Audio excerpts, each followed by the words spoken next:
All right, you're gonna get this bread, homie. I hate sports. Sports are retarded. Sports are all a You waste got of there fucking time. from marathoning. Says the person about to review a TCG.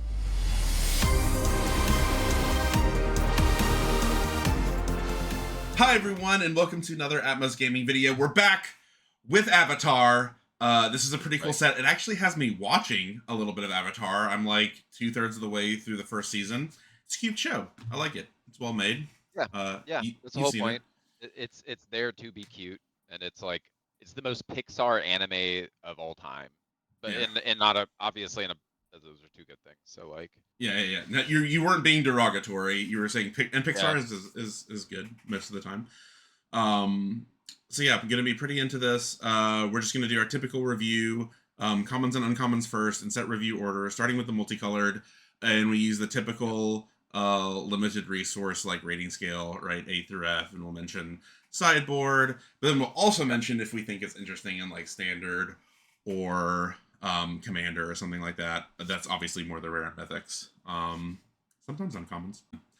And I do have to say, actually, recently we have been killing it in doing the reviews. I went back. I'm sure no one has the same time that I do, but I have actually watched ours all the way through, like after the set comes out, and I'm like, damn, those are actually some pretty good calls. So, benchmark us versus limited resources. I dare you. And also as normal, we also doing this live. I know literally nothing about this set. I have 100% this is ignorant. the least I have known about a set going into it. So I'm hyped for it. Good luck, everybody. Yeah, same. I've just been busy. Too busy, and I also like kind of evaluating it live. So you're getting that flavor too. So when we do nail it, it's extra impressive. Patting myself fully on the back. And the last thing, speaking of knowing nothing and being intentionally ignorant, Gabe and I have played League since basically beta. Riftbound just came out. We have been intentionally ignorant of this. I knew nothing going into it. I made a couple of videos because I was pretty hyped for it despite knowing nothing, and it turned out pretty well. If you know Riot and what they like to do with games, it is copying other very successful games and putting a unique little flair on it. They're generally good. So that's been my experience. I would be shocked if it was bad, but I still have to try it. Very much Magic centric, made by Magic players, so it's pretty cool. Resource system, really neat. Anyway, back to Magic. Kick us off, Gabe, with the first multicolored Air Nomad Legacy. Yep. Azorius, white and a blue for an enchantment. This enchantment enters, create a clue token. Creatures you control with flying get +1/+1. So it's a enchantment lord that makes an artifact that will redraw when it enters for an additional 2. Yeah, a flying. I mean, lord, a generic flying lord. Yeah, I mean, it's Azorius, so I'm assuming there's going to be a bunch of flyers. Like literally, it's air nomads. Literally air. Air nation, like, baby. There's going to be a lot of flyers.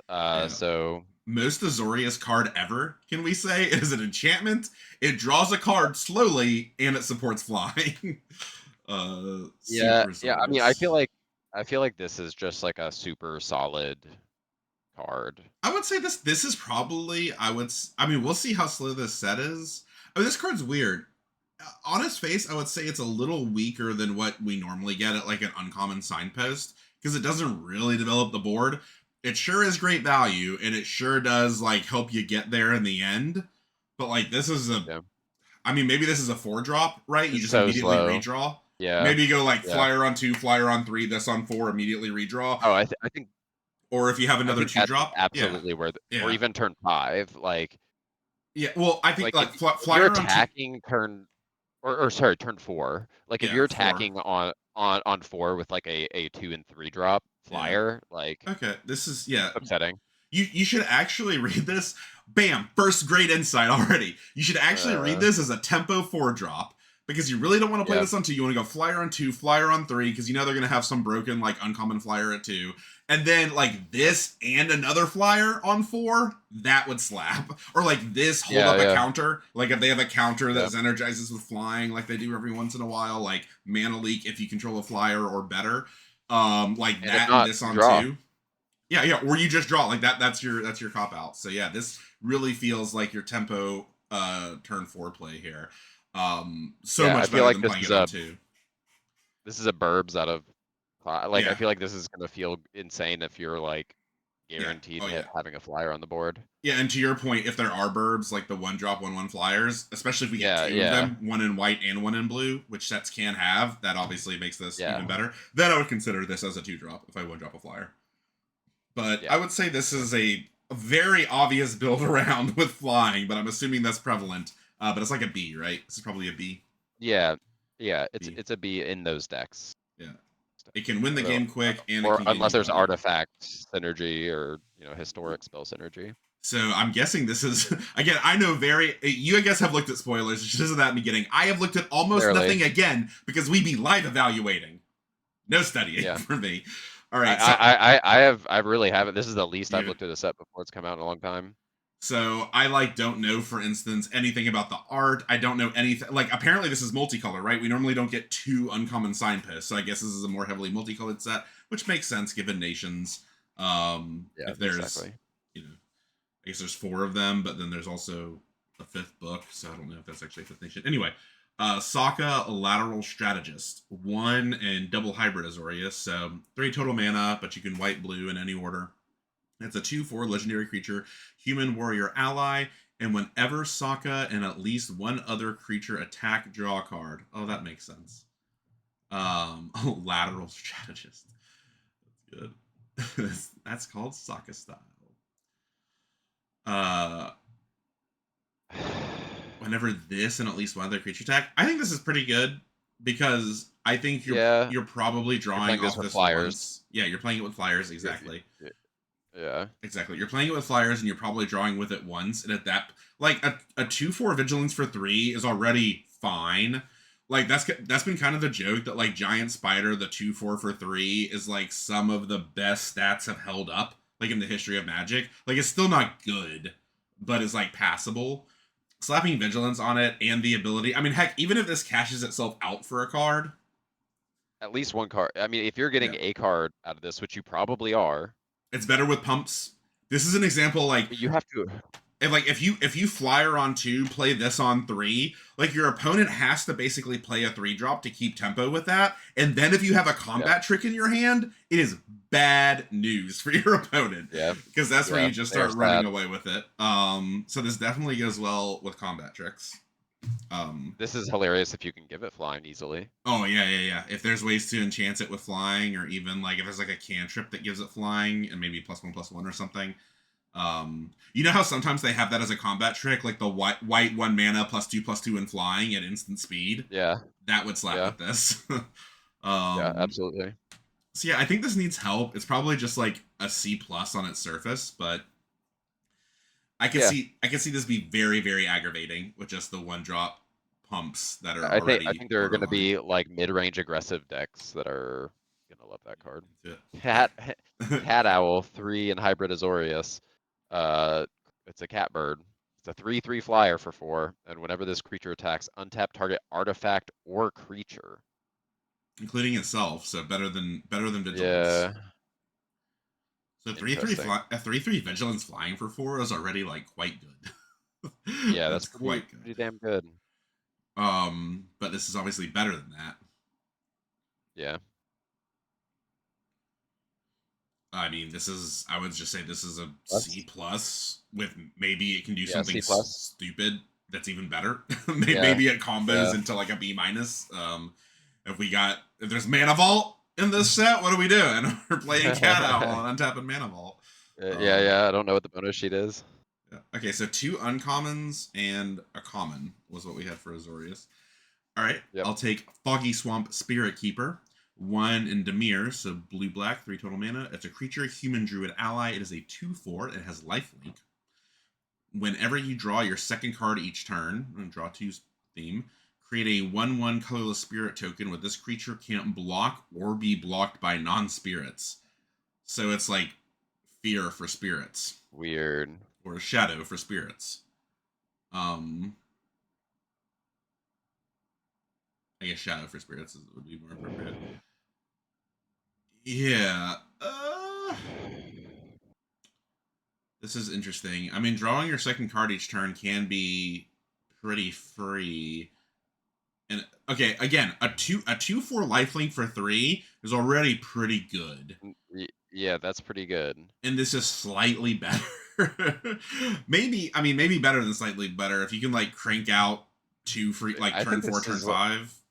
That's is this just just like a block. B? Like I this don't know how many spirits there are unblockable either. 1/1s is not nothing, and you can just hold this Yeah. back to block. I don't know if Like, they're spirits. Do you have any idea if they're spirits?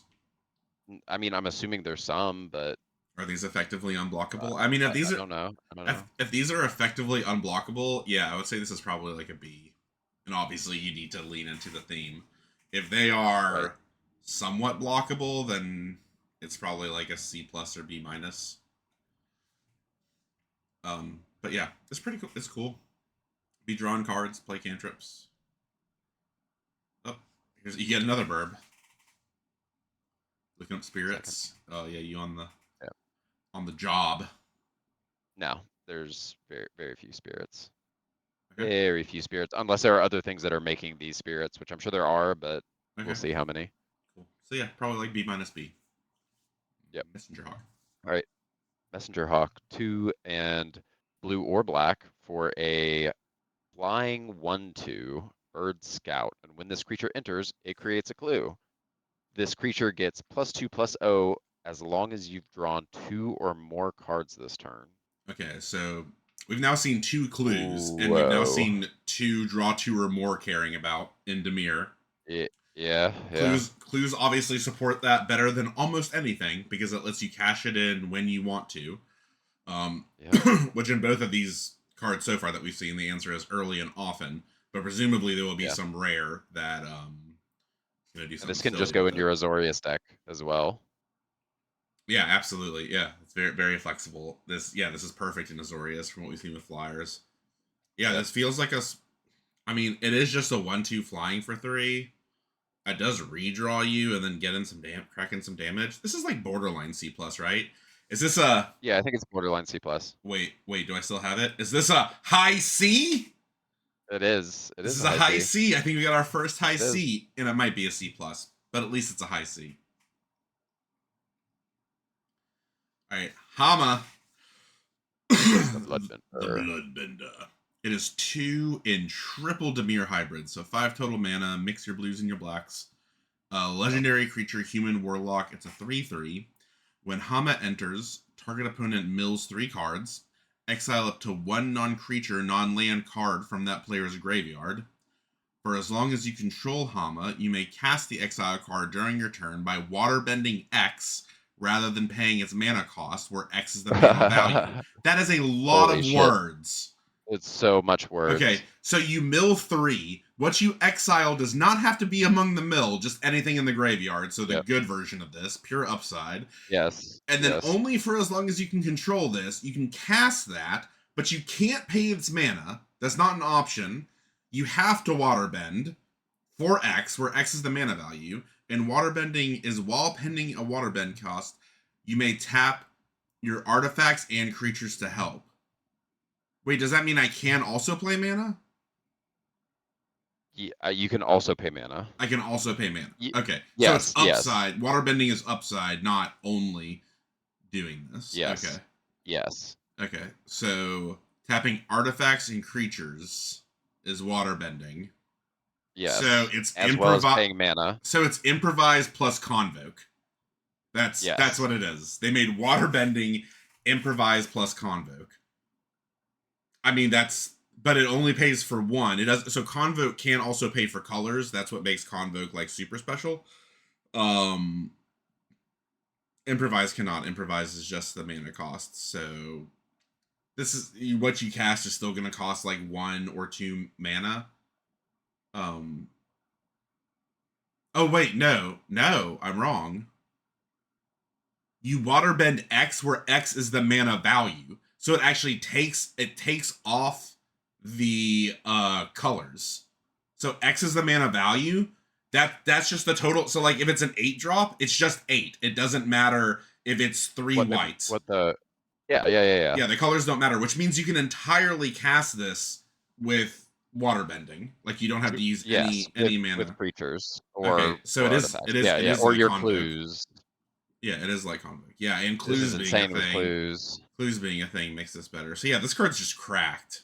It can also tap Yeah, itself. this seems completely broken. It can tap itself to pay for it, so it's already -1 just by the virtue that you played this. This could have been a 2/2 and it would still be pretty good. I guess they can. Yeah, I was just confirming that the cost reduction was that way, and it is in fact where you can pay into it, but also tap all these things however you wish. Yeah. Yeah. Okay, cool. So this I guess they do have a chance to kill this while its ability is on the stack. But if they don't, then they don't have another. Like, when this comes into play, if they shoot it, you don't get the creature. So at instant speed, they have to kill it with its ability on the stack. Otherwise, you'll be able to play the creature, assuming you have the mana after this, which would be Yes. kind of a tall ask. Depends on how many creatures and clues you have and what you're It depends exiling, on obviously. what you're getting. This just Yeah. feels like a B+. This feels really good. Yeah. Yeah, it seems really good. B to B+, I mean, I guess it dies, and then you don't get it, but I'd be tempted to see if I could, I'd be tempted to see if I had, 2 creatures a clue in this, and I would just exile a 4-drop and just play their 4-drop for free immediately. Right onto, I do this for 5, tap it, the 2 other creatures, and my clue, play their 4-drop, B+. Yeah. Yeah, insane. Especially if it's, a rare. Get the best thing back. You imagine you feel kind of bad and they have a good 4-drop in their graveyard or whatever because you kill it on turn 4, and then you play this with the intent to get their 4-drop and you mill a 5-cost mythic and you're like, one away from just a game-winning bomb. How upsetting. That would be rough. I guess you could exile it and just pray they don't remove your creature. That would be kind of ballsy. Yeah. I mean, I would just take the 4-drop. Because I'm a Vindictive. Well, go ahead. We all know. Vindictive Warden. 2 black or red. So 1 of Rakdos. Human Soldier 2/3. It's a menace and it has Firebending 1. Firebending is whenever this creature attacks, add red. This mana lasts until the end of combat. So you have to use it on instant speed things. Instant spells. And you can pay 3 into it, and it deals 1 damage to each opponent. Or abilities. That's always good. Yes. Always good. So during combat, that only costs 2, technically, because of the firebending. Right. It would kind of slap if that hit creatures. That would make this a true menace. Yeah, it's a common, Thomas. Yeah, it would be a true menace. Yeah, this still seems okay.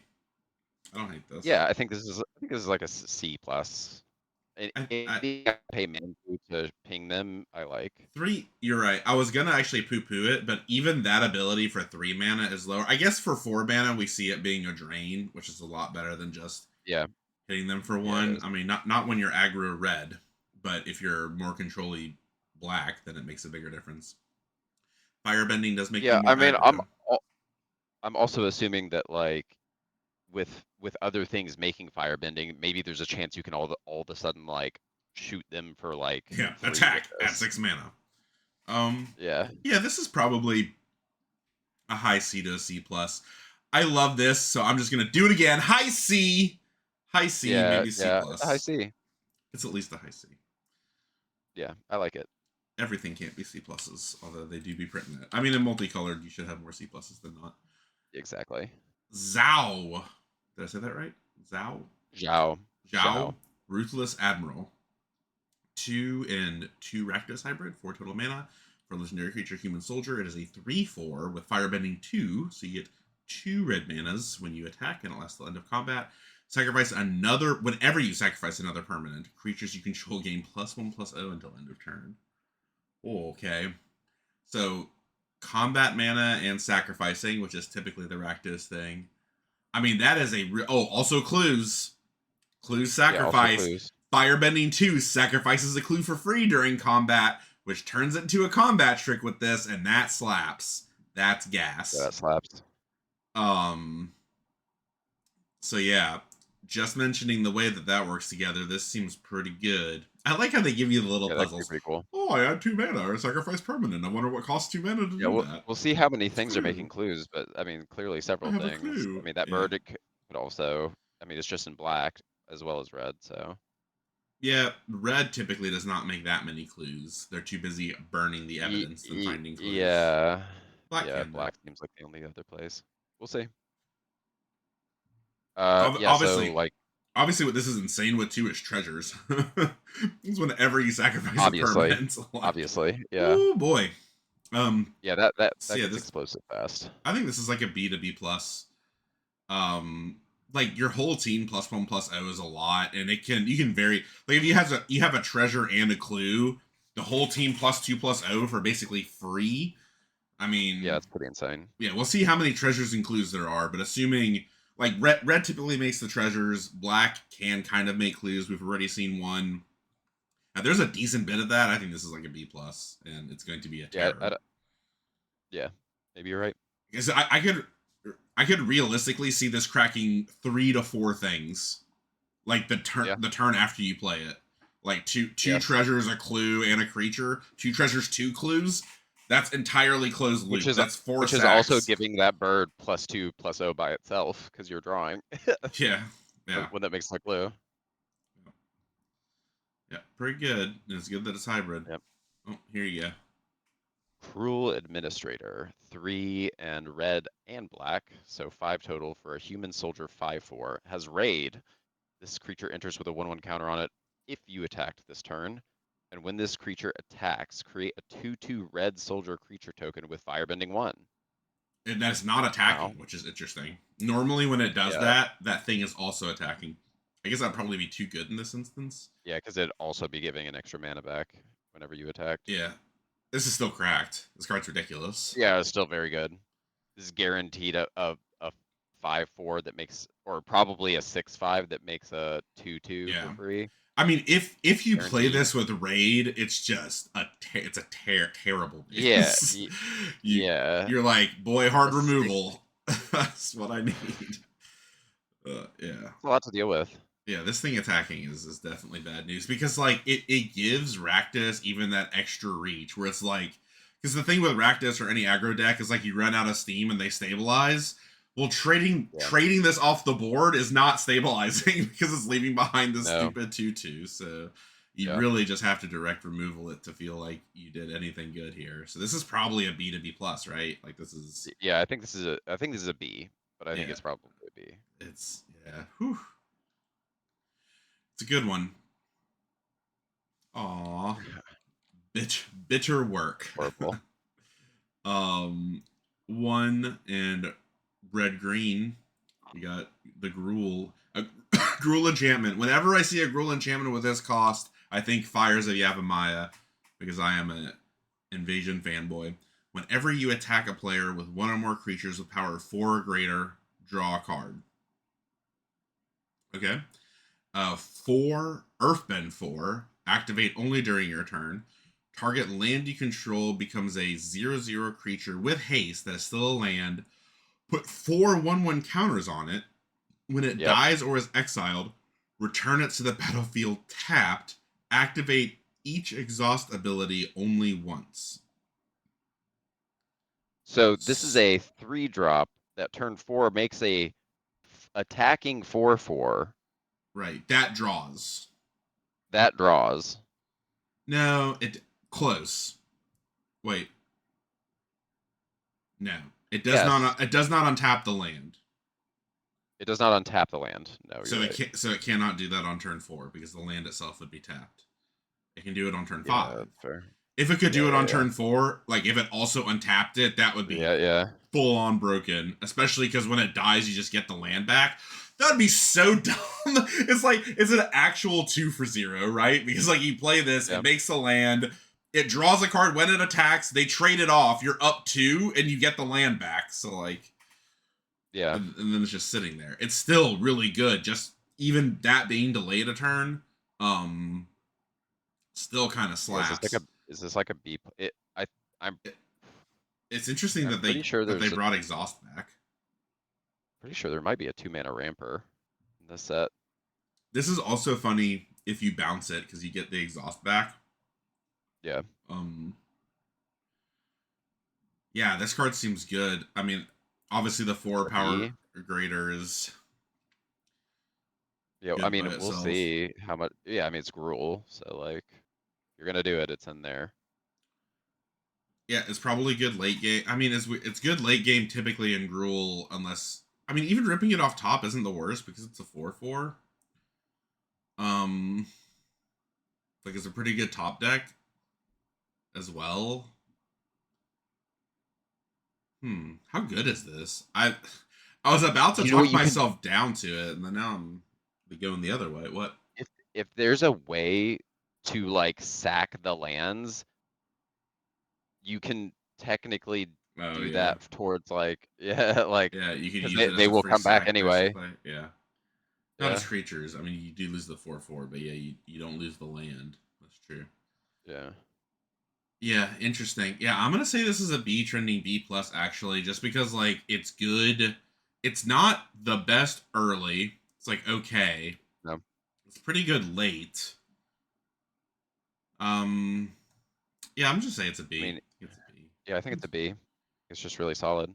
It's only bad if the format's like super fast. Then it's like, probably not great. Yeah. Oh, hell yeah. You're good. Uncle Iroh. Yep. 1 and 2 hybrid Gruul for a legendary creature human noble ally. We've got our allies. He's a 4/2, and he firebends for 1. And lesson spells you cast cost 1 less to cast. Oh, lessons Pretty are good. in this. I forgot about that. Yeah, there's a lot of them too. Oh boy. Yeah, so I mean, assuming red and green are doing lessons, which I'm assuming Looks like it now. everything has lessons. Yeah, I would think this would be good. It's And also a 4/2. it was really good with instant speed lessons. With the Yeah, firebending. Yeah, yeah. so this is probably a B, B minus, B minus, something like that. When this is attacking it, reducing the next thing you cast by 2 is pretty crazy. Yeah, effectively. Your next instant. Yeah. Still, it's a 4/2. Like it dies at a shocked fart in the wind. So I see this maybe doing something once and then it's gone. So I don't think it can be much higher than really a B minus. You could just, when you attack, you can just kill whatever's blocking it. Sure. I mean, yeah, it's if they have no removal whatsoever and are relying on creatures to kill this off, and you have combat tricks, then yeah, it will single handedly win the game, kind of like that other card. So they're trying to push combat tricks, which Yeah, we makes just need to see the instance combat tricks. yeah, which makes instant speed removal. Well, the combat tricks will almost certainly be there. They do print those aggressively. The Yeah, question yeah, they is do. how much instant speed removal is there. But I still just think it's a B minus. Sounds like you're higher on it. You want it to be a B. No, no, no. I don't think. I mean, I have no idea how good lessons are. We'll see. I think Lesson's pretty good. Earth Rumble Wrestlers. 3 in a Gruul hybrid, 4 total mana for a 3/4 reach. Human Warrior Performer. This creature gets +1/+0 and has trample as long as you control a land creature or a land entered the battlefield under your control this turn. So it's a 4/4 trample reach for a very flexible 4 mana. But to get that 4 or greater theme, which you already saw in the enchantment, you do have to do this thing. Yeah. This thing's pretty easy to do. This thing's really easy to do. A land. Yeah, from what we've seen, Earthbender is an actual keyword, and the keyword is all about making Yeah, lands creatures. So I'm yeah, gonna exactly. presume like at least 80% of the time this is just a 4/4 reach trample for 4, which is pretty good. So I'd give Yeah, it pretty good. a C, maybe even a high C. Yeah, maybe even a high C. Maybe even a high C. I'm more tentative on that, but yeah, maybe. Yeah, just a C. Oh, White Lotus. Yeah. White Lotus reinforcements. 1 green and a white for a human soldier ally. It's a 2/3. It has vigilance, and other allies you control get +1/+1. That's pretty good. That's An pretty good. ally lord. It's pretty good on 2/3 For vigilance 3. body for 3. Yeah. Also, where's Yeah. combat So tricks this well? is just, what is this? A Probably a B. B. A build around ally B. B minus Yeah. the B, but probably Obviously, you closer care to about B. allies.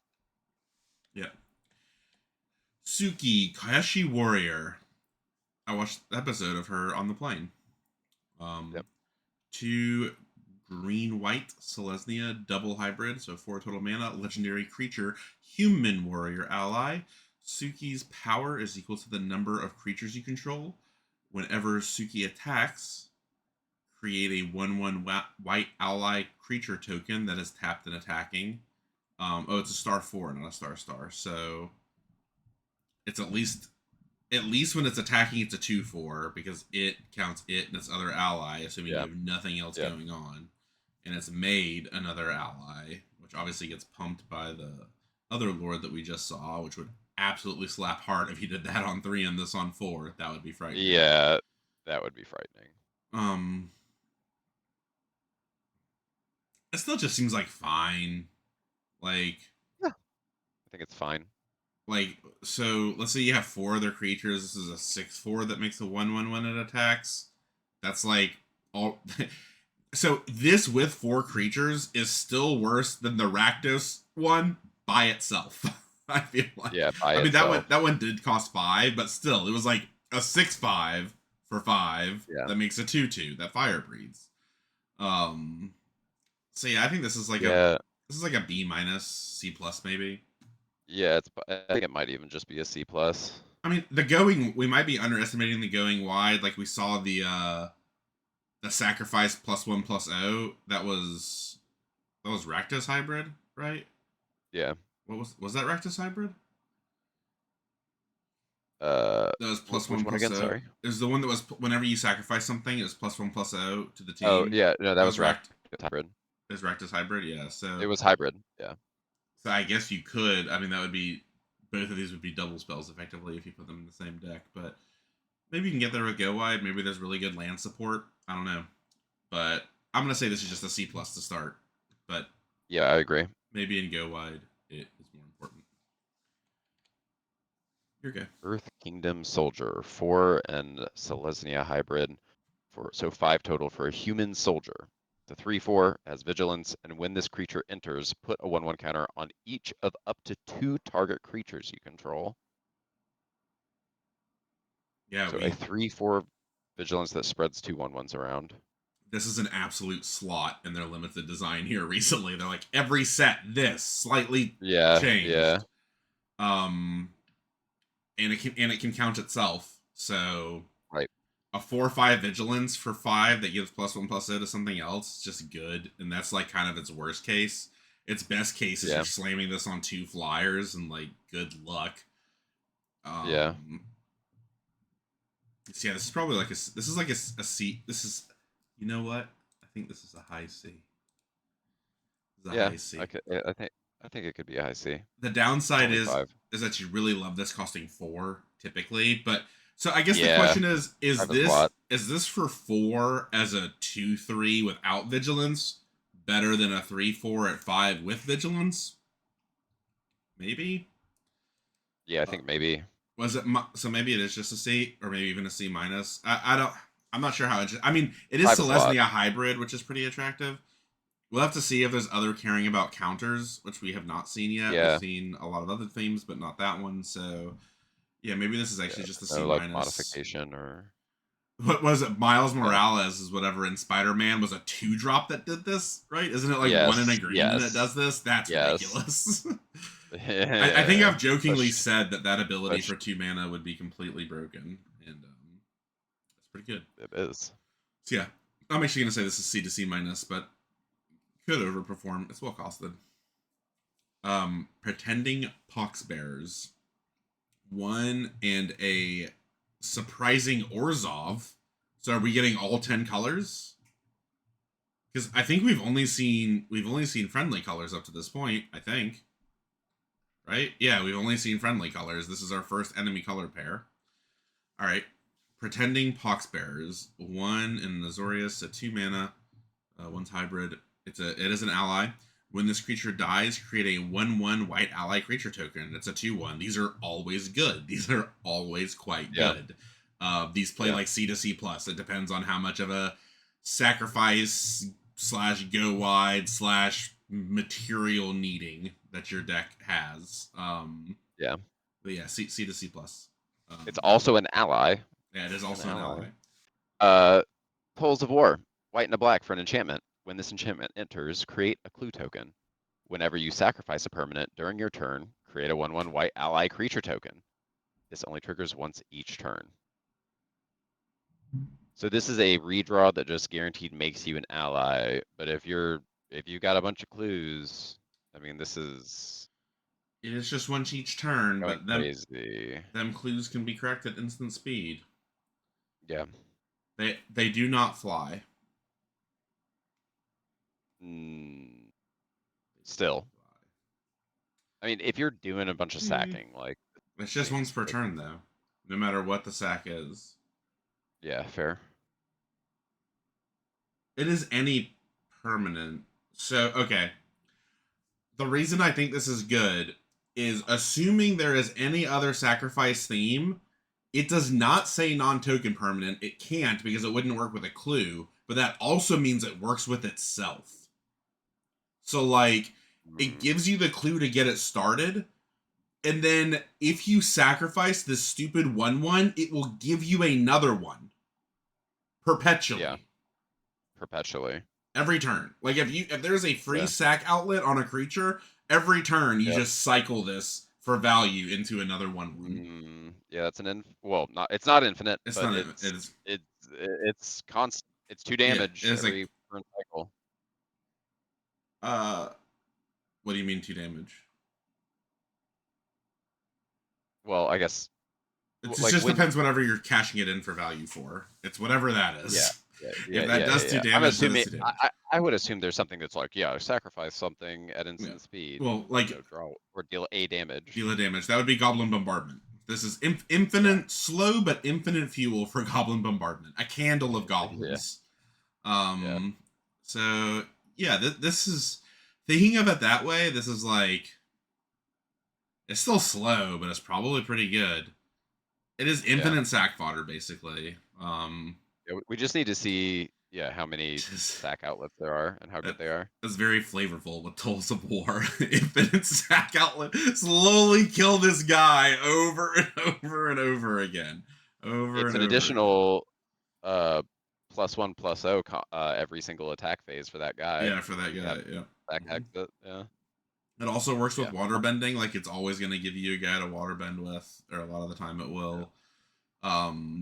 So yeah, I'm gonna say this is probably like a B. They typically avoid. This is why they avoid missing non-token permanent on cards like this, because it gives semi-infinite with itself. Yeah, which is lame. It's honestly a pretty lame play pattern. Like if your opponent locks this in, you don't feel good about it. Like you're kind of upset, assuming there's a good sack outlet. But it's also it's basic. If you have a free sack outlet, it's very annoying. Guaranteed sack outlet. Infinite blocks. You can also just infinite blocks. Block sack. That's so lame. And on your turn, sack. It's a very annoying play pattern. I've seen it before. It's been a long time. All right, you're good. Weird. High-Buy, Spirit of Balance, 2 and double Orzhov hybrid. So 4 total for a bear spirit. Here's a spirit. It's a legendary creature, 3/3. And whenever High-Buy enters or attacks, you may sacrifice another creature or artifact. If you do, put two 1/1 counters on High-Buy. When High-Buy leaves the battlefield, put its counters on target creature you control. Okay, so it has modular. They really like Whoa. modular, but not just for artifacts. So here's an example of something that needs a sack outlet every turn. That would be really good. Like this card with the previous card is obviously fully stupid and cracked. You just for free sack the 1/1 every turn. Yeah, and this thing then it's a 5/5. It's an attacking 5/5. They have to kill it, or it's a 7/7. Yeah, is this a B plus? Maybe if you have extreme sack outlets. I mean, so far all we have seen in Orzhov is extreme sack outlet into, sack fodder into extreme outlet that runs away with the game, and then pumps your 1/1s when it dies into a threat as well. Yeah, that seems pretty good. If that continues to be the theme, then yeah, this is probably like a B+. Also, Kyoshi is the 4-drop that does make a 1/1 when she attacks that you can sack. True. Yep. Like, and she's hybrid. Yep. Something. Yeah, I mean. She's a Zorius hybrid? No. What was she hybrid? No, Selesnya. Leslie hybrid, yeah. So yeah, I think this is probably like up to a build around B plus, but it's probably more just like a B. But you do need you need a lot of sack. You don't feel great about cashing in clues for this. You'd probably do it if it was like advantageous. Like if you manage to get it to 5 with a creature and don't have another creature to sacrifice, but do have the option to sacrifice a clue to get it to 7. Yeah, I'd probably do that. Oh, here it is. Our first lesson. 1 and a blue-red hybrid, so a 2-mana instant lesson, which we have established with fire breathing is good. You may discard a card if you do draw 2 cards. Okay, yes. So typically lessons, these you pull from your sideboard with what is it? Learn. Learn is the keyword. We have not seen a learn yet. Not a learn, but learn. I assume it's the same keyword in this. Yeah, it would have to be to get lessons. So in Strixhaven, which is the only other place we've seen lessons, learn was more or less tacked on for free, or it was valued at the equivalent of like a Scry 2. So like a little less than free, but not quite a card, and that's how lessons were designed, were to be like not quite a card. This is pretty close to a card. So generally the way to evaluate lessons that we learn from Strixhaven is the closer to being worth a full card that they are, the better they are. And this one is quite literally just a full card, right? Like it cycles into a real card, and it redraws you. And it's an instant, which means it goes well with fire breathing. Like this is basically free with that guy that fire breathes won, the teacher, right? The fire breathes 1 and makes lessons cost 1 less. Just cast this for free. So yeah, this is probably like a C plus. I mean, I need to see more lessons. Like maybe just lessons are pushed in general now, and this is actually worse. It's like a C to C minus. I mean, this in your main deck is a C minus, right? Probably. Right. It triggers unless there's discard synergy or something. Yeah, and it triggers the second draw, which we know is the thing. Yeah, second draw. And it's an instant, which means it can proc it on your opponent's turn, which is actually noteworthy because typically doing the draw 2 thing on your opponent's turn is like much harder, right? So sometimes there's extra upside if you can pull that off, and this pulls it off pretty seamlessly. Yeah, and once again the fire bending aspect too. Yeah, that's more of your attacking. Yeah. So I would say this is a solid C, maybe a high C, maybe a C plus. Yeah, we'll see. Professor Zay, Anthropologist. 2 hybrid is it for a legendary creature human advisor ally. He's a 0/3, and you can tap to discard a card and draw a card with him. That's pretty good. So he just rummages. Is that what that is? Yep. Rummages every turn for free. 1, tap this, sack this, and return target instant or sorcery card from your graveyard to your hand. So you can just during your turn. That's some of the sorcery. Yeah, that's some of the rarest text. Yeah. At instant speed, but only during your turn. That's for firebending. Wow. So that firebending makes it free, basically. And also translates it into an onboard combat trick. Yeah, I think this is pretty good. This casting cost has always been interesting to me because it's like the most forced 2-color card, right? Because this costing 2 blue or 2 red, if it's not an Is It, makes it much worse. But it being specifically in Is It is like the most free 2-drop. You know, it goes from very hard mana to literally colorless. So yeah, I think this is quite good. The fact, like, rummaging every turn is good. The fact that it redraws into an instant speed that's almost certainly getting discounted from firebending, or seems like it's likely to. This just seems great. I'm gonna say this is a B. Yeah, I agree. And it scales with your instants or sorceries. You have some crazy instants or sorceries, and maybe some crazy way to get this back, although that's not likely an Is It.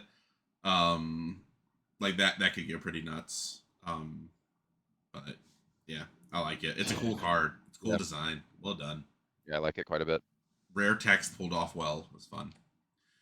All right, Dragonfly Swarm, frightening. 1 and an Izzet, a red and a blue, 3 total mana. Creature, dragon insect at uncommon. It is a star 3, another star. Flying ward 1. All right, that's already annoying. Whenever this, this creature is equal to the this creature's power is equal to the number of non-creature, non-land cards in your graveyard. Okay, so instants, sorceries, artifacts, enchantments, battles. When this creature dies, if there's a lesson card in your graveyard, draw a card. Whoa. What does this have to do with lessons? But okay. Well, they're guaranteed to be a. Well, from a flavor perspective, I don't understand what a dragonfly swarm has. Yeah, to do with lessons, maybe they were a part of an important lesson in the show. Yeah, he had to learn a big lesson. Do you remember what this is from? No, but I mean, yeah. All right, so just straight off, this is 3 mana. What we're going to presume is on average when you play it a 1/3. Yeah, which I think is fair. But maybe by the time it's attacking, it's on average a 2/3, potentially even a 3/3. Like that turn 4 could really be the linchpin, and it's being a 3/3. If we say this is a 3/3 flying word 1 for 3 that upside to get even bigger and likely to draw a card when it dies, that's like a B+. Yeah. But that's obviously the upside case of it. The fact that it can just be a 2, I mean, even a 2/3 flying word 1 for 3 is like good. That would be like a C+. I think that's fine. That'd be like a C+. Obviously, this is more of a lesson build around than anything, because like that C+, if it just said when it dies, draw a card, which is not at all what this says, but if it did, that would again be like a B. Right, by itself. So yeah, it's how many lessons and how many learns do you have? Really, it's how many learns do you have, because you only need like if you have 3 learns in your deck, you'd like to have 3 lessons in your sideboard, but you only need like 2. You just hope that you don't draw all 3 of them in a game. So yeah, this is probably like a B-, but to build around B+. If I have a bunch of lessons and a bunch of learn.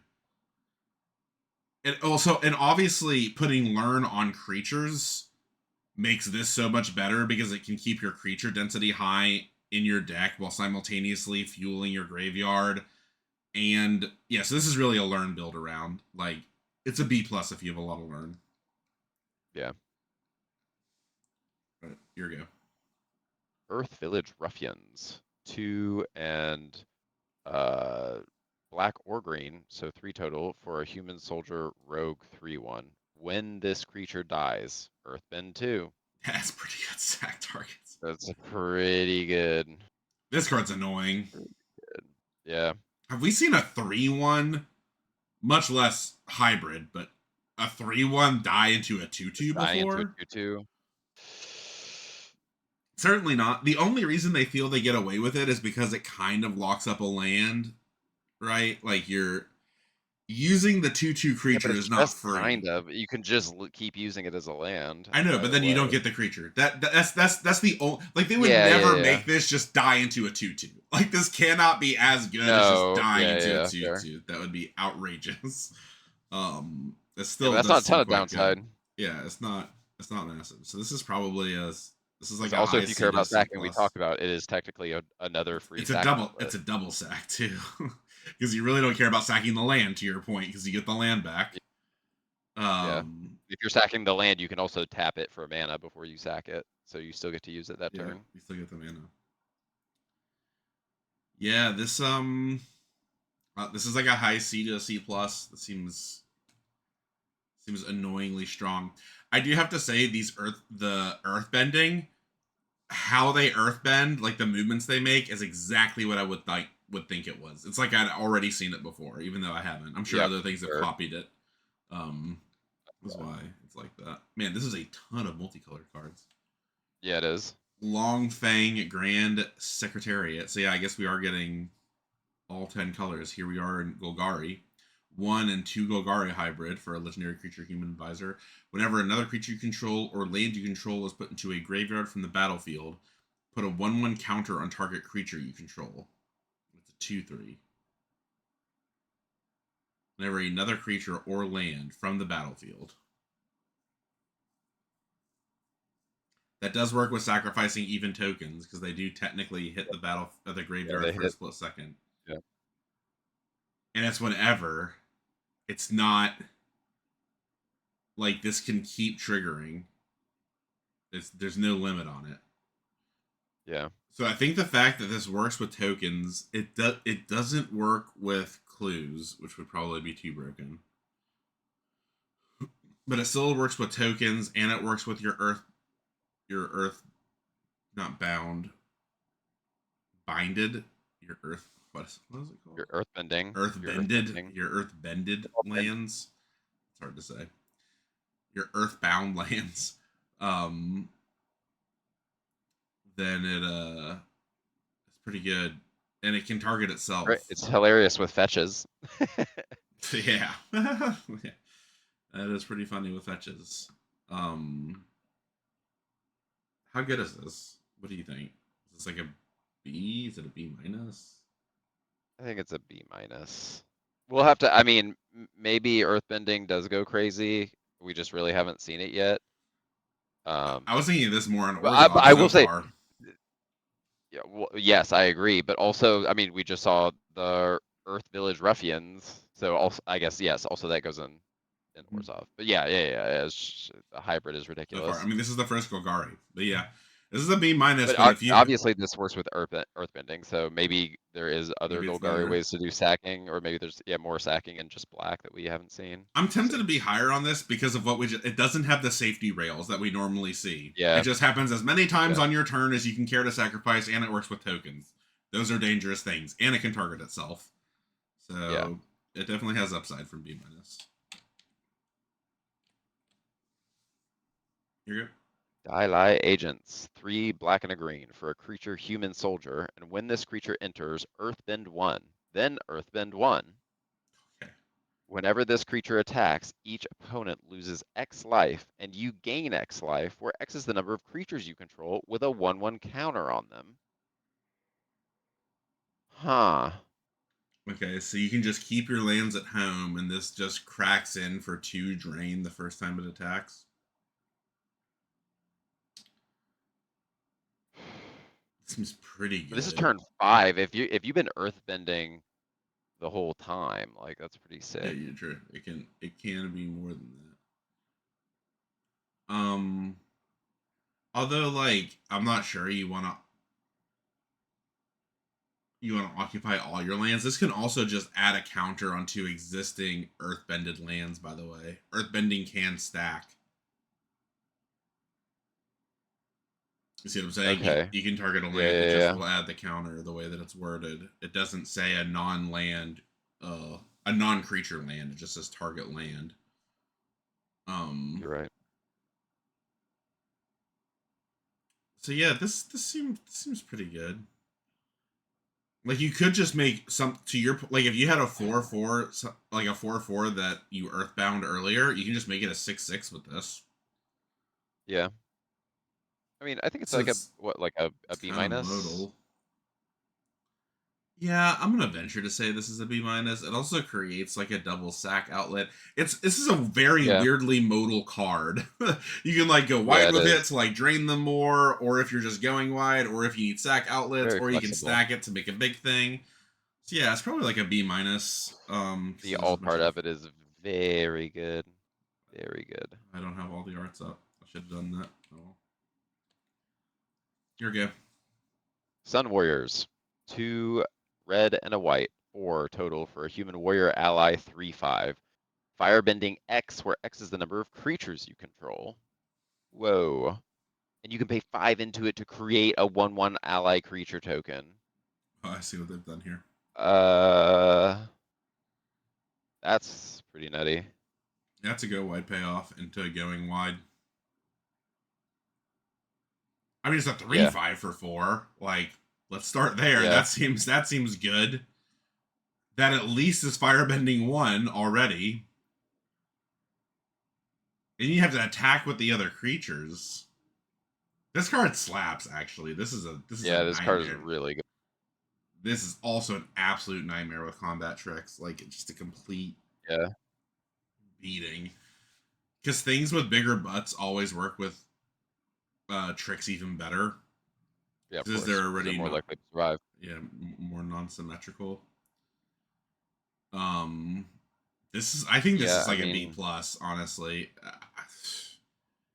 I'm so upset if my opponent plays this. Like, red spells don't often get to 5 damage either, especially not at this rate. I guess you can get like the 6. Like, if this, I mean, this is just an uncommon, but you know how they have that typical red spell cost 4, deal 6 with minor upside? Like, I would be more interested in playing this if this card is prevalent. Like, if absolutely. These colors are prevalent. Although, since we have Boris, since we have all the colors, I'm assuming there's really good land support. Which I know there are common duels. Yeah, which would suggest maybe 3 or more colors are at play. But yeah, I think this is a BW plus. Yeah, I agree. I'm hating to play against it. Wandering Musicians. Appa. 3 and a red or a white. So it's a hybrid for a human bard ally creature. It's a 2/5 for 4. Whenever this creature attacks, creatures you control gain +2/+0 until end of turn.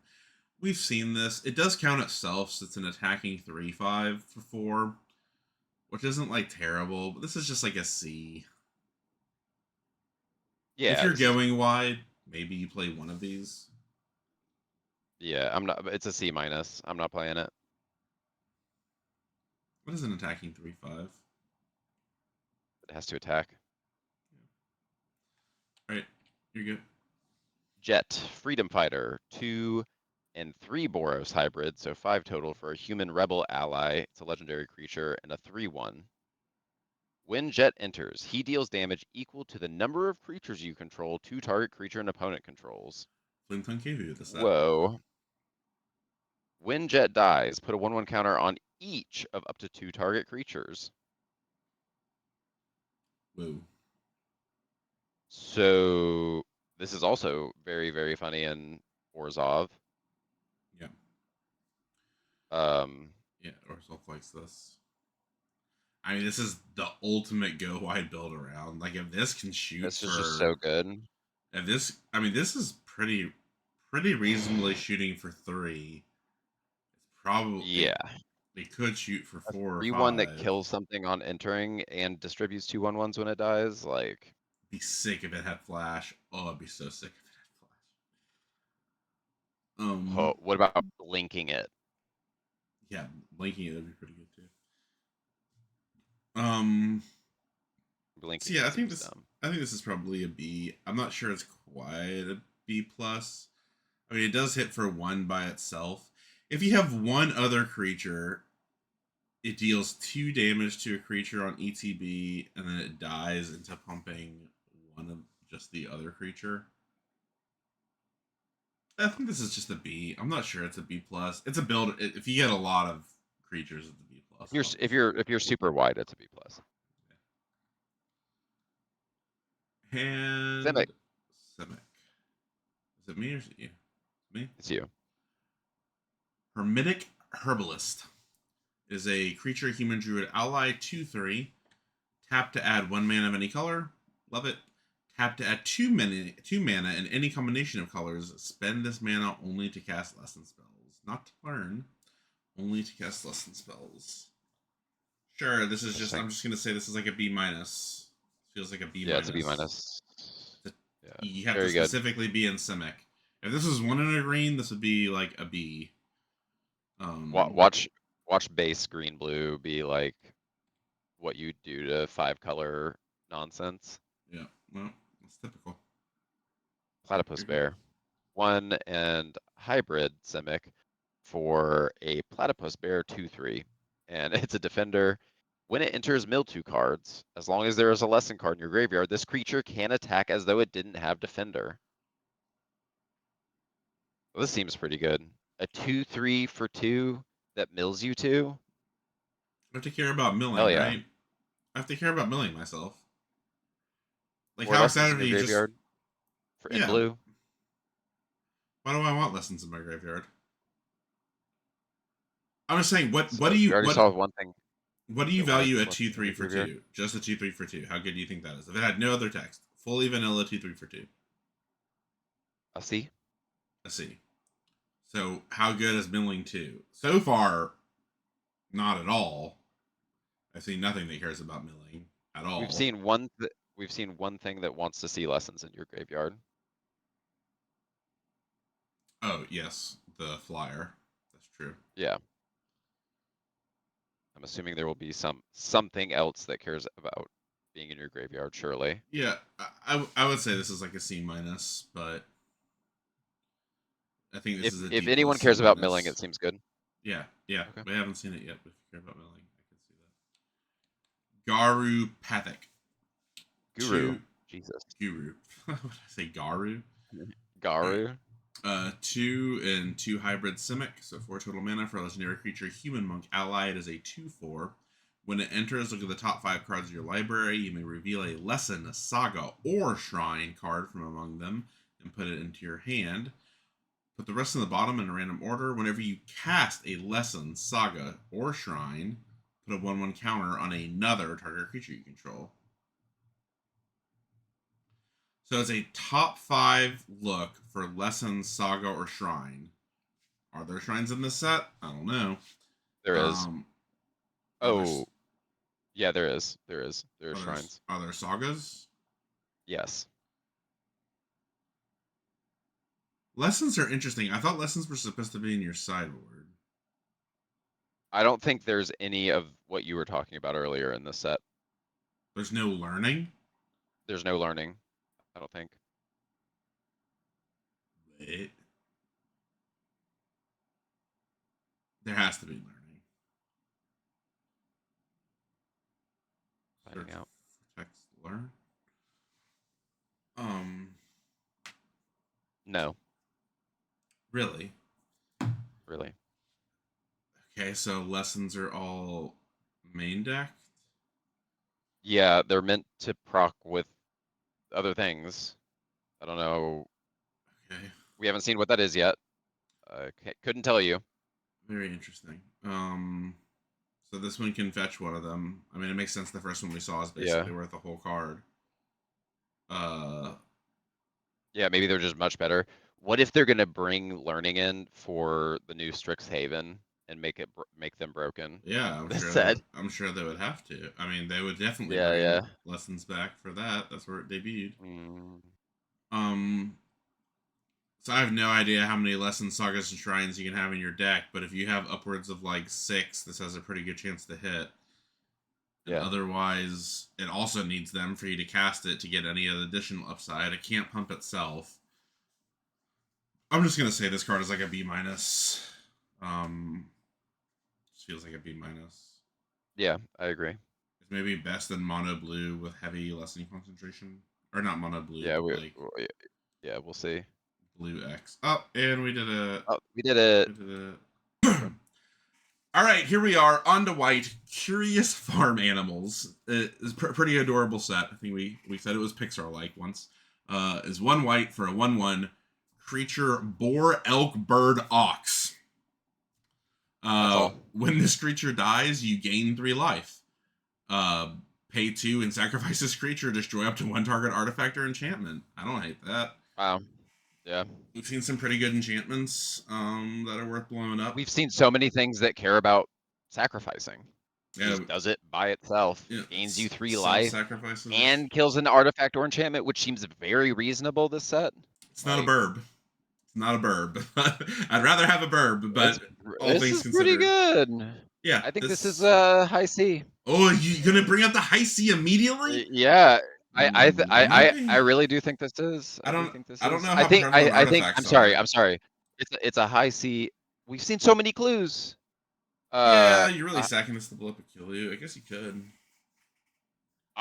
If it's triggering another sacrifice effect, yes. Yeah, it needs their draw. You're right. Sure. Dropping that panther and sacking this. Oh, I'll agree. We'll start off on the same page. High C it is. High C. Seems solid. I Still wish we had a think you have to care about the sacrifice for it to be high C, but yeah. But you probably do. I mean, also, I don't know how prevalent artifacts are. We've seen some powerful enchantments, probably more so than average in the multicolored slot. So we'll see if that's a big theme here. All right, you're good. Earth Kingdom's Protectors. 1 white for a human soldier ally. It's a 1/1 with vigilance, and sacrifice this creature. Another target ally you control gains indestructible until end of turn. Okay. That's instant speed. Yeah. So we've seen this ability quite a bit. Yeah. It costing 0 is the best version of it, rather than sometimes it costing 1. It is just indestructible, not also hexproof, which does matter for like negative X, and shit like that, you know? Yeah. Exile is the more prevalent. Yeah, good call. So yeah, this, you know what? I'm actually not too over the moon about this. I almost think you have to care about sacrificing, because like a 1/1 vigilance for 1 is like nothing-ish. I guess if we've you're seen also things going that put 1/1 counters on your allies. Like I could see this going crazy fast, because if you've got like the ally lord and like other stuff, and this is just turn maybe 2 with at it being an 2/2 ally. vigilance. Yeah, if there's a lot of ally support, which we have seen some ally support, I can agree with that, and sacrifice triggers. So there are definitely reasons to like this card. Yeah. I'm just saying, like when this is on a 1/1 lifelink, which is what it's been before, or on a 2/1 for 1, which it has been on before. a lifelink, this would go crazy. Yeah, right. And those are actual cards that I'm naming, like the past cards that have born this, where we had a 2/1 for 1, which was like Dauntless Vanguard or something, and then the 1/1 for 1. But I think the 1/1 for 1 cost 1 life. It was like, this from Theros is like Life Seal of Elios or something or whatever. Yeah, I think this is like a C though, but it has, I think it has the upside of a C+. Yep, agreed. If you have something that you know is extremely worth saving and also cheap in your deck, like if you have some bomb 3-drop mythic, I'd be more into playing that as well. Yeah. All right, my go. Enter the avatar state. Oh yeah, this is a lesson, and there's no learn, so all your lessons are main deck, which is really strange to me, but has others' energies with maybe future Strixhaven and past Strixhaven. Enter the avatar state. 1 white for an instant lesson. Until end of turn, target creature you control becomes an avatar in addition to its other types. That's kind of cool with Magic's history of avatars. And it gains flying, first strike, lifelink, and hexproof. Well, this is a flavorful card, isn't it? Yeah. It's also a lot of keywords for 1 white mana. It certainly is. Is this good? This is interesting. I don't think we've ever seen so many good keywords priced like this, but nothing else. You know? Yeah. It's like they threw in hex. Obviously, without hexproof, it's not good. Because you'd really need some stats. But hexproof and all these things, I honestly have no idea if this is good. I'm gonna say this is not great. It's an instant, obviously, making it. I mean, it's only playable if it's an instant, but like, this is one hell of a trick. Kind of. You don't win combat. It doesn't help you win combat really in any way. It helps you dodge combat. First strike. I mean, first strike, but that's marginal. That's marginal in the late game. It is marginal in the late game. Like, sure, sometimes first strike is helping you, but like +2/+2, I feel like is much better than first strike to help you win combat. I'm just assuming in this ally sort of deck, I feel like you would play this in to save something that's big or one of your key creatures. Like, I mean, it's not insignificant considering they pump each other and there's a lot of pumping of each other. So I'm assuming it'll be able to slap something down that's big that they have. I said before, if you can, I said before, there's even a premium on combat tricks, if I recall correctly, back from the uncommons, because there's a few things where I was like, if you can tempo this out and have a combat trick, but I was wanting like +2/+2 in flying. Yeah, I get you. For 1 mana. But the hexproof is like what balances it out kind of defensively. I don't know. I'm not over the moon on this. I'm really only into this because of the hexproof. If you're very aggressive and already flying, Like you have the Flying Lord or whatever, right? Like Yeah. I like this as a racing card because all of it's like this doesn't feel like a combat trick. That's what else. Okay, here we go. Here's the summary of all that discussion. I don't think this is a combat trick. I think this is a vast majority a defensive spell for the hexproof or an avoid combat really aggressive. Right? Because first strike lifelink in the air is very difficult to race, and in the air, first strike matters a ton. Right? Yeah, Because like, what are the odds they're going to be able to block even like a 3/3 first strike productively in the air ever? Almost ever, yeah. Ever. So this is like a race more card and a defensive spell more than like a combat trick. Yes. Which is interesting. And for that, I will still probably just give it a C. But, yeah, I think it. A build around. I think C. it has a. It's a C with a chance to be pretty good in some decks, but we haven't seen enough of white, you know, to really make that judgment. All right. Here we go. Momo, playful pet, 1 white, legendary creature, lemur bat ally. It's a 1/1 flying vigilance. That's pretty good. That's when it leaves the battlefield, create a food, put a 1/1 counter on a target creature, or scry 2. Super burb. Oh my god. This card's ridiculous. What do you do about this? This card is pushed. God, imagine if they made a clue. Notice it says leaves the battlefield. It's not even a dice trigger. It's a self-bounce trigger. Like this would go nuts. Dude, if this made a clue, this card would be outrageous. It's already pretty outrageous. 1/1 counter. I'm excited for you to see airbending, Thomas, which you will soon. Oh yeah. I hope there is also like a rare Momo. I feel like if he just gets an uncommon, that'd be surely. I would be kind of surprised if there was not. I'm sorry. This seems like an obvious B. I think this is a B. Yeah. Like it's everything you could possibly want. Flying, you had me at Flying Vigilance 1/1, and then almost an additional card's worth of value, almost on top of that for 1 mana. This is also just gonna work in Orzhov with like sack triggers and like depending on what you pick here, you get somewhere between like 30% and 60% of a card. Like 1/1 counters like 30%, food tokens like 40%, scries like 60% of a card. And this is a whole ass card already. Yeah, I mean, I think I'm picking Scry 2 probably more than not, unless my hand is just like set. Scry 2 can very much be the difference between winning and losing a game in limited, obviously. For sure. This is limited, but that does have some. Again, if it made a clue, it would definitely have a shot constructed. As it is, I don't know. Oh, Thomas. Oh, this is exactly what I asked for. Yeah.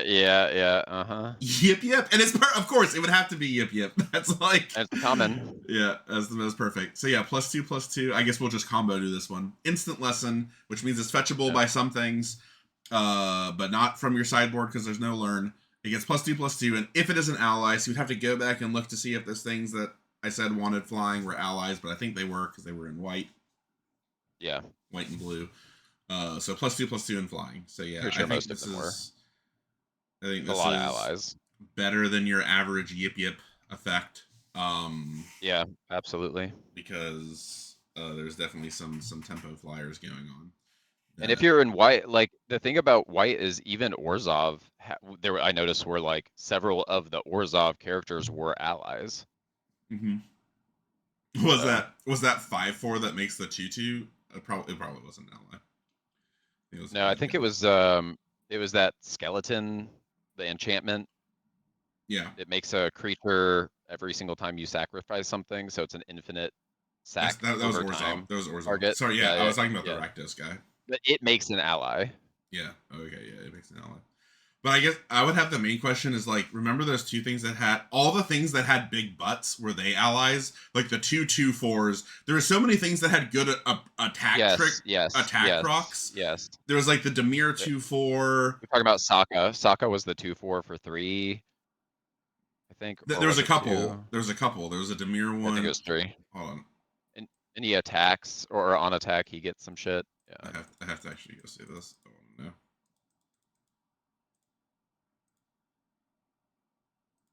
Why you take so long to turn the pages? Yeah. Scryfall always struggling.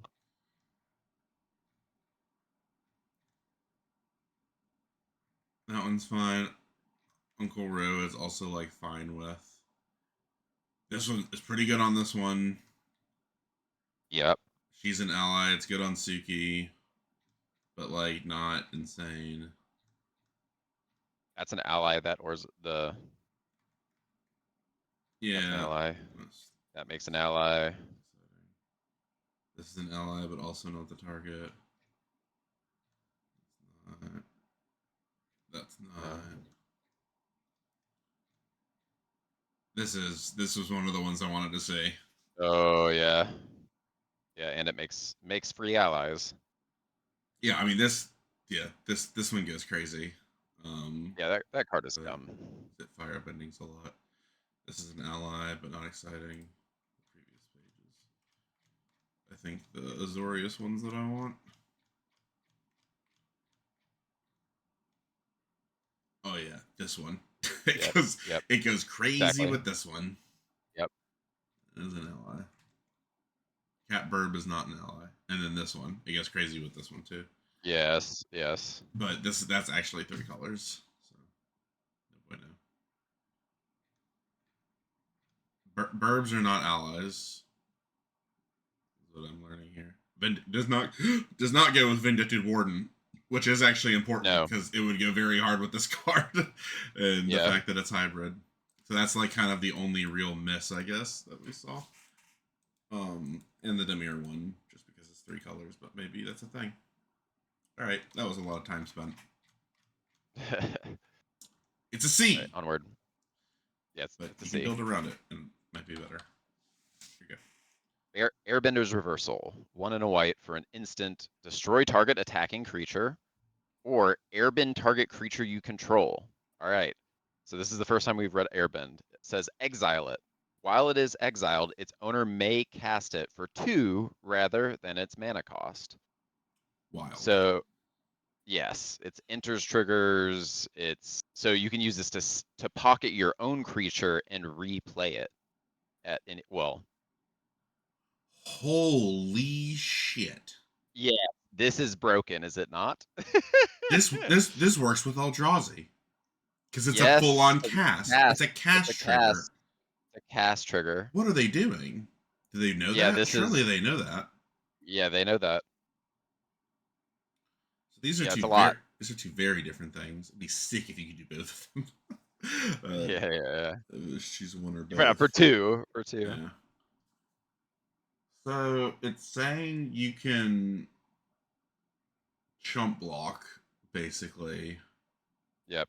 And then get your thing back, assuming it has a proc, but you'd rather enters or leaves triggers. Blow up their thing. Ducking removal. So this is similar to the 2-drop of the last set. That was a common that I called was good, right? Because that one gave hexproof and indestructible, or destroy something with toughness 4 or greater, or power 4 or greater, and it was an instant for 1 and a white. I think that one's a little better than that. Because, like, blowing up something big that doesn't have to be attacking is close to a target attacking creature, but, like, kind of like the other one better, maybe. I'm not sure. Yeah, I mean, we'll just have to see how many, like, broken leaves triggers. Like, obviously, this is pretty cool on the Momo. Like,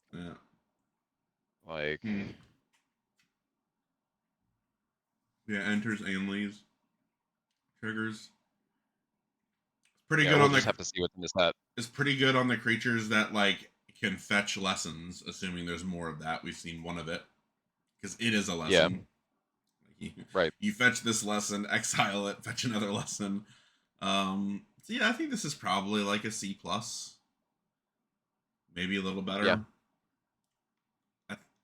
I think it's close to that other spell. All right, that was cool. Compassionate Healer, 1 and a white for a 2/2 human cleric ally. Whenever this creature becomes tapped, you gain 1 life and scry 1. It's a wonderful C. Yeah, it's a wonderful C. It's well, water. It's made for water bending. What's that? Because you tap things to. Oh, whenever it becomes water tapped. bending. Oh yeah. Water bending is the super convoke. Yeah, you're right. So yeah, it might even be I mean, Scry 1 and life will add up a high C. Yeah. Oh, absolutely. I mean, if you're like waterbending.deck, that could be pretty sweet. This is the sort of effect too that like goes unnoticed, but does win you the game, but you won't notice it because like it This just got you 2 draws deeper and gained you 2 life. That was like the whole difference in the game, but you wouldn't appreciate it. Also, Thomas, literally the text, waterbending does not only heal physical wounds, it can soothe the spirit and calm the mind. Obvious, obviously Yep, waterbending. there. Invasion Oh, that's you. reinforcements. That's you. Why Yeah. don't you read it? One and a white. Yeah, invasion reinforcements. Creature, human, warrior, ally at uncommon. It's a 1/1 with flash, and when this creature enters, create a 1/1 white ally creature token. We got another So this one. card is very good. This is like a what Rapid reinforcements or whatever. C plus, B minus. Yeah. They're just gonna keep calling this card It's reinforcements. It's just gonna be whatever flavor reinforcements. It's gonna just do yeah. this. I Tell you think I what, think that this is probably close to a B minus. Assuming you have this is a build around B yeah, minus. You have yeah. allies. This is 2 allies at instant speed for 1 that are then probably 2/2s or something else stupid. Um, yeah, this is a build around B minus to B even.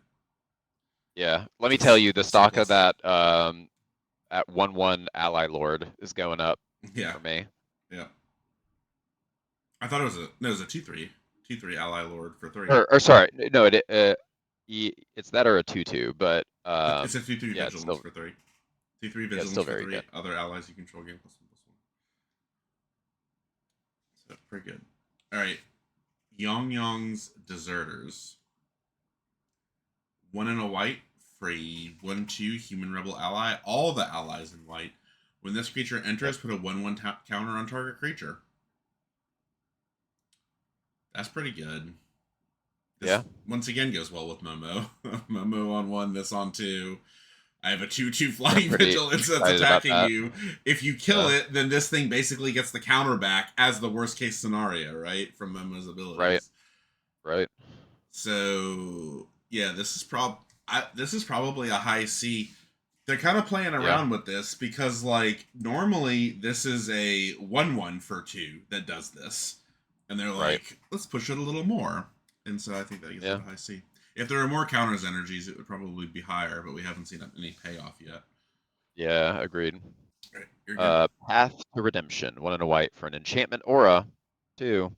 Enchant creature. Enchanted creature can't attack or block. Okay. And you can pay 5 to sacrifice this aura, exile enchanted creature, create a 1/1 white ally creature token, activate only during your turn. So this is Yeah, just good, right? yeah. Like, It's this weird little like pacifism with upside thing that they've done a couple times now. yeah, They've also done yeah, pacifism with downside like this. I like this. Was it one time they made it like it cost 8, but your opponent could pay 8 to sacrifice it to get rid of it or something? That was like the Uh, downside version. This is the upside version. Yeah, I think this is pretty good. I yeah, don't like the activate only during your turn. Like that's the yeah. Why? just to piss you off. Just so you can't free roll it. It'd be like, oh, I guess it's 2 things. It's so you can't free roll it, and so that you can't like threaten to counter your opponent's ability to sacrifice it or something. Yeah, Um, but notice it does say activate only during your turn, but not at sorcery speed. So once again, works with firebending. They're yep. really they're putting that little tweak in this specific set. But yeah, this is And just on good. top of firebending, it's also just like going to sacrifice trigger itself in Orzhov as well. Like, I mean, Mm-hmm. I think this is just very good. And give you more sacrifice fodder and more threat, more Yeah, scalable allies. Yeah, I think this is at least a B minus, maybe even a B because of the sacrifice. yeah, I'd say B yeah. It's minus. extremely good. I started at a B minus. Me, Razor Yep, Rings. 1 and a white yep. for an instant. It deals 4 damage to target attacking or blocking creature. You gain life equal to excess damage dealt this way. Interesting. Makes you feel real happy to kill the burb. Killing Burb goes so hard. I wonder if you could make this gain 4 life by casting it at the end of combat. So like, or gain 3 life. You couldn't gain 4 life because damage will immediately kill it and you can't respond to that.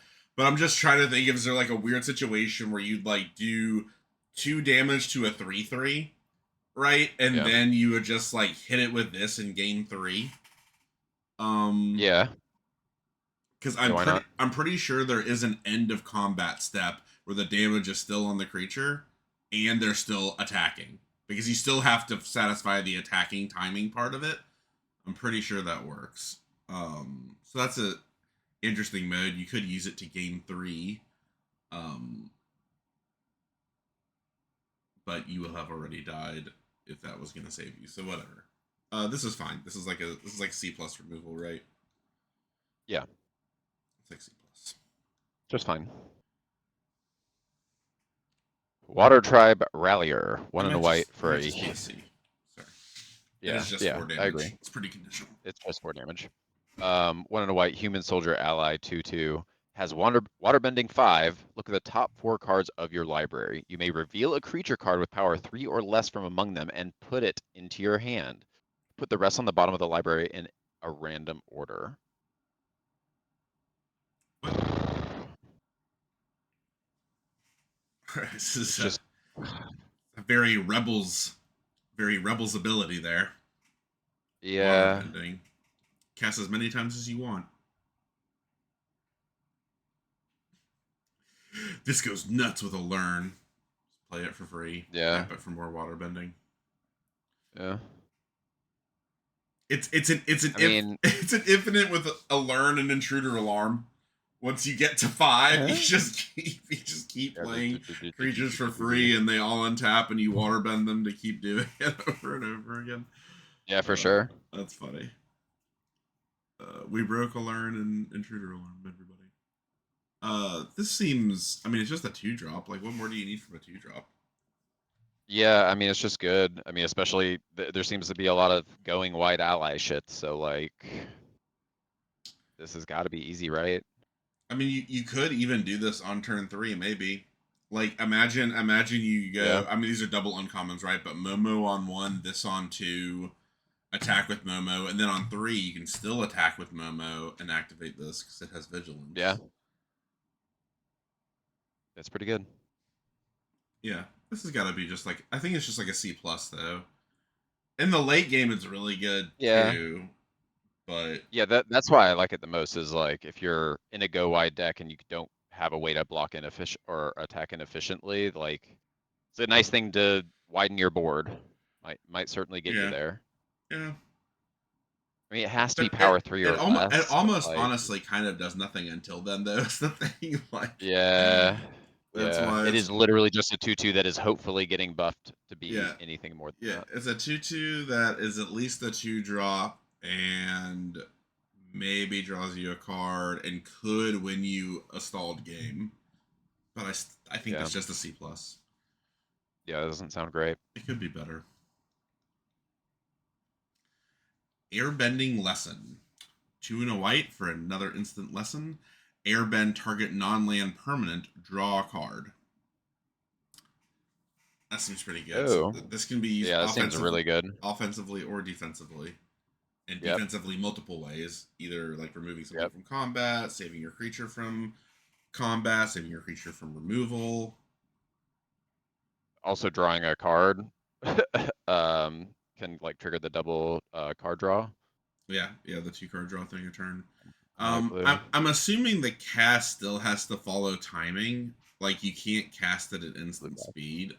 I would think Yeah, it doesn't say cast it any time for 2. It just says cast it for 2. Yeah, yeah. I think you. it's I think cost it. 3 though. Yeah, That's a lot.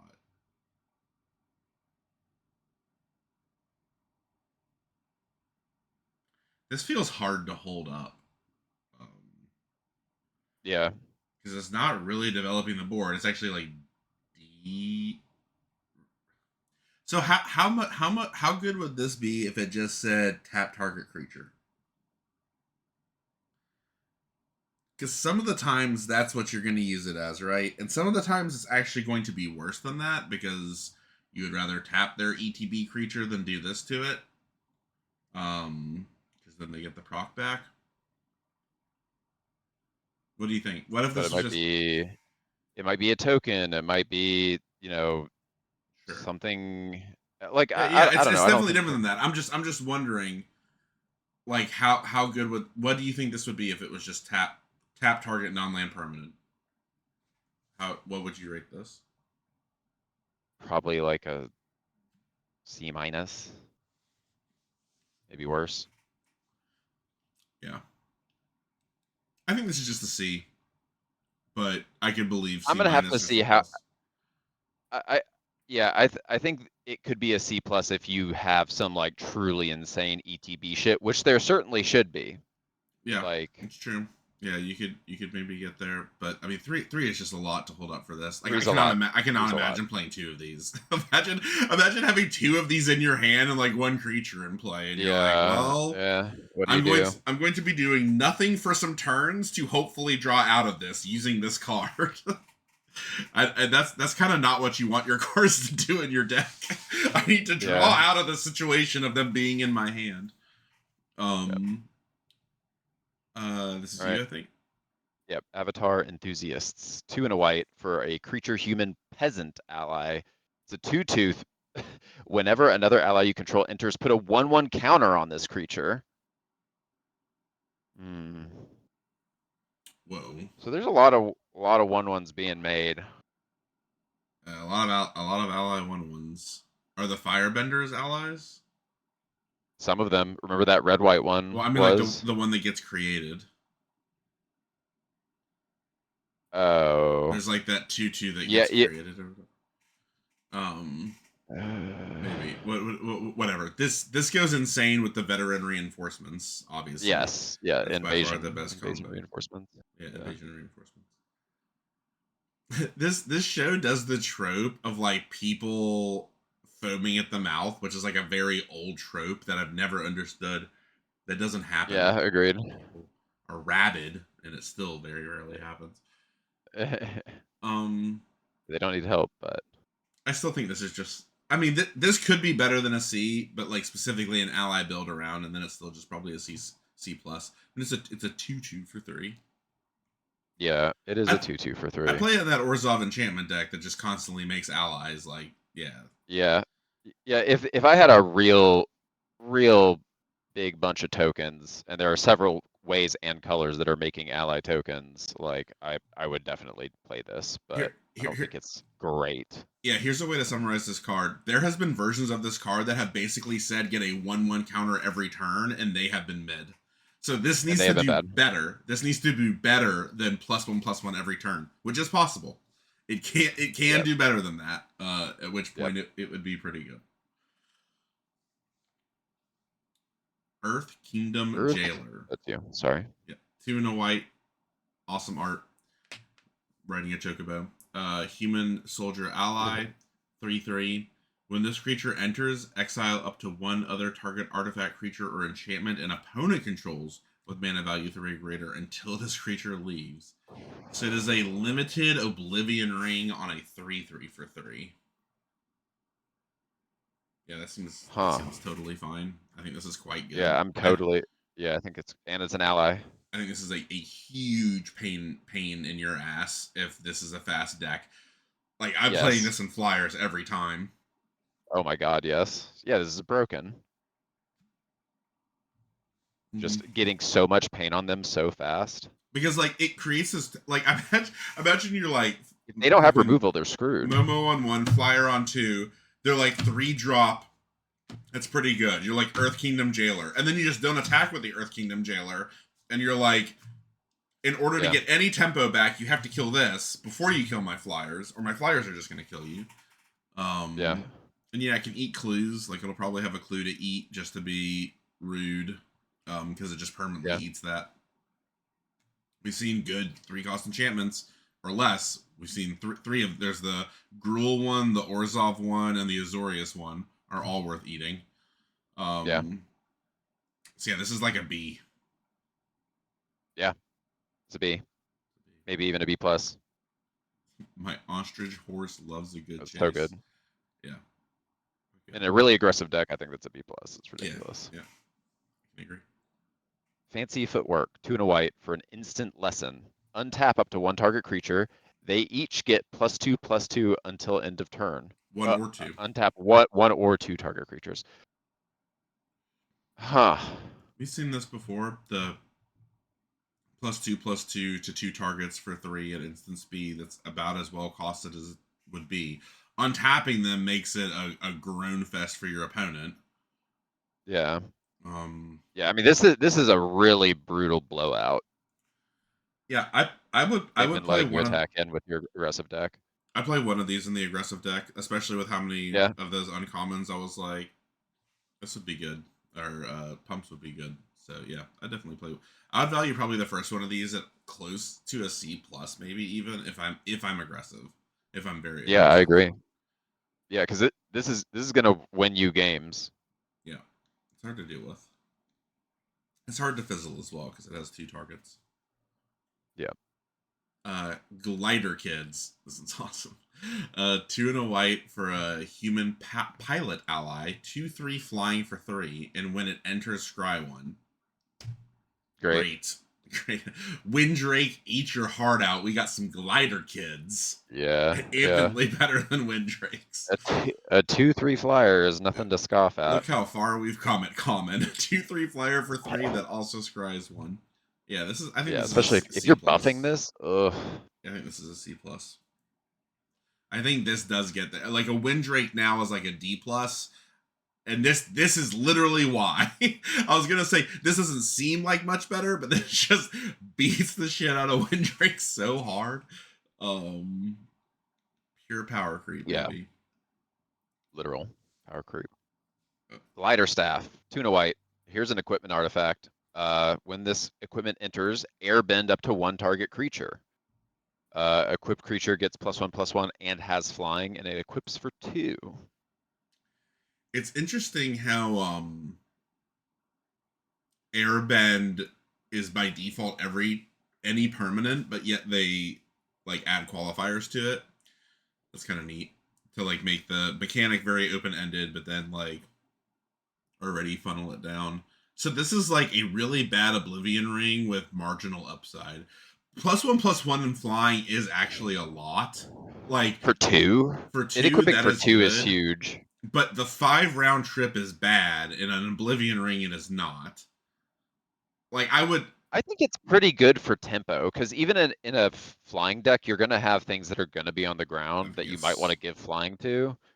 And I think literally just like this you could play on turn, like let's say it's turn 5. You play this, immediately equip something, you exile something off their board, you get more damage through, and maybe you're getting to equip this to something that was on the ground that's also now getting damage through. Sure. I think it's reasonable on turn 5. It's worse than bouncing it. It's much worse than bouncing it because they get to cast it it's for much 2. worse than bout. So I agree. So let's just say that this was a 3 cost equipment that just bounced the creature, and then I wouldn't be over the moon about that. Like if it didn't do anything for 3, and I had to equip it for 2, I would be pretty off of it. Although that is good, that just feels like way too slow. I don't know what. I guess you'd play it in like Selesnya Beats would be maybe where that would have a home. I don't know. I think it has a chance. Like you really playing this in your Flyers deck? Wouldn't you just rather play that? Wouldn't you rather play the 2/3 like infinitely more than this? I just think this being a possible tempo, like if you've got a deck that's got things on the like if you're fulfilling flyer. It's not really tempo because you're skipping your 3rd turn, or you're No, skipping. I'm talking about turn. this. Yeah, I think like playing this later is better because like tempo you're isn't developing the relevant board. later. Tempo isn't relevant late in the game. Tempo is like the first 5 turns. Like at that if you're point, you're attacking just in in a and long game. It can remove a blocker. Maybe. It can remove a Yeah, blocker.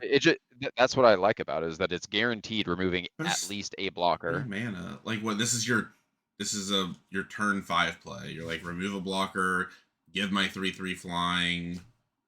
Yeah, that's a lot of damage. That's a lot of potential more damage than you could otherwise do. Basically bouncing something and getting to But give I'm just saying. something But you have damage to through think is about what pretty good. you're saying, that you would play a spell that costs 5 and it said one creature can't block, gain +1/+1 in flying to target creature. Like you'd be excited about a spell that costs 5 and said It that. also, I it wouldn't. still, it also prevents crackback because they have to cast it the next turn. Like it's not Sure. gonna get damage in if it's their biggest thing. Yeah, so it's like a tap and stun counter almost. It also is taxing them 2 mana. That's not completely nothing. It's also giving them ETB triggers potentially. Maybe. But I think all the other stuff is still better than that reason or like possibility. I don't think this card is good. I agree it seems like it could be, but I just can't imagine what deck I'm excited to play this in.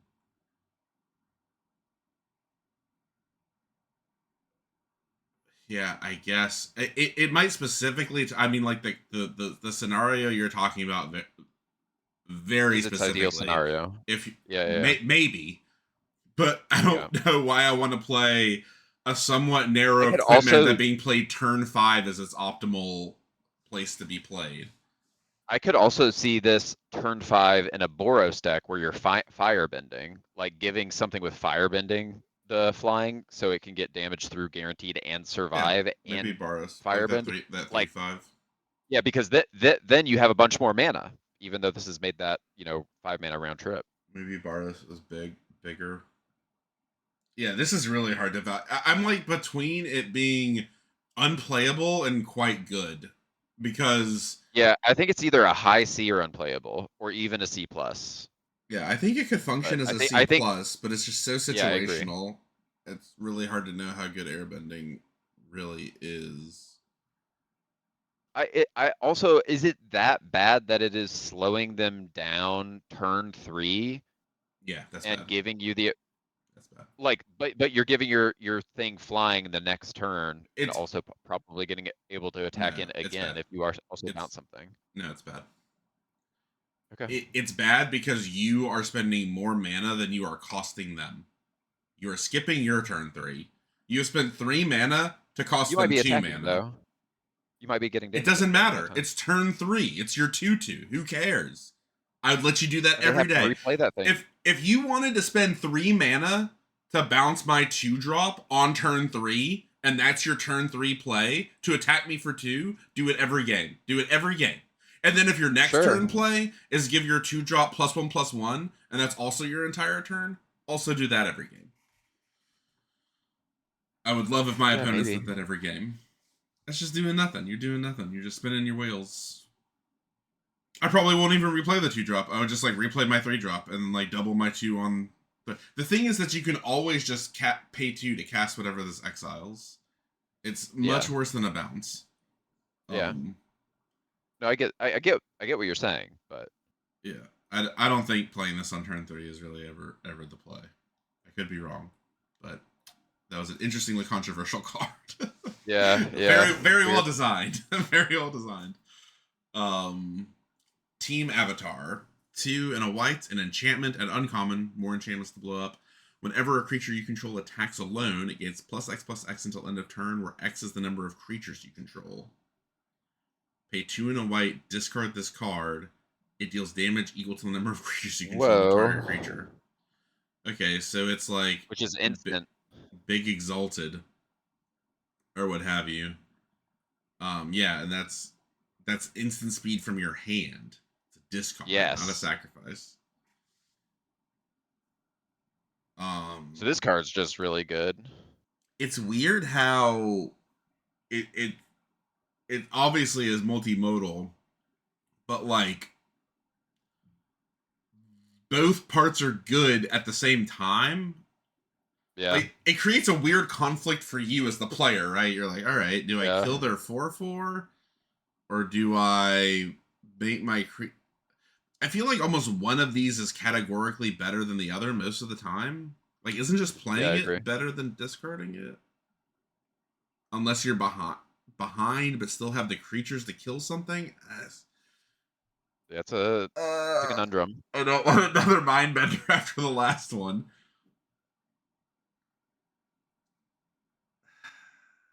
It's just okay. So the first part of it, the not discard part, is a solid go wide build around at like a C plus to B minus level. It's quite good. We've seen it before.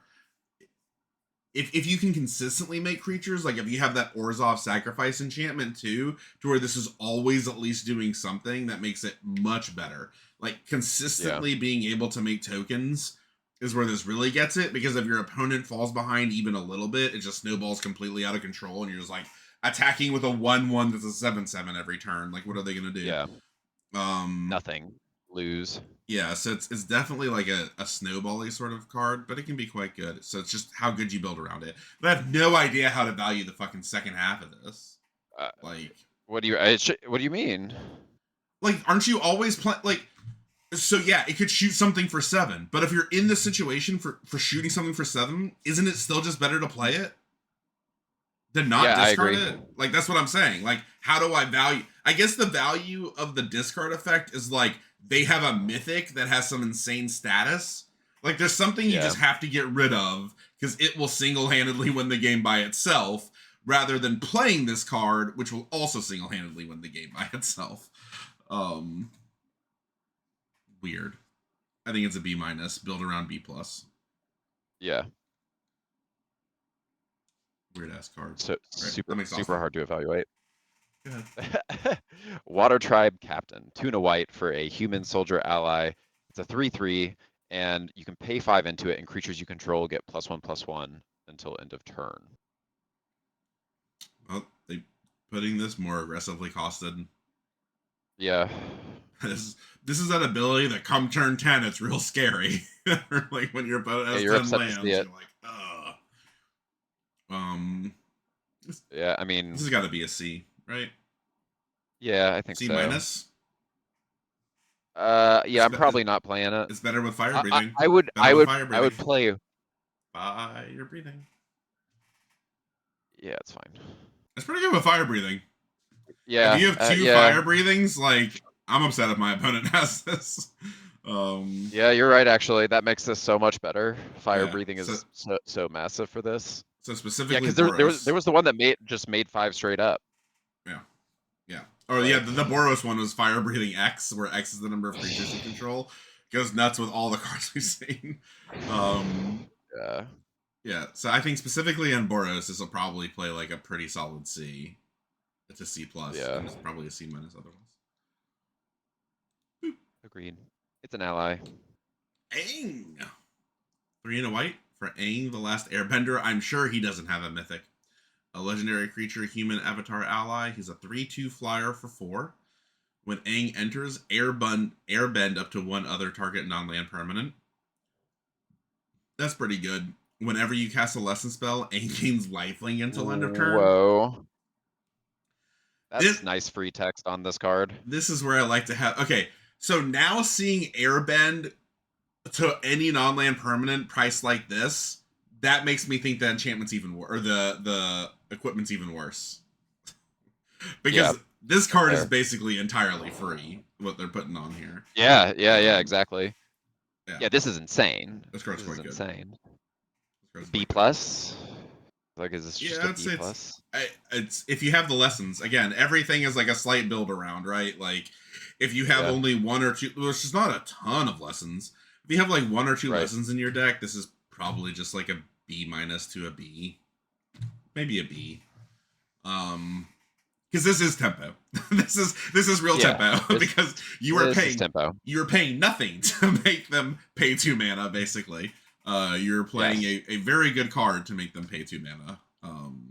So yeah, if you have the lessons, it's a B plus for sure.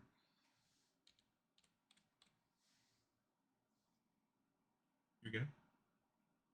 Destined Confrontation. 2 and 2 white, 4 total for a sorcery. Each player chooses any number of creatures they control with total power 4 or less, then sacrifices all other creatures they control. Uncommon board wipe. Weird.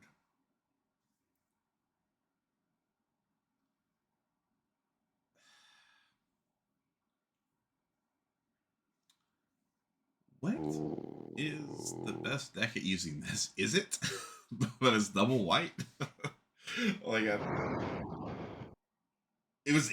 had the 0/3 too, right? Like this goes crazy in blue red control. Like, if you have blue red control, like that 0/3 creature that lets you recast instant sorceries from your graveyard. Yeah.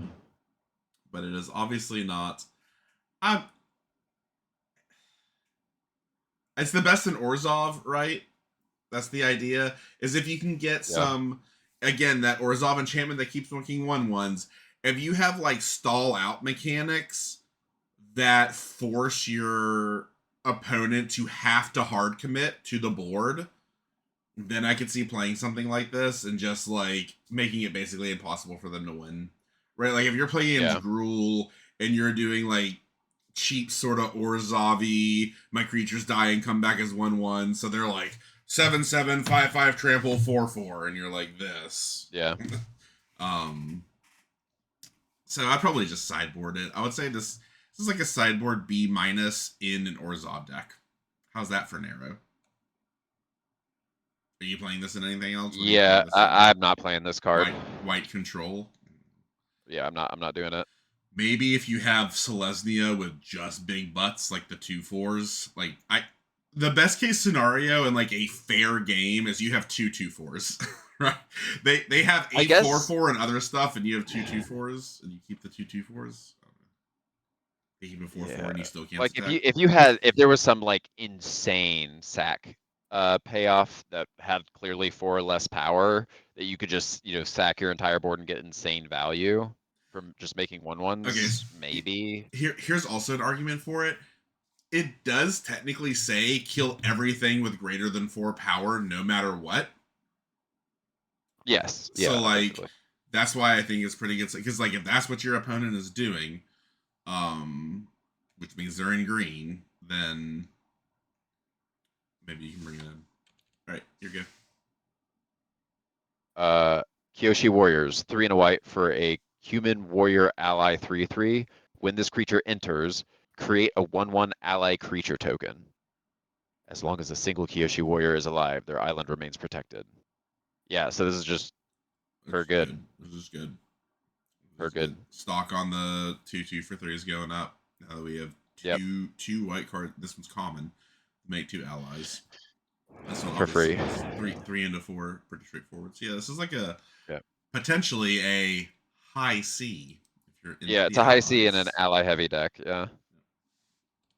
Seems easy though. Yeah, pretty easy. Sandbender Storm. Wouldn't that just be an airbender? Is sand bending actually kind of is? Which is a joke. I don't think so. All right. 3 and white. It might be. It could be Earth. Maybe they're. That's true. Earth Earth and air combined. Benders. 3 and a white. Instant. Choose 1. Destroy target creature with power 4 or greater. Earthbend 3.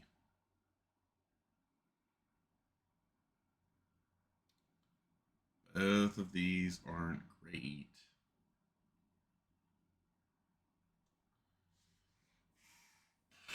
I like my destroying I'm not playing it. Power 4 or greater for 2. Yeah. If this costs 1 less. This isn't even a lesson. It's not even a lesson. It's just a storm. Get out of my face. It's an F. I'm not playing it. You're not playing it? I think it's not playing it. D+. If it was for 3, all right, you're good. Southern Air Temple, 3 and a white for a legendary enchantment Shrine. When Southern Air Temple enters, put X 1/1 counters on each creature you control, where X is the number of shrines you control. Whenever another shrine you control enters, put a 1/1 counter on each creature you control. Okay. This costs 4. So, like, The most you're realistically going to have is 2 shrines if you Yahtzee uncommons in the color pair you already were, so it Yeah. doesn't go too nuts. Yeah, I'm gonna look up how many shrines are in this. I can't imagine there's many. I presume one of every color and maybe a multicolor. Wait, were the multicolored ones already shrines? I'm gonna look it up. So let's just say you get 1. It's not great. No, Right? not very good. It's not great. If you're So specifically yeah, allied there's only 5. There's only 5 1 in every color. each, and yeah. However, I would love to play the Yahtzee dream of 5 colors, taking every shrine Yeah, and it could be a 5-color deck. using airbending to bounce them and replay them for 2 over and over. Oh, that is a dream. That is a dream. Bouncing entire temples. Yeah. Yeah, so if there is a 5-color shrine deck, obviously this slaps. On the surface, I think this is just mid, like 4 for +1/+1. Yeah. If you have 3 shrines, maybe. So the cool thing is I'm pretty sure this actually does double proc if you have 2 of them, even though you have to sacrifice 1. Yeah. Because it will see it enter. It's yes. Yeah. So it will double do the thing. So you would get 3 total counters, which is actually fine. Cashing one of these in for 3 total counters, because the one that's already there will see this come in and trigger the second text, and the one coming in will see itself and the other one and trigger a 2. So yeah, 3 counters for 4 is fine. So yeah, you can take this in multiples, but just by itself. So I'm not taking this early unless I'm really trying to force it and have prayer on my side. Yeah, a 1/1 counter on your entire team basically for 4 at sorcery. Yeah, we see that for 5 stampled on like a 4/4. Yeah. Instead of for 3 stampled on a nothing. For nothing. Yeah. So yeah, and You maybe sack fodder. Sack fodder. if I was super go wide allies, maybe I'd consider it. So like a D+ or a build around C+. Yeah. My go. Right. Vengeful Villagers, 3 and a white for a creature human citizen 3/3. Whenever this creature attacks, choose target creature an opponent controls, tap it, then you may sacrifice an artifact or creature. If you do, put a stun counter on it. Okay. So it's a tap whenever it attacks, which is already pretty good. And then if you're an Orzhov, you can just be a real pain. Because this will start cascading, right? Like if this gets you 1. If you have the sacrifice fodder to support this, and it is effective for them to do once to you, you are in trouble. So yeah, the reason this card is super scary is because if your opponent ever is able to like profitably sacrifice something for basically free to tap down and like make a good attack with, let's say, this and like another 3-drop or something, it's terrible news for you, because that stun counter means no matter what you play next turn, they could just tap it down. Hell, they could tap it down and stun it, and then you better play something else good, otherwise they'll just tap down and stun the first thing again, and like it just runs away with the game. So this is pretty frightening. I think this is like a B-, like a build around B- maybe. You need fodder for it, but it is frightening. This wears pumps really terrifying. Well, because you have to kill it. It will just win the game. Have to kill this. It is a 3/3 for 4. Yeah, but which that's not great. It single-handedly will, like if you're supporting what it's trying to do, they're in trouble. It doesn't cost any mana. It costs no mana. This with the +2/+2 and flying is hilarious. Yeah, like this is an example of extremely strong tempo, because stunning something is the very definition of tempo, and doing it every turn for effectively free, like, yeah, you do have to supply it fodder some way, but like, I'm happy playing that, excuse me, the 1/1 that makes the 1/1 for 2. I'll just sack them both to this. No problem. Yeah. Happy to do it. Yeah. It's probably winning me the game. All right, you're good. All right. Gather the White Lotus. 4 and a white for sorcery. Create a 1/1 white ally creature token for each planes you control. Scry 2. Huh. Okay at 3, happy at 4. Broken at 5. Mono white out of 10. Yeah. Yeah. Yeah, mono white out of 10. Very, If you very can pull it heavy off, that's white. hilarious. Yeah, like I said, it's okay at 3.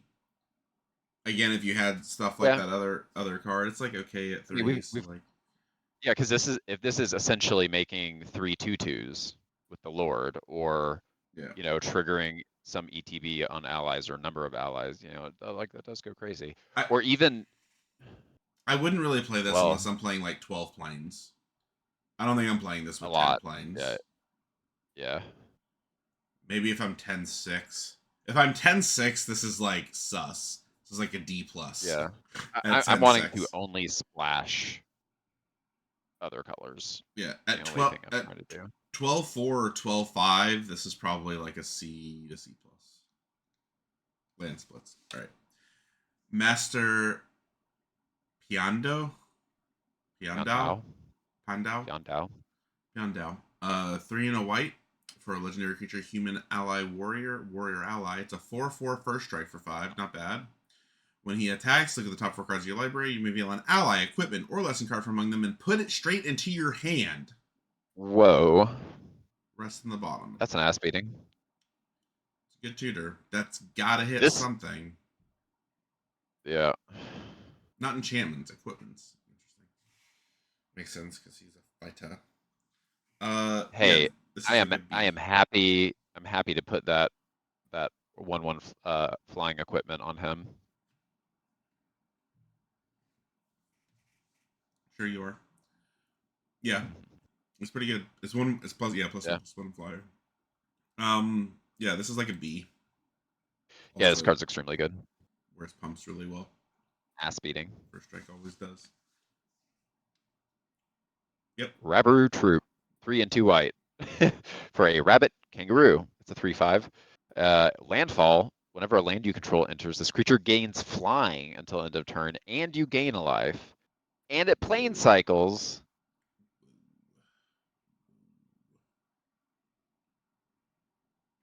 This is an interesting take on the 3/5 flyer for 5, which is like a 3/4 flyer for 5, a 3/5 flyer for 5. It's I still never. think this card's just okay. It's never defensive flying. It's only ever offensive flying. Yeah, I'm not playing this. You do gain a life. You do gain a life. Land cycling is not bad. And it is. I'm not playing this in an aggressive deck. That I can agree with. No Yeah. aggressive deck wants to play this. Although it does kind of go in the It's a good flying blocker. deck. Yeah, Maybe it does kind of go in the flying deck. I'd play 1 in the flying deck. Yes. The fact that it plane cycles makes it playable. Yeah. Yeah, but I agree. It's just like a C. It's not too exciting. Is cabbages a reoccurring joke in this? Yes, it is. They love their cabbages. It's a C. Don't you hate on Eternal Dragon? Appa, Loyal Sky Bison, 4 and 2 white. 6. Yep, 6. 4 and 2 white for a 4/4 legendary creature Bison ally flying. Whenever Appa enters or attacks, choose one. Target creature you control gains flying until end of turn. Airbend another target non-land permanent you control. Huh.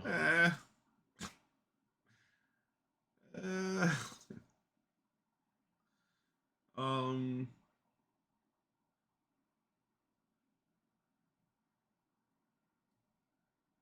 B minus. An unexciting B minus. A very unexciting B minus. Can maybe do neat things. Let's see. Oh, red or blue. We did it, or we did some of it. All right, we got our lesson immediately in blue. Boomerang basics. 1 blue for a sorcery. Return target non-land permanent to its owner's hand. If you controlled that permanent, draw a card. This It's a goes crazy with Momo. it's a sorcery. I was Yeah. like, I was about to absolutely lose my biscuits over this card because I thought it was an Yeah. instant at first. I was Oh, like, yeah, yeah. the most power cut boomerang of all time. Yeah. I mean, It's if pretty I've good. got like, yeah, I think it's pretty good. It is hilarious with Momo, like I said though. This is the definition of tempo. Yeah. Yes. One Yep. mana for any non-land permanent. Yeah, also goes good with shrines. Mm. Yeah, that's funny. Yeah. I'll play one of these. I think one of these I'll play like a C to C plus. If Yeah. you're in flyers, I think it's really good. Just as Yeah. tempo. Assuming you can keep your flyers in play. Gran. One blue mana for a legendary creature, human peasant ally. Why she gotta be a peasant? She's a 1/2. When Gran becomes tapped, draw a card, then discard a card. So that works with waterbending. She is of the water tribe. Non-creature Oh, spells hell yeah. you cast cost 1 less to cast as long as there are 3 or more lessons cards in your graveyard. 3 or more. Gran be real needy for those lessons. I'm not excited about Yeah. this. How much waterbending do I have to even put this in my deck? A lot. I'm not sure. I think Probably quite a bit. this is an F.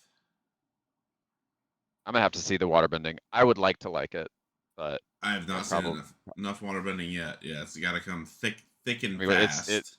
yeah, it's water. Like we're in blue. We are in blue. We'll see. I'm starting at an F. We will revise.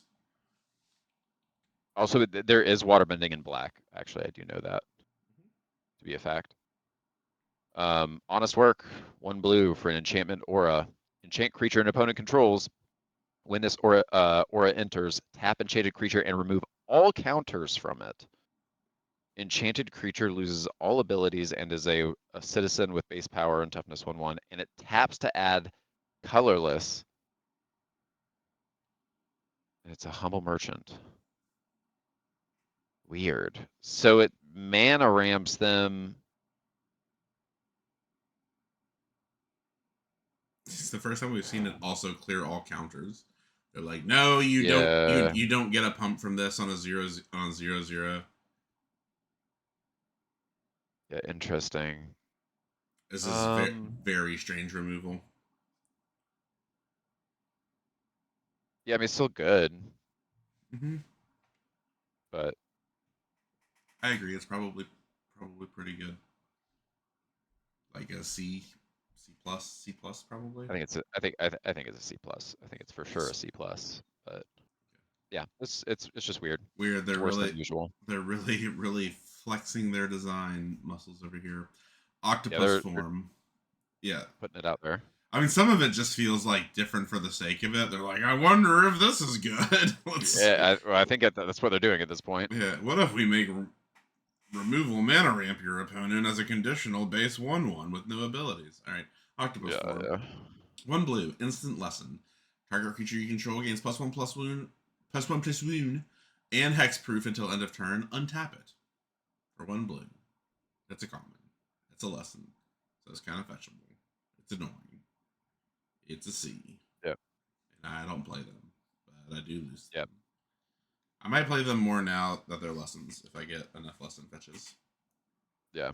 All right. Watery Grasp. One blue for an enchantment aura. Another one. Enchant creature. Enchanted creature doesn't untap during its controller's untap step. And you can Wonderburn 5. Enchanted creature's owner shuffles it into their library. So once again, That's pretty good. It's pacifism with upside sort of concept, Yep. but the blue version.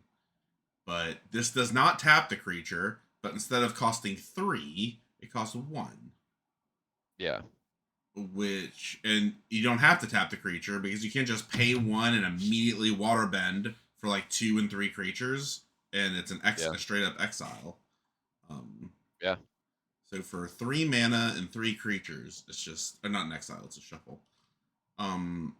So yeah, this is like a B. Yeah. B minus. I think it's a B minus, but it's still very good. Very good blue removal. Oh boy. Accumulate wisdom. 1 and a blue. Instant lesson. Look at the top 3 cards of your library. Put one of those cards into your hand and the rest on the bottom of your library in any order. Put each of those cards into your hand instead if there are 3 more lessons cards in your graveyard. Wow. This is lesson build around stuff right here. This one especially. This is a draw 3 for 2 if you have 3 lessons in your graveyard. And it is a lesson. There was something that milled you, right? Didn't we say? Because I remember there's a being mill. bad on it. There's a mill. You were like, you could mill lessons. So yeah, that would work with this.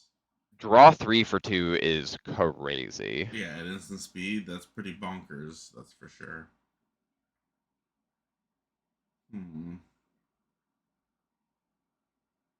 This card's got to be good, right? This is really good in your lesson board, and like some constructed, assuming that you can go fetch lessons again, because you just always make this your 3rd one. Then you draw 3. Yeah, this seems good. I mean, just getting 1 out of the top 3 at instant speed, like that's on rate more or less. So yeah, I would say this is probably a C plus to a B minus. I mean, if it's a build around B plus if you really have just a ton of lessons, because this can also get you lessons, get you another one of this. Would be really sick. So yeah, this is like a build around B plus, but it's probably at least a C plus. Like this is not the like worst case scenario if you're playing this turn 2. It could be worse. I mean, that's a good card selection. Yeah. To set yourself up. So like, all right, Benevolent River Spirit. 2 blue for a creature spirit. It's a 4/5. As an additional cost to cast the spell, Waterbend 5. Flying, ward 2, 4/5, and when this creature enters, scry 2. Whoa. So it costs 7. Yeah, it costs 7, but has Convoke and Affinity. Yeah. But for only 5. So not Affinity, Improvise. Improvise, yeah. Yeah, for only 5, but 7. What a weird card. Seems good. I mean, a flying ward 2, 4/5 is like nothing to scoff at. Yes. And what on average this? I mean, ideally this costs 4. You go 2 drop, 3 drop. Yeah. Or what? 1, 2, 3. Play this on 4 is bonkers. Yeah. But on average, you'll get it on turn 5, which is fine. Because on turn 5, you only need 2 other creatures. So how is a turn 5 flying ward 2 scry 2 that also taps 2 of your creatures? It's probably good. Probably good. Probably good. Yeah, I'm gonna say this is a B. Yeah. Yeah, I think it's a B plus. I don't think it's a B plus. In the flying decks, I think this is a great finisher. I think it's better in the go wide ally deck as your high end. Yeah, maybe. Flying decks Either way. are just more going to be killing your opponent, right, than playing this. Yeah. That's pretty good. Oh, you're good. No, my go. Crash. Yeah. Crashing Wave, 2 blue, sorcery. As an additional cost to cast this spell, Waterbend X. Tap up to X target creatures, then distribute 3 stun counters among tapped creatures your opponents control. So for 2 mana, I get to tap nothing, but I'm distributing 3 stun counters among tapped creatures. So if they have already swung out, I get to tap them down an additional turn. If they have not swung out, or have some mix of swinging and not swinging, like they swung with one thing, then I pay 4 mana, or 2 of it being Waterbend, and then I tap 2 of them down and stun all 3 of them.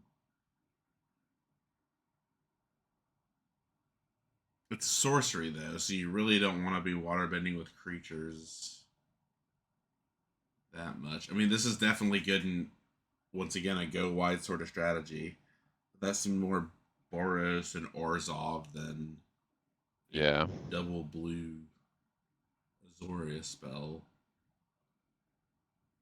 It works with it Maybe works with blues are really works about with just like Momo. going over the top. So like if you have the things that synergize with being tapped, like you're just getting value off of those and stunning their things down as much as possible and Yeah, building well, your board to something ridiculous. we I have don't know. seen 2 good water bends now for Grandma, or a few good water bends.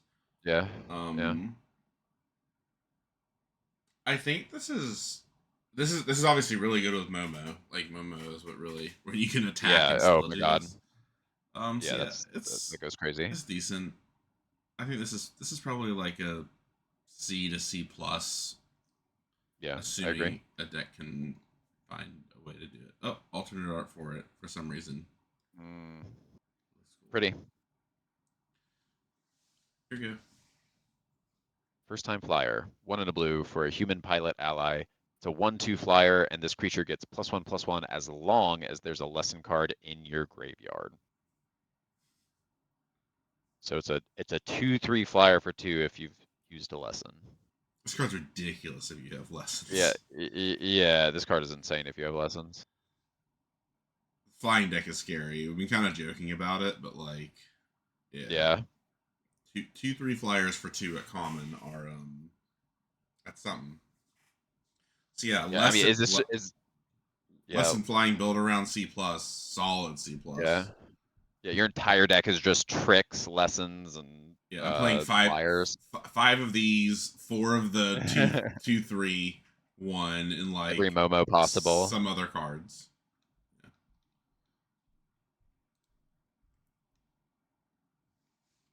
Uh, for Yeah. forecasting fortune teller, 1 and a white for a human advisor ally for a 1/3. When this creature enters, create a clue. Well, that's insanely good. That's pretty good. It's 2 towards Waterbend immediately. That's very true. That's also a way to look at it. Just I wasn't even going there. Just on its face, it's quite good. Yeah, for water bending, this is the cheese and the rice. Um, yeah. So in water, from water bending, this might almost be B minus quality. Honestly, Yes, I think yeah. this is a It's C insanely good in plus. water. Yeah, If you can waterbend, if that is not complete garbage to be doing waterbending, then this card is one of the best cards in your deck to enable it.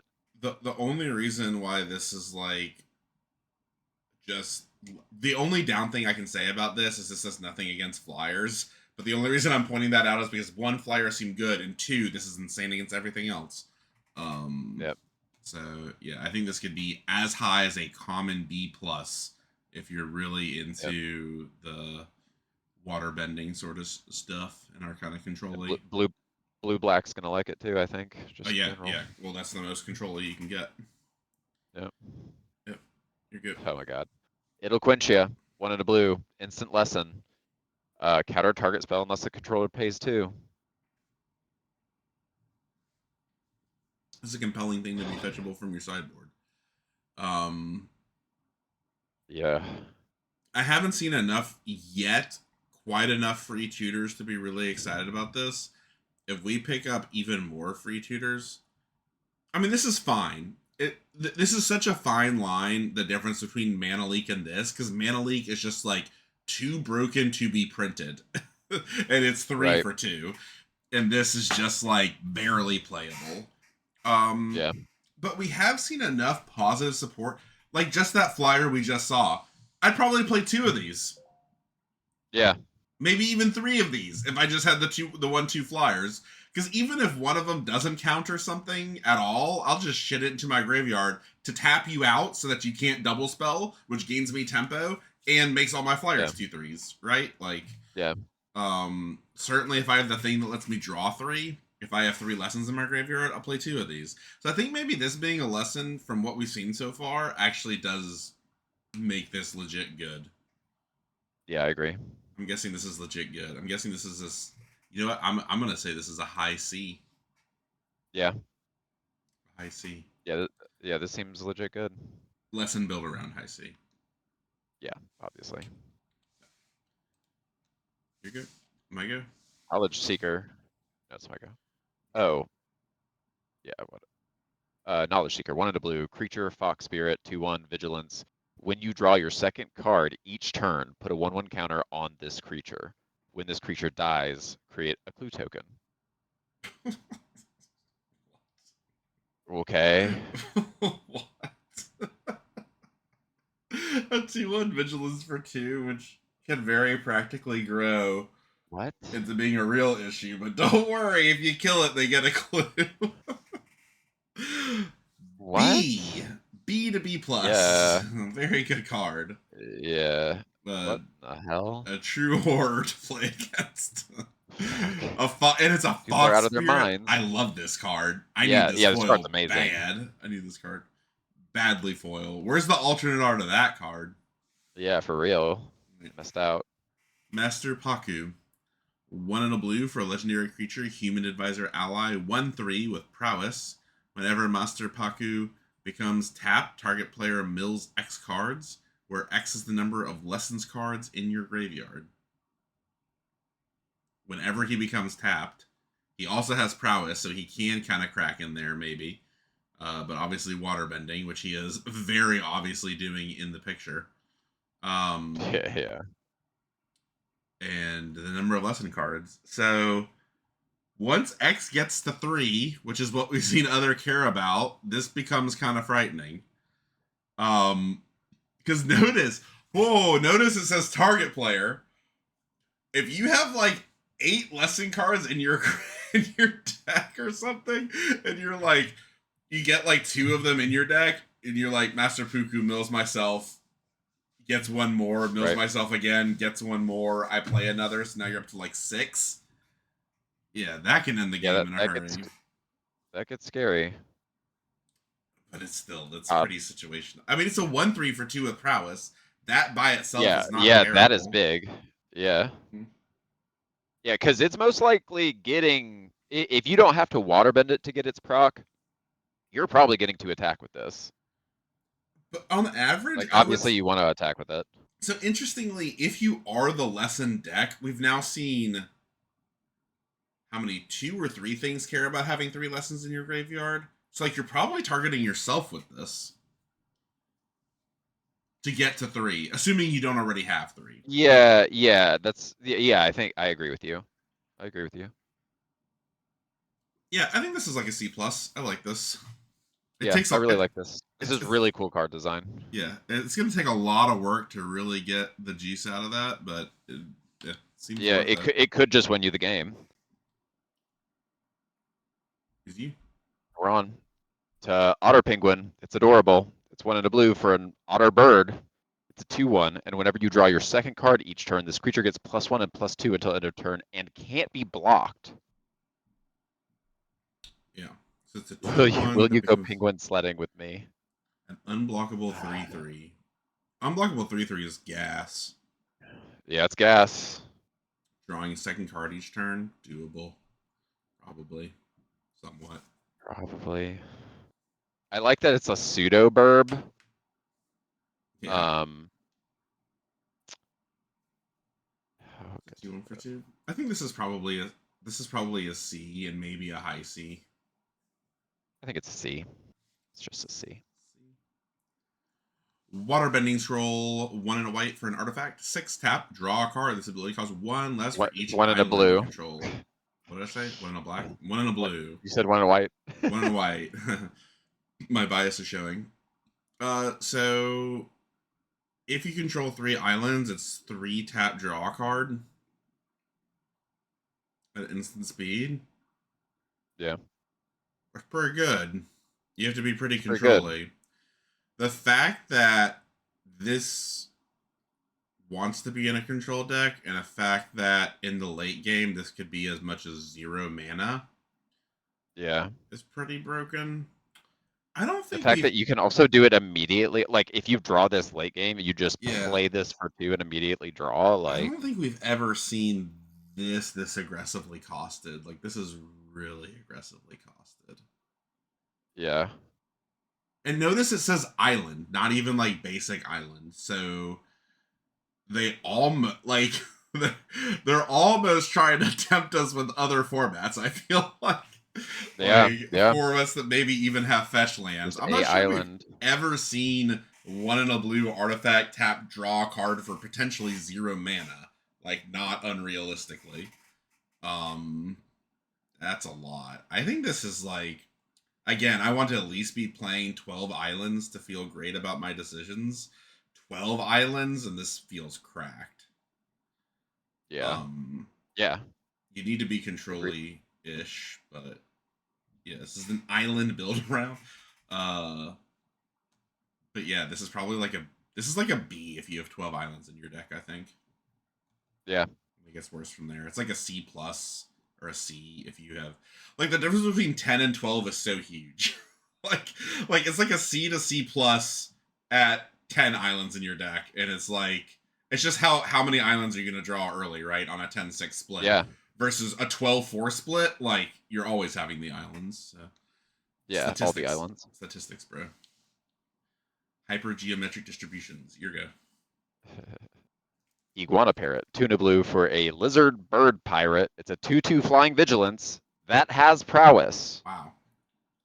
Whoa. First impression, this is going to get eaten by that 2/3 flyer. Second impression, this is going to eat that 2/3 flyer. yeah, holy shit. Well, this seems great for that deck, for Azorius. I mean, Azorius flyers are scary. They're so scary that I can see these battling each other in the sky, because for sure people are going to be drafting them, especially when you get in the higher winds. So like a C plus. Yeah, I think this is just a C plus. We called the other one a solid C plus, so I think this has to be a C plus. Yeah, so the other one was a 2/3 flying that scryed 1 for 3. They're close. Yeah. They're close. This one obviously has more upside, but you have to do more work to get it. So yeah, but you clearly want to be doing it with lessons. So like, yeah, with lessons. No, you want both of them. Invasion Submersible, 2 in a blue for an artifact vehicle 0/0. When this vehicle enters, return up to 1 other target non-land permanent to his other's hand. It's a mana war. Excuse me. Exhaust Waterbend 3. This vehicle becomes an artifact creature. Put 3/1/1 counters on it. And it's a once per game exhaust. So it is a mana war. You can also tap this, so it's actually just Waterbend 2 to be a 3/3.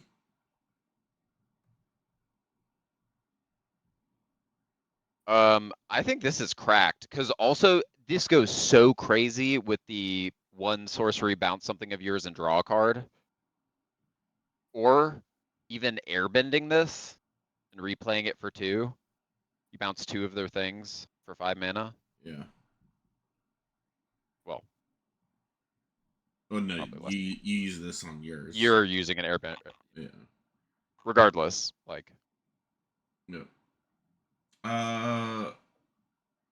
I do think this is good to airbend. I definitely agree with that. Yeah, I think this is probably like a B minus. Yeah, I think this is a B minus. Because really the fact that it just pays for one of its waterbend as well, like the fact the waterbend is actually 2, I think is what makes this actually quite good. On top of the other's energies, like you mentioned, also the art is awesome. Cool card, love it. Love mana wars. Love vehicles that are actually kind of good. Love blinking shit. Yeah. Lot to love there. Oh, here she is. Here we go. Katara, Bending Prodigy, 2 in a blue for a legendary creature human warrior ally. She's a 2/3. At the beginning of your end step, if Katara is tapped, put a 1/1 counter on her. Waterbend, 6. Draw a card. There's more cheap draw card. Yeah. So she really likes waterbending. Crazy. Yeah. If she's tapped. So you could waterbend with her, 4 mana, and 1 other creature on your next turn, and she grows. Very control-y again. You could also do it instant speed and use her to block. The instant speed part is pretty nuts with waterbending. So those white ally go white. Yeah, There's some. Okay, Azorius in general seems very good. There seems to be a very strong Azorius Flyers deck and a very strong Azorius Allies deck as well. Yeah. Like, both of them, and maybe they can mix and mingle, where you're like going wide and flying and waterbending and Yeah. winning the game on every axis, which Azorius is typically pretty strong. Yeah, I want to say this is also like a B minus. Yeah, I agree. It's a little slow, but not that slow, because they can supply other waterbending things and be big itself. It might be better. I'm very into this. Very into this. Yeah. I mean, it's just a 2/3 for 3 as well. I want to make it work. Yeah. Yeah. All right. North Pole Patrol. 1 in a blue for a 2/3 human soldier ally. Tap, untap another target permanent you control. Nice. Waterbend 3 and tap. Tap target creature and opponent controls. So way overcosted tap effect there. Yeah. Normally you get that sort of cost on it if the creature is a 1 mana 1/1 that taps. But we also can untap our own stuff. So it's also a mana ramper because they can just untap one of your lands. Right.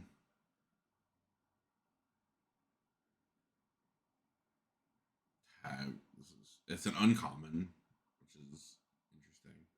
Have we seen anything broken involving untapping our other stuff? Not really, right? No. No. Literally nothing thus far. But I will say, like, Anything? for instance, the 2-drop common card that makes a clue when it enters turn 2. Like, turn 3, you're waterbending something for free, basically. Or turn 4, sorry. Because you don't mind tapping that 1/2 creature, a clue, and this thing. Yeah. In one mana. So you get a drop a 4-drop and tap something of theirs down. Yeah, you're right. Yeah, if you can, yeah, if you're really doing the waterbending thing with good waterbending fodder, this is probably pretty good. Maybe this is like mid-range burbs where you're just hoping to get some flyers down after a while. No, I think there's definitely a blue control-y deck for sure in this.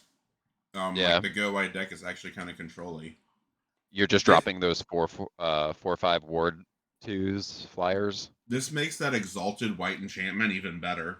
The one where, like, if you attack with one creature, it gets +S/+X. Like the amount of because that's what this deck wants to just win. Then, yeah. So I think this is like a control-y and or go wide build around, like probably very strong C+, maybe even B minus. Yeah. Yeah. In those decks, it's gonna feel broken. That's my guess. You're good. Rowdy Snowballers, 2 and a blue for a creature human peasant ally. It's a 2/2. And when this creature enters, tap target creature and opponent controls and put a stun counter on it. Another Sea of War. These are always decent. Yeah, I think this is especially good once again because of airbending. And just that. You mean waterbending? Yeah. No, air bending. And the like the 1 mana common lesson that you can bounce something to your hand and draw a card. Oh, you mean airbending to blink this? I understand. Yes, airbending to blink this for 2. Yeah, and it is an ally. So yeah, I think this is a C+. This card's generally good, and like you just did a good job of mentioning, it's got a little extra going on this set. Oh, I get the shrine. Oh, hell yes. The Spirit Oasis, 2 and a blue. It is a legendary enchantment shrine. When it enters, draw a card for each shrine you control. Whenever another shrine you control enters, draw a card. Very straightforward. Not as good as the 5-cost one that draws a card at the beginning of every turn for every shrine you control, but still pretty good. I mean, obviously you don't really want this to be the first shrine that you play, but you'll take it. Yeah. Yeah, this is just a shrine build around Dream. Like, this is obviously not good enough to play if you only have one of these. Like, what are you doing with your life? It's terrible otherwise. Yeah, you need at least 3 shrines to even consider doing this, and even then it's probably not good enough. Just live the dream and go 5 colors. Here you go. Flexible Waterbender, 3 and a blue for a human warrior ally. It's a 2/5 with vigilance and waterbending 3. This creature has base power and toughness 5/2 until end of turn. Ice Creature's annoying. Like, you're never in love with blocking a 2/5, really, you know? But you kind of have to, otherwise you risk potentially just taking 3 in the face, or 5 in the face. Like, I'd be tempted to say this is C bad, minus. but yeah, I think this is a C I minus. could even be worse. Yeah, it might be But unplayable. it's annoying. So yeah, I'm just not gonna play it, or I'm gonna call it a D plus. Yeah, I don't like it. We'll see.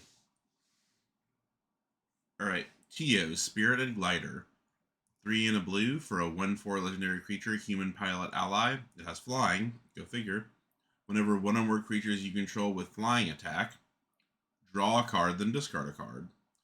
When you discard a non-land card this way, put a 1/1 counter on target creature you control. It's a way to get lessons in your graveyard. He does count himself. It is a loot. It does cost 4 for a 1/4 though. Can be a 2/5 pretty fast. Because it happens It can be a immediately. 2/5 the turn it turn it enters. Yeah. And definitely by its Yeah, so first attack. this is basically a 2/5 for 5, almost certainly. For 4. Sorry, for 4. Yeah. Pretty good, right? B minus. Yeah, pretty good. B minus. B minus. Seems good. Oh boy. Waterbending lesson. 3 in a blue. Sorcery lesson. Draw 3 cards, then discard a card unless you waterbend 2. So it's just draw 3 cards For 6. for 6. Unless you're tapping clues or something. I'm still not like over the moon even about draw 3 for 4 that's harmonized. Yeah. It is a lesson though. I mean, I'd play one of these. I'd even play 2 of these if I had ways to regularly get them out of my hand for value. And I would play one of these just if I'm doing lesson build rounds. Seems fine. Yeah. Seems fine. Ember Island Production. A sorcery that costs 5 and is an uncommon. 3 and 2 blue for a sorcery. Choose one. Create a token that's a copy of target creature you control, except it's not legendary. It's a 4/4 hero in addition to its other types. Okay. Create a token that's a copy of target creature an opponent controls, except it's not legendary, and it's a 2/2 coward in addition to its other types. I see what they've done here. It's pretty funny. It is just I like choose it. one. I mean, it's. I don't think this is very good. Yeah, I don't think it's good. I don't think it's good, but I like it. Like, I think it's just flavorful. It is flavorful. It is very flavorful. It's a cool card. I like that it's not, non-legendary. I think it's a C. The only way I feel like it's better than a C is if the target is your own, because you have something else broken in your deck that you're making a 4/4. Yeah, I'm assuming that's what you're trying to do, like having 2 just insane legendary things. Yeah. Oh, it's too bad the shrines aren't creatures in the set. Okay, yeah, that would slap. That would be hilarious. That would make it much better. Yeah, I think. All right, Geyser Leaper, 4 and a blue for a 4/3 flying human warrior ally with Waterbend 4. Discard a card, then draw a card. That feels way overcosted compared to other waterbending we've seen, just for a loot effect. On a 4/3 flyer for 5. So this is a C minus. Yeah, it's a C minus. I'm not playing it. Yeah. Lost Days, 4 and a blue for an instant lesson. The owner of target creature or enchantment puts it in their library second from the top or on the bottom. And you create a clue token. So this is normally 4, but it's also normally the next card they draw. This is bearing it even an extra turn after that. And giving you a clue. So is this just very good also because it's a lesson? It's probably pretty good. I would guess this is a C plus. B minus. I would say it's just a C plus. 5's just a lot. And I think in a lesson deck it could feel like Yeah. if you're If you like have a way to get it out of your control hand. lessons. If you have a way to Yeah, get it out like of your hand. Oh yeah. It would feel terrible if you're like in Demir or whatever, or even the yeah, more controlling Azorius, like this is definitely a groaner. You're like, how do I get yeah, because gotta it waste on does those. this is a 0 for 2 technically. Because it does eat it is a 1 for 1, or sorry, it's a 0 for 1. Because it does 1 for 1 them, and then you get a card and they have to eat their draw. Eventually. Yeah, or even maybe like additionally accelerating you with the water bending. Yeah, that's true. Yeah, I think it's a C plus. I think you'll be able to get them pretty like that. Sokka's Haiku. 3 and 2 blue for an instant lesson, counter target spell, draw a card, then mill 3 cards, untap target land. What? I get it, it's a haiku. Absurd. Counter target spell, draw a card, then mill 3 cards, untap target land. Haiku. Yeah. They're funny. Um,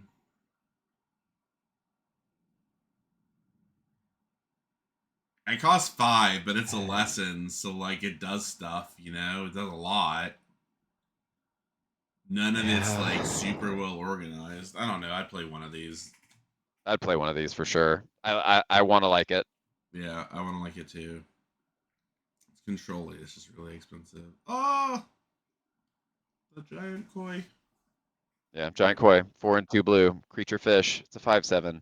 Waterbend 3. This creature can't be blocked this turn. That's more Sure. compelling. And island cycles for 2. It seems pretty good.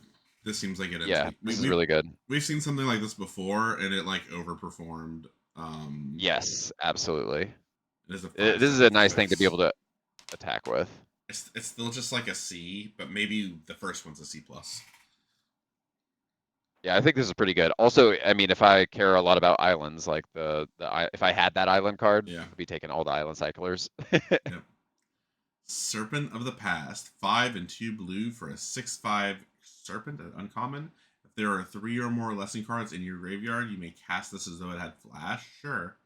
The spell costs 1 less to cast for each non-creature, non-land card in your graveyard. Oh my god. Whoa. This is it lessons? Big is it lesson action? I mean, this is huge. Yeah, if you can get 4 spells in your graveyard, which isn't unreasonable by turn 5 or whatever. This is a 3 mana 6/5 flash. Well, if you have the lessons too. Still just a 3 mana 6/5. There's a lot of value in the lessons though. Like if you've got any synergy with them, yeah, this seems good. Yeah, it's obviously a Spellslinger build around. Like it's terrible. As a vanilla 6/5 for 7 is atrocious. Yeah, yeah, obviously. But a 6/5 flash for 3. Yeah. Is Seems quite nutty. Quite good. So yeah, I don't know. I give this like a build around B minus probably. Yeah, I think build around B minus and otherwise maybe unplayable. Yeah, but it's a pretty difficult build around too. We did a we made it to black. We're back in black. We're gonna start off with a banger too. Gabe, take it away with the Callous Inspector. Yeah. Callous Inspector, 1 black for a human soldier 1/1. It has menace, and when this creature dies, it deals 1 damage to you. Create a clue token. Yeah. So this bad boy is guaranteed to get basically a damage through, obviously turn 1 or 2 damage through. And you're getting to like use this as a double sack outlet or a sack and draw outlet or something like that. Yeah, like works with improvise. This card's just very good. Or not improvise water bending or whatever. Yeah. Not at the same time, obviously, but yeah, this card is just this is just I such like a quintessential C plus. I'm glad it pings you. Yeah, it should. It has to have some downside. It's funny funny when you're like at low health and have 2 of these out, isn't it? You're like, Yeah. I can't really kill them. Not an Yeah, ally exactly. is noticeable, but I still think this is just a C plus, a 1/1 menace that dies Yeah, into a well, card. yeah, I mean, I think this is just going to be an overall pretty solid card with what we've seen. Because, like, if you're in blue-black, this is something that you care about because it's going to be towards water bending with these clues. And, like, Mhm. this is good for water bending as well if you don't want us to sack it for something. So, yeah, I mean, I I think like this it. is just a solid C+. plus. Demir, Orzhov, Rakdos, probably Golgari too. Everything that black get. Was there a black combination that I don't think this is great with? I think I just named all of them, so no. Green-black, it doesn't really do That's shit Golgari. ton of. I like it in What if we're Golgari like, though, because Golgari is like sort of grindy and is also pretty good at gaining health, and it has like graveyards energies, which this also kind of works with. yeah, it's just a super solid card anyway, like, Yeah, just period. it just goes in everything. C plus, great start. Yeah, C+. plus. Deadly Precision. 1 black, sorcery. As an additional cost to cast a spell, you may pay 4 or sacrifice an artifact or a creature and destroy target creature. So here's our Bone Splinters. It's non-exile. You can use mana. There's like 6 different variants of this card. Can you use mana? Does it involve discarding or sacrificing? Is it an exile effect? Is it just creature? Is it creature and artifact? Those are like Yeah. the levers they flip up and down when they make this card. It's always fine. And in this set, I think it's particularly good because you have a lot of artifacts and creatures to sacrifice We that have a we've lot of seen. artifacts, yeah. Not exile is, I think, its biggest downside. Like if this was an exile, I would probably say this is like I'm a, surprised this isn't an exile. a B minus to a B in this set. But I think it's probably just a C plus because it's a destroy. Yeah, agree. Hard agree. If we see a common threaten effect in red, that card goes up in value. You're good. Yep. Northern Air Temple, hell yeah, another shrine for me. 1 black, legendary creature, or legendary enchantment, sorry. When Northern Air Temple enters, each opponent loses X life, and you gain X life, where X is the number of shrines you control. And whenever another shrine you control enters, each opponent loses a life, and you gain a life. This card is so hilariously bad if you are not Yahtzeeing shrines. I Oh pay yeah. 1, you Oh lose yeah. 1, I gain 1. Ah, it's a card. Yeah, Like, yeah. you'd have to have some insane enchantments energies for me to ever consider playing something like that. I'm not even sure Yeah. I'd play this in 3. I would only play this if I had 3 color shrines going, specifically for the other shrines, just to get the shrine count up, and I'm not excited about it. It's bad. You should not play This is this. terrible. You should not play this. You should never play. There has to be the But if you stars do have to Yahtzee, so yeah. perfectly align. If you But do like Yahtzee like 5 the color shrines, then this is a good one. yeah, yeah. This is very good. This is very good. If you somehow For only end that up with one 8 very uncommons, unlikely scenario. if you have 8 uncommon Yes. shrines in Yes. your deck, Yes. I would play it and be happy. So woof. All right, Yeah. Zuko's Conviction. 1 black for an instant with a kicker of 4. So we just saw our Bone Splinters variant had basically a kicker of 4, but was a sorcery. Return target creature card from your graveyard to your hand. If this spell was kicked, instead put that card into the battlefield tapped. Wow. Okay. So it's an instant speed reanimate for 5, but it's tapped. It's also just an instant speed, get a good creature back into your hand at the end Yeah. of their turn and Yeah. replay it. Raise Dead. I think Yeah, like just an this is just instant speed very good, right? raise Dead. It's probably fine for that as a bailout, but like you're at most playing one of these probably, and I think it's still just a C plus. If it came into play untapped, Yeah, yeah, yeah, yeah. I'd be more I agree. interested. It's probably just a C. It's probably just a C because it does have fail cases, but the fail case is low. Yeah, I still think. I think this just costs so little that if you've got like a ton of sack outlets, like I could even see returning this 1/1 that makes the clue when it, We just to replay it and like have a blocker and another clue, and like it weirdly just we depends on have how good your seen engines are. But we have seen a bit of Mills energy, but it's been more around powering lessons than it has been yeah, reanimation effect. But it could go both ways. We just haven't seen a lot of Golgari sort of support, which is where this is most at home. Orzhov can run it too, but You know, Yeah, well, it definitely cares about green, so certainly there's a little bit in black that would care about lessons, I would think. I do have to say it's pretty egregious that the Bone Splinters templating does not use kicker, right? Like this should be kicker 4. If this spell wasn't kicked as an additional cost to cast the spell, sacrifice an artifact or creature. That's how this should be templated. It's just because it had always been templated that way, they just never kickered it.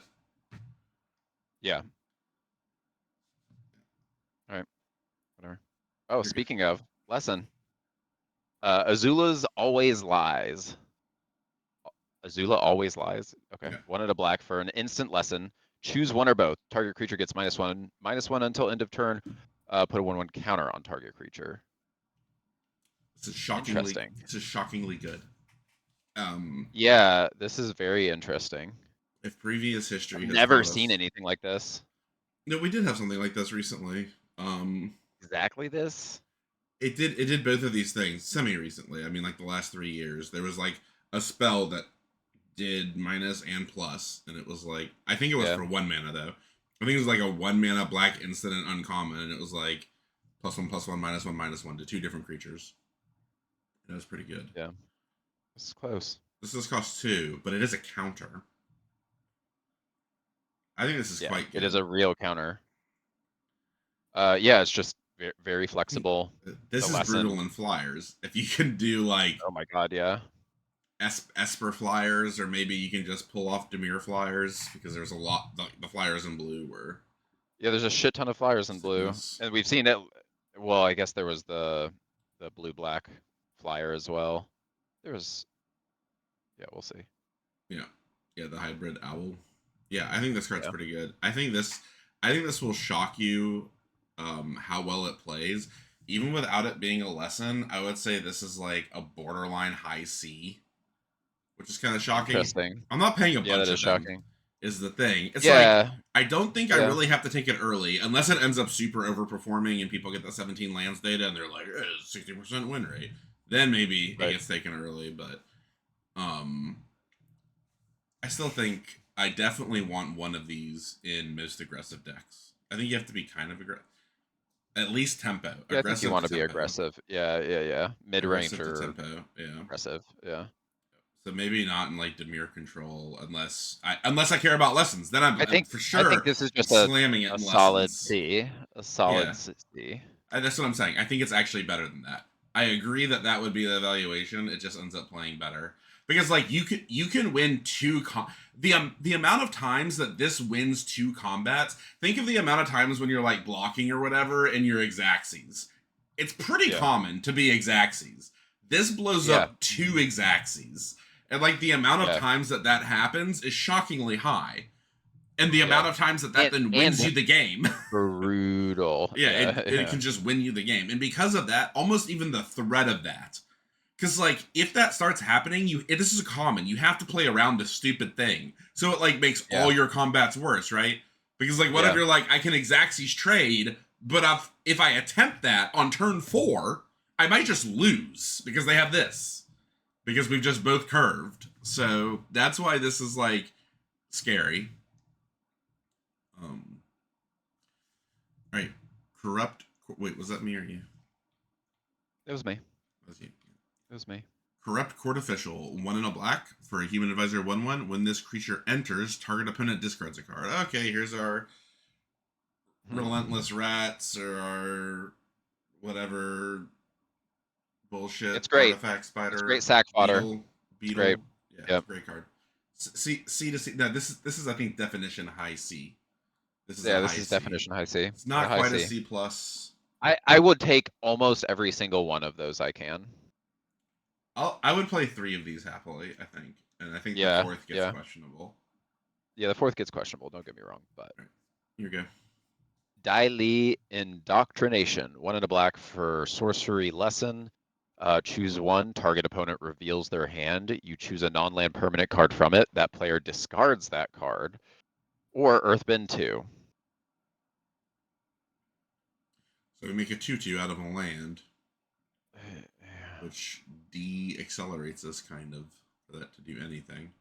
I don't think this is good. Okay, here's a call. Let's see if this is right. I don't think earthbending like this is good, because I don't think this is good. Yeah.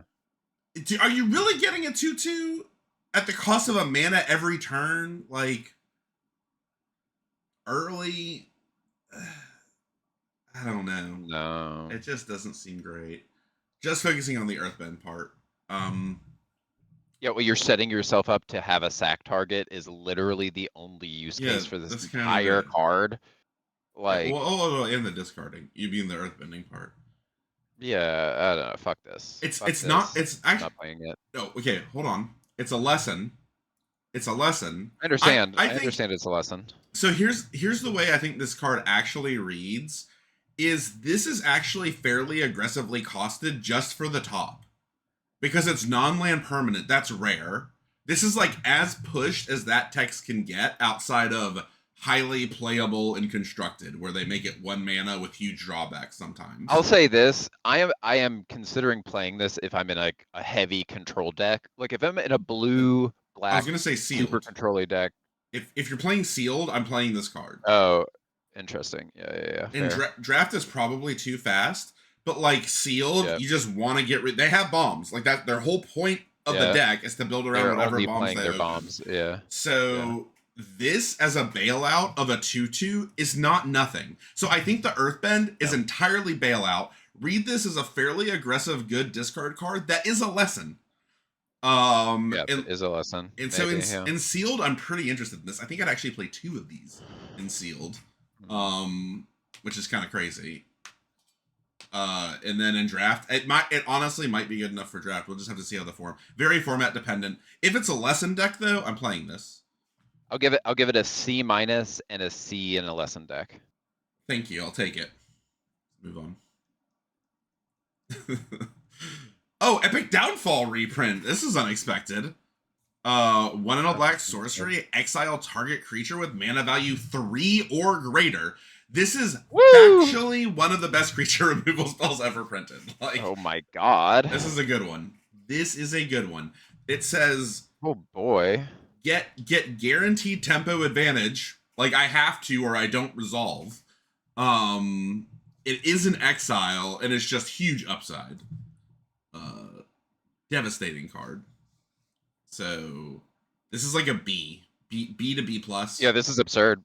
Yeah, it's extremely good. I mean, 3 or greater is basically if you're losing to solidly 2 drops, whoops, shuffle up and deal. Like this basically kills anything that matters. This seems like it's for sure gonna be a is it good enough for like standard and sideboard into specific? It has been. It's been played consistently in standard and sideboards. Yeah. Okay. It's just good. It's hard to get better than this on rate and the exile. Like it could be an instant. Like if we're just being foolish. Of course. But that would be an ignorant card. That'd be a. Yeah, I think it being sourced. Like if this was an instant, it's like probably a B plus to an A minus, but I think it's just a B to a B plus because it is a sorcery. But it's still a B is you're first picking so this good. And you're rubbing yourself. Absolutely. All right, you're good. Fatal Fissure, 1 and a black for an instant. Choose target creature. When that creature dies this turn, do you Earthbend 4? I dislike most things about this card. I dislike that it's fissure is just a weird word to me.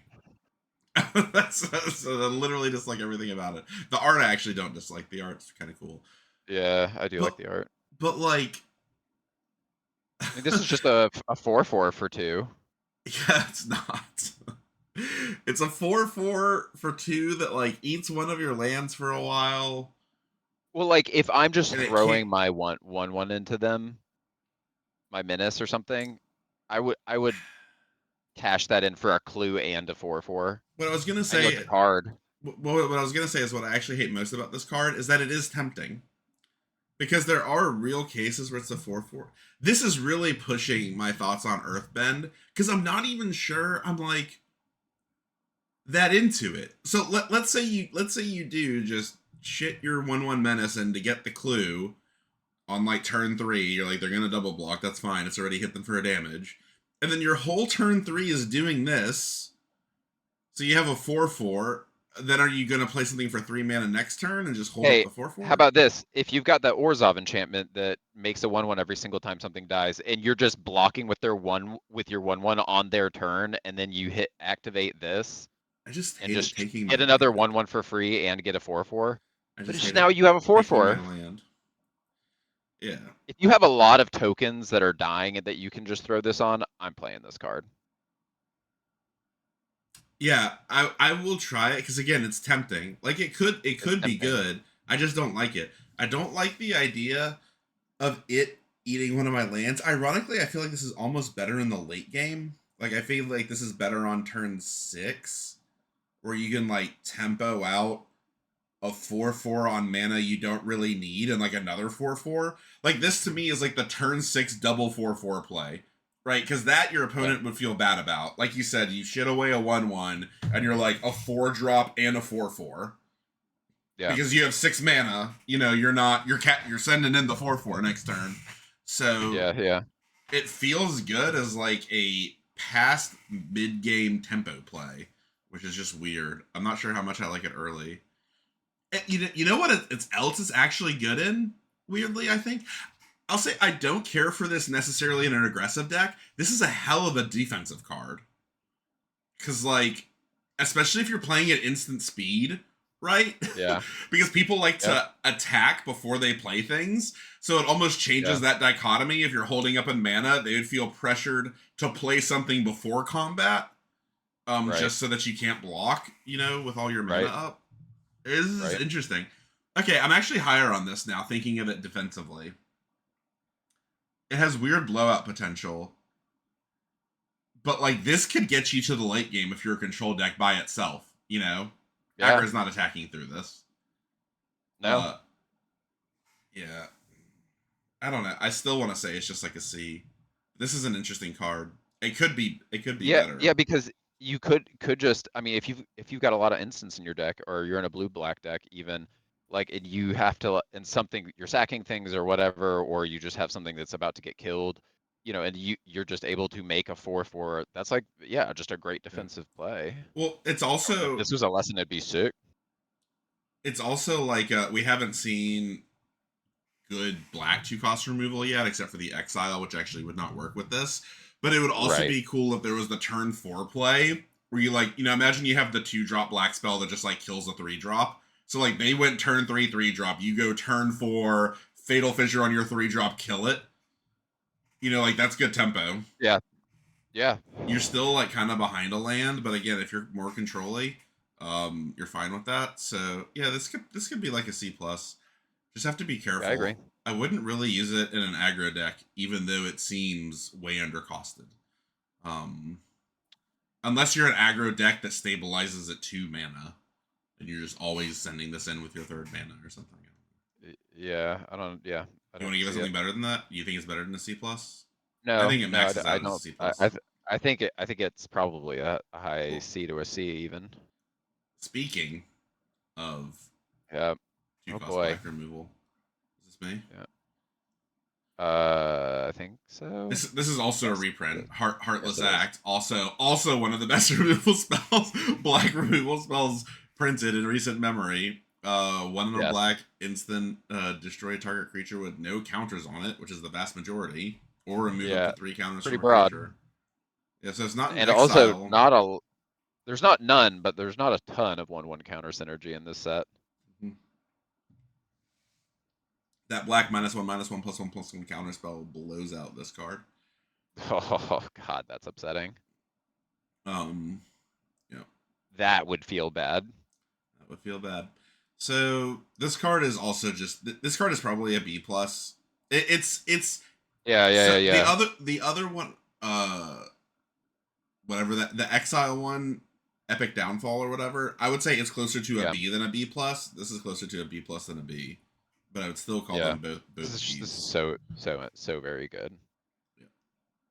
Both uncommon, by the way. So we don't have our common low cost black removal yet. Yeah. Judy, one of many, one in a black for a creature human advisor. She's a 2/2. Pay a black and tap her. Surveil 1. Well, I guess surveil them.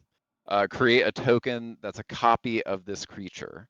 Then sacrifice an artifact or creature. Activate only as a sorcery. What?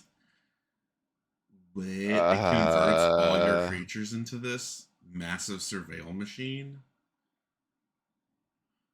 So if you have the 1/1 engine, it upconverts them into 2/2s that can surveil. yeah. And it's an untapped copy at that. It's a 2/2 for This is 2 interesting. with very weird upside. Yeah, I mean, well, for instance, if you've got that Orzhov fucking card, you're just turning a 1/1 every That's what I turn, said. and at Yeah, that's like exactly what I said. every turn. Okay, I yeah, said if like you have that. the Orzhov token generator, it upconverts them into 2/2s. Oh, I thought you. Her Regardless, name there are plenty of 1/1s. her name makes me think of Rick and Morty. The ooh wee, Yeah, Judy. One of the yeah, funny. very much so. He looks uh, like Mantis. yeah, I like it. I mean, it seems fine. I want to call. I think it's a high C, and in certain decks, I feel like it's going to be a C plus, if not Yeah, better well, in really certain sets slam it on Judy, the high or C. really certain decks. Like It's a I feel weird like one. there's going to be Yahtzee decks where that card's going to feel completely oppressive. It's like a rare card effect at an uncommon power. Like I don't think like this Yeah, obviously isn't super powerful, but it's rare to see an uncommon do something like this. Self yeah. replicate. June Bounty Hunter, 1 in a black for a 2/2 legendary creature human mercenary. June can't be blocked as long as you've drawn 2 or more cards this turn. Word. 1 and sacrifice another creature. Create a clue token. That's broken. Can't sack herself, or that would be really, really dumb. Obviously, Zenergizes with their top part. This is like a B minus, and if I think this is generally a B minus, if it could sacrifice itself, it would be probably a B because then it also has like insulation from removal. But this is also Yeah. this is just a good card in any control deck because any control deck will probably be able to like make some amount of tokens in the set. It seems like, or just naturally have some sacrifice fodder.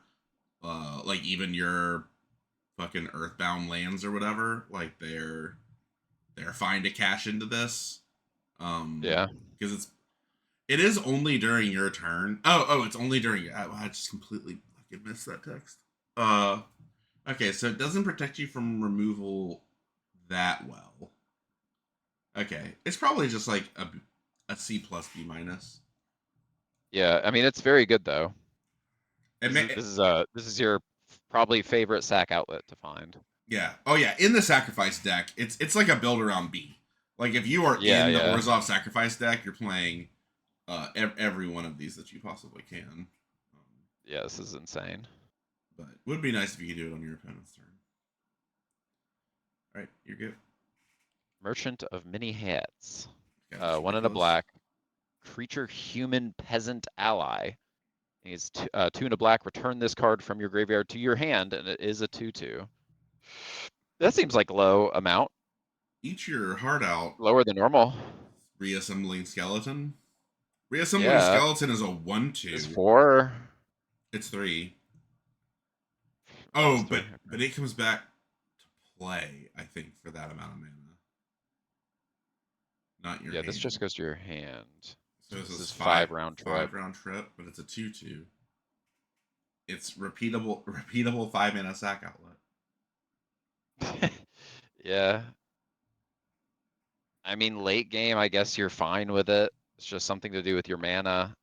Like, I'll run one of these in a sack deck. Yeah, yeah. I think you'll play one of these in this deck. So this is like a C to C minus. I think.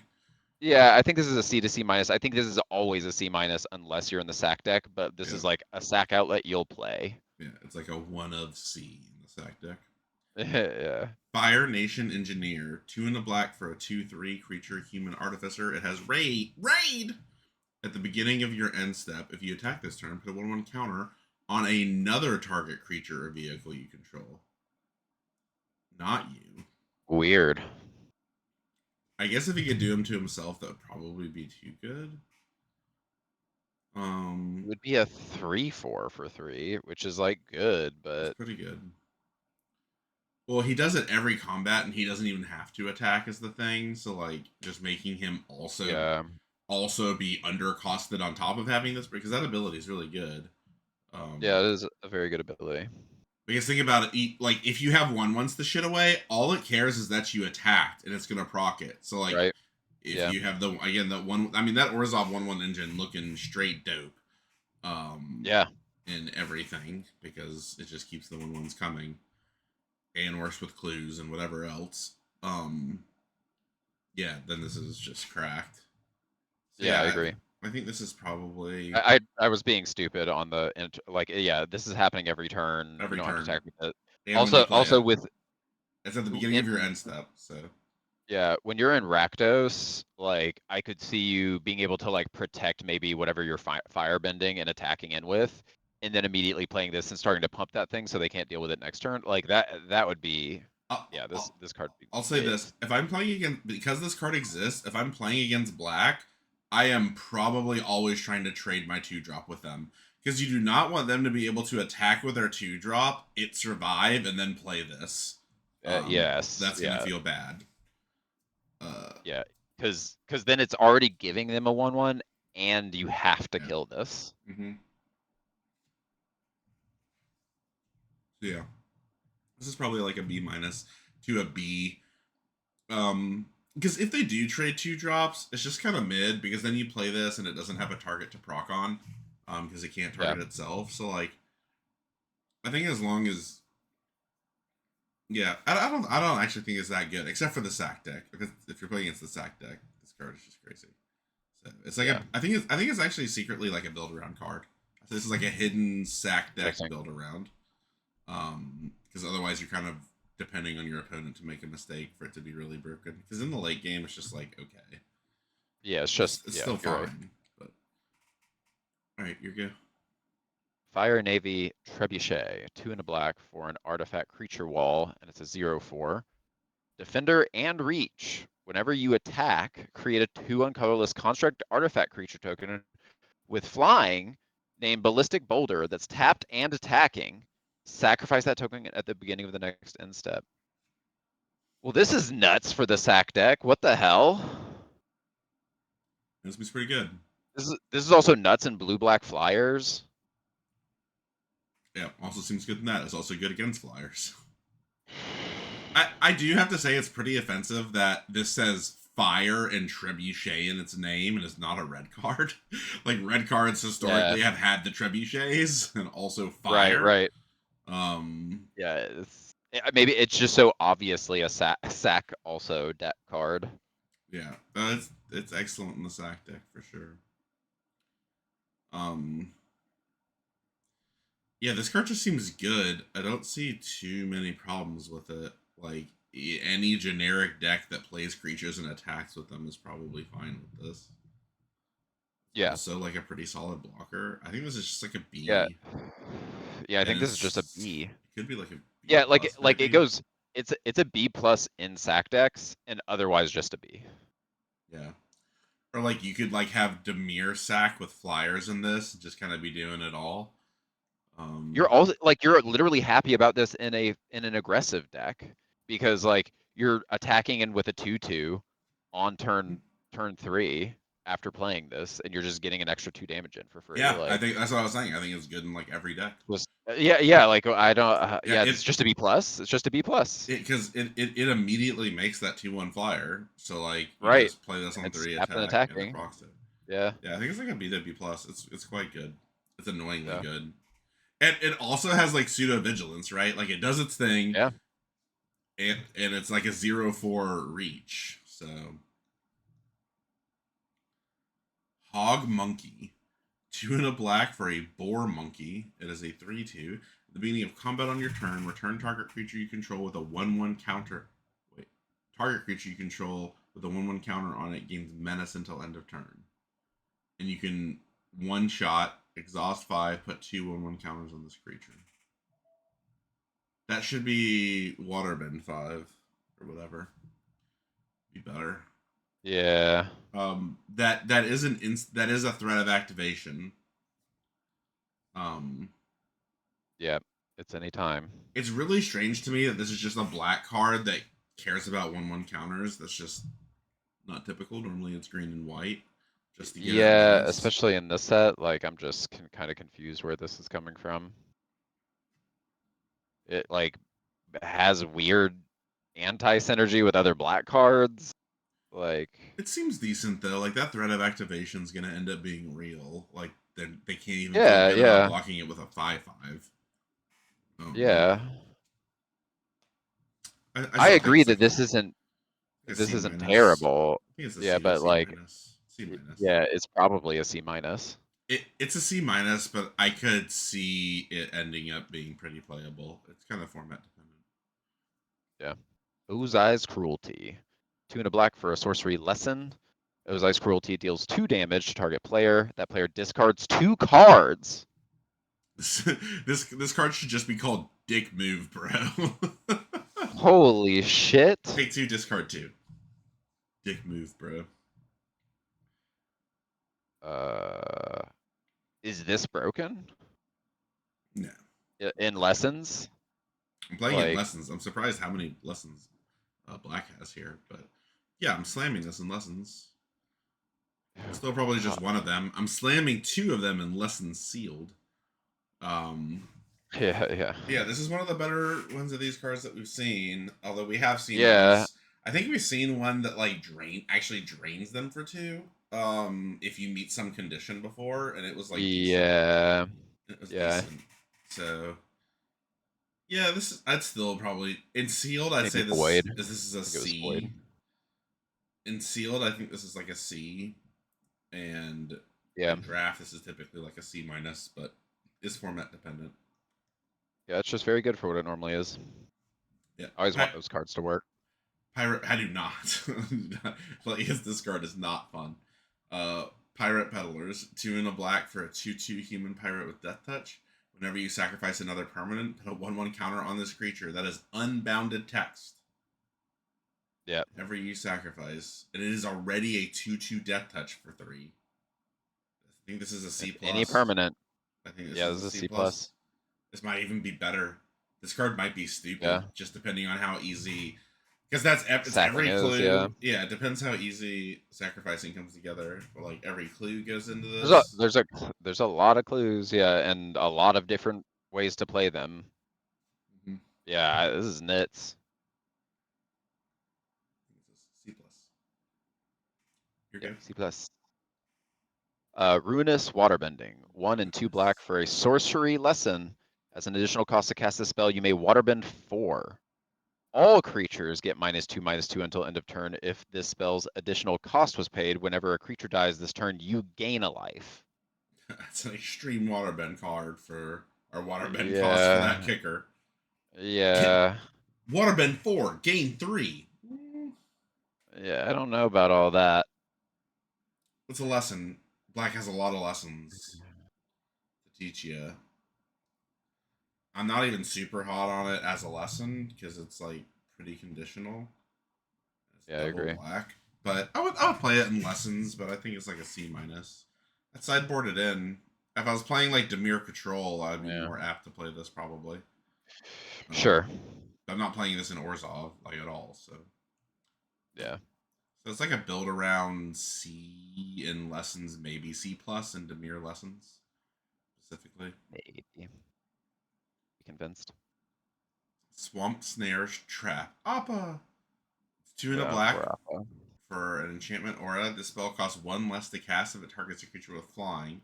Enchant creature gets -5, -3. Poor Appa. Weird card, bro. Weird. So -3 for 2 mana enchantment aura, which we've seen before, is pretty good. Which is what it is into flyers. And -5, -3 is better than -3, -3. Yeah, it is. Maybe even a decent bit better.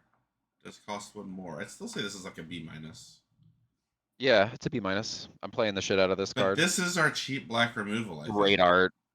Yeah, it might be. At common. I know we had the 2 really good ones. Yeah, because it's killing a lot of shit. Yeah, it's an interesting take on it. Oh, weird. Yeah. Tundra tank, 2 and a black, artifact vehicle 4/4, has firebending 1, and when this vehicle enters, target creature you control gains indestructible until end of turn. Crew 1. This is cool.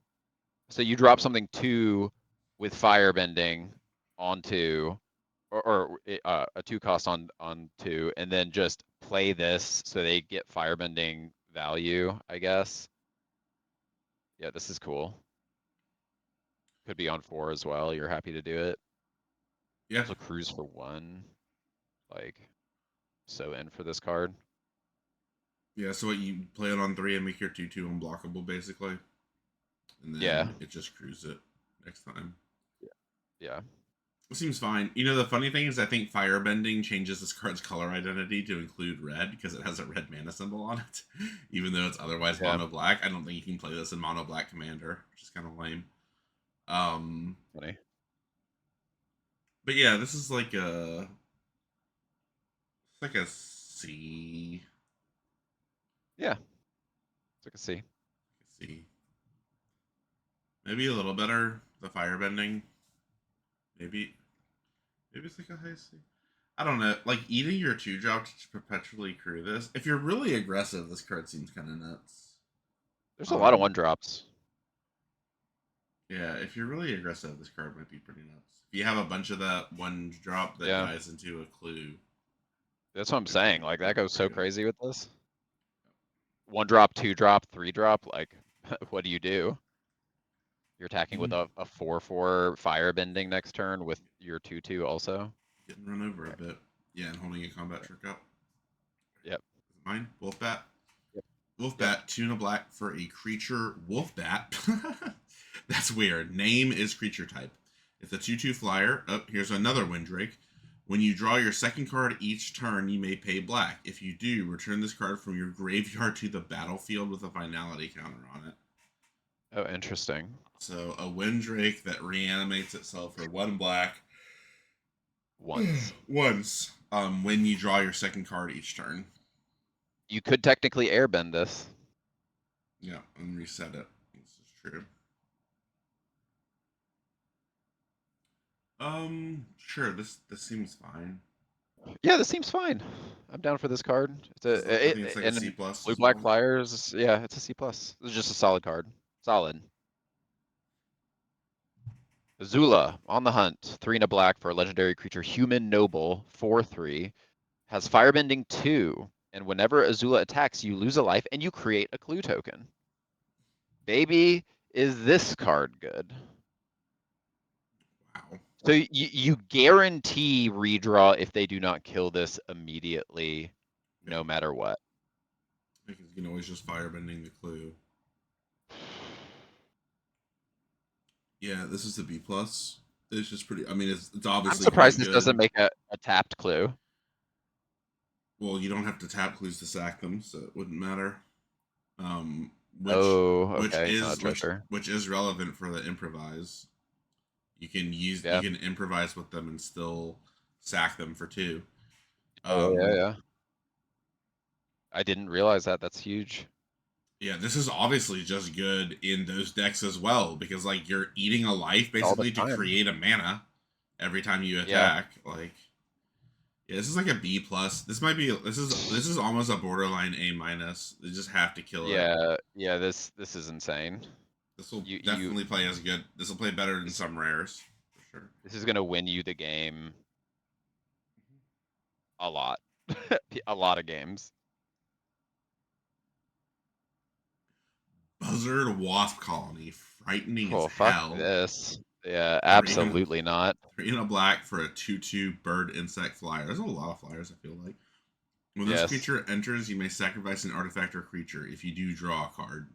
Sure. Whenever Okay. another creature you control dies, if it had counters on it, put its counters on this creature. What? Weird ass black counters energy. So you're obviously always wanting to sack something to this, so it's obviously better in the sack deck.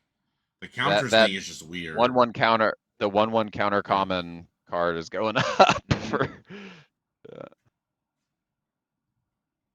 Absurd. That's all we've seen though.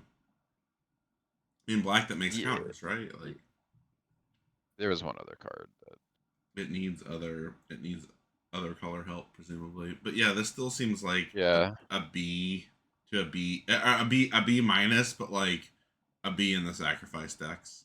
You need some amount of sacrifice to want to play this. It also works with earthbending. Earthbending. Oh, that's actually dumb. Yeah, Very smart by you. But the application, yeah, that's what it is. If you're in a sack deck that can Earthbind, that would Ooh, be gross. baby. This with that 4/4 something else dies. Oh my god. Yeah, that's Holy insane because shit. you can call your own shot. You first do that finality fissure on your 1/1, then you play this, sack the 1/1. It makes the 4/4. That makes that Daily indoctrination better too. Or the Earthbend for two. Yeah, for just any counters. Sorcery lesson. Yeah. Mm-hmm. Yeah. This card goes crazy. But I mean you have to be doing the thing. Energies. I mean you really have to care about counters if you're doing this shit. So if you're in some control-y deck that can get away with doing some earth binding, or the Fire Nation Engineer also gave 1/1 on raid. Oh yeah, you're right. So, and now the Hog Monkey, the 3-drop that gets 2/1/1 counters for 5. Oh yeah, it also gives. And Pirate Peddler, whenever you sacrifice another permanent, put a 1/1 counter on this creature. Oh yeah. So there's so there's a lot. There's a lot of 1/1 counters in black. In black, strange. How many things were there that have cared about counters that we didn't think about Earthbind for? But anyway, yeah, this is. I think we said something about it yesterday. I think we actually caught it yesterday too on something. Yeah, this is like a B plus. In a deck that's doing both of these things at a high level, it's a B plus. In a deck that's doing one of these things at a high level, it's like a B. In a deck that's just kind of a normal deck that's doing some amount of these things because it's black, it's like a B minus. Yeah. Agreed. The end. Hard, but Foggy. Is it you? Oh, this is you. Sorry. Yeah. Foggy Swamp Hunters. Hunters. No, it is me. It is me. Go Sorry. ahead. You had the colony. I did have Foggy Swamp Hunters. 3 and a black creature, human, ranger, ally at 3/4. As long as you've drawn 2 or more cards this turn, this creature has lifelink and menace. This card is a C minus to a D. Yeah, this is a D. I'm not playing this card. I'm not trying it. No. I'm not playing this card. Sold out. 3 and a black, instant, exile target creature. If it was though damage this turn, create a clue. Extremely good in the token or soft deck. Extremely good in the token or soft deck. And otherwise still just like in the token Orzhov deck, this is probably going to play like a B to a B plus. And once again, it is on us as the players to recognize that this common exists. So if they are attacking you with 1/1 fodder, do not block with your 5/5 because it's at the least risk of dying. Block with your 2/2 or whatever you can get away with because exactly. Just giving them a clue for free. This will blow you out. Yeah. So yeah, I think this is probably more like a B minus to a B. It's probably just a B. I think it's just a B. I mean, it's just a B, but in the Orzhov deck, it's just a B. B+. Beetle-headed merchants, 4 and a black for a creature, human, citizen, 5/4. When this creature attacks, you may sacrifice another creature or artifact. If you do, draw a card and put a 1/1 counter on this creature. Oh baby! It's a common. Yeah. Creature or artifact. The first one of this might be like a C plus. This is about seriously. I mean, it's a 5-drop common that's an attacking 6/5 draw card. Yes. You're probably cashing in something in your average black deck here. Yes. Yeah, I think the first one of this plays like a C plus, but you really get diminishing returns. I'd probably play 2 of these though if I'm in the stack deck. Oh, absolutely. Absolutely. Yeah, I'm happy for E3 this in a to be. stack deck. That's my entire high end. If I missed a rare. This is insane. Yeah, This it's is very insane good. for. A lot better than we normally see. Yeah. Low and Lee, twin tutors, 4 and a black for a 2/2 legendary creature. When Low and Lee enters, search your library for a lesson or noble card. Reveal it, put it into your hand, and shuffle. Noble creatures you control and lesson spells you control have lifelink. I don't know what noble cards there are, but No, they're just noble creatures. noble creatures, yeah. Like That's what I they are nobles. Yeah, Yeah. yeah. I just haven't noted any to date. Is what I'm saying. Lessons obviously quite good, but this is like way. I would feel better if this was a noble. Um, like if this was a 2/2 lifelink, I would say the extra 2 mana for fetching a lesson effectively is worth it. There are Um, 14 nobles. how many commons and uncommons? 1, 2, 3, 4, 5. 5. So a lot of rares and mythics then. So yeah, if you have a bomb Yeah. rare mythic, I'm probably playing this to get a noble. Yeah. Sure. Yeah, I think fetching or a lesson. Worst case scenario, you're probably Yeah. getting a lesson. And you might have a That's good pretty fucking expensive. lesson. Like, Yeah, well, we haven't. Yeah, again, those are also, I guess, a rare mythic. But for the commons and uncommons, yeah. I don't think it's worth 3 mana. Again, if this had lifelink, I think it's more justifiable that it is worth 3 mana to tutor a lesson. But for a completely generic 2/2, Yeah, I get it. if you have I get what you're lessons saying. and nobles, yeah, or if you're just some real control value engine, recurring this is pretty sick. But yeah, I would say, like before, if you have a broken lesson and a noble, this is probably like a B minus. If you have a lot of lessons and are controlly, it's like maybe a C plus. Otherwise, it's like a C minus. Yeah, I think the thing with the lessons though is like you could, if you need, the lessons will give you the opportunity to possibly get exactly what you need in a moment to kill something or like that. They I are mean, I think that's just always very, very strong they and are quite a bit limited. more strong than they were in the last go around. So I do have to recalibrate for that.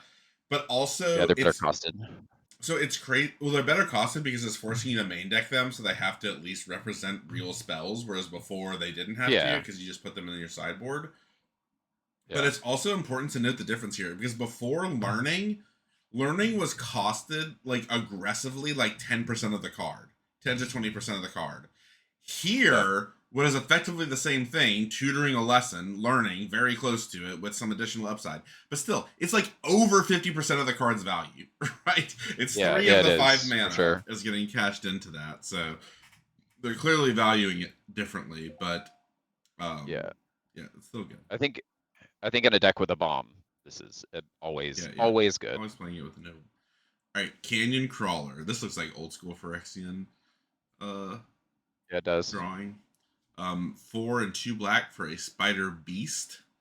It is a 6/6 and it has death touch. And when this creature enters, create a food token. It's eating something. And it has swamp cycling too. So this is our swamp cycler. A huge death toucher that makes a food for accelerating us with waterbending.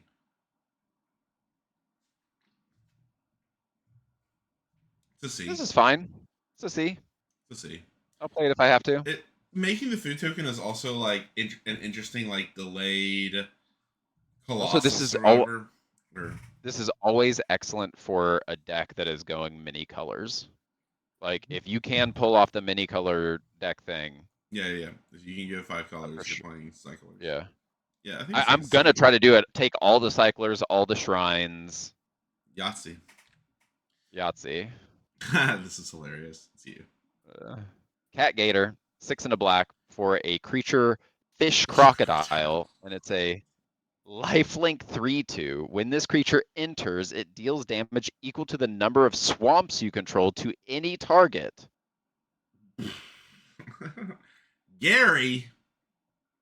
What are we doing, Gary? Also, if you're shooting them for like 4 or 5, it's also giving you 4 because it's shooting them, so it's lifelink. giving it lifelink, correct? I'm sorry, my apologies. It's not Gray Mansion of Asphodel. It's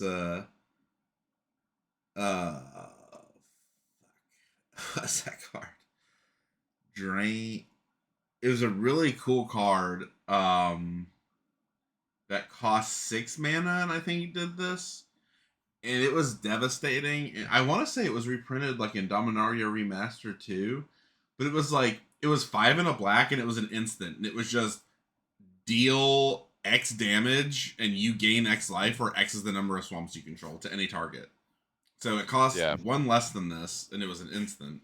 And that card ended up being oppressive because if you get 2 or 3 of them, you just kill your opponent. Yeah. You just be like, take 6, I gain 6, take 6, I gain 6.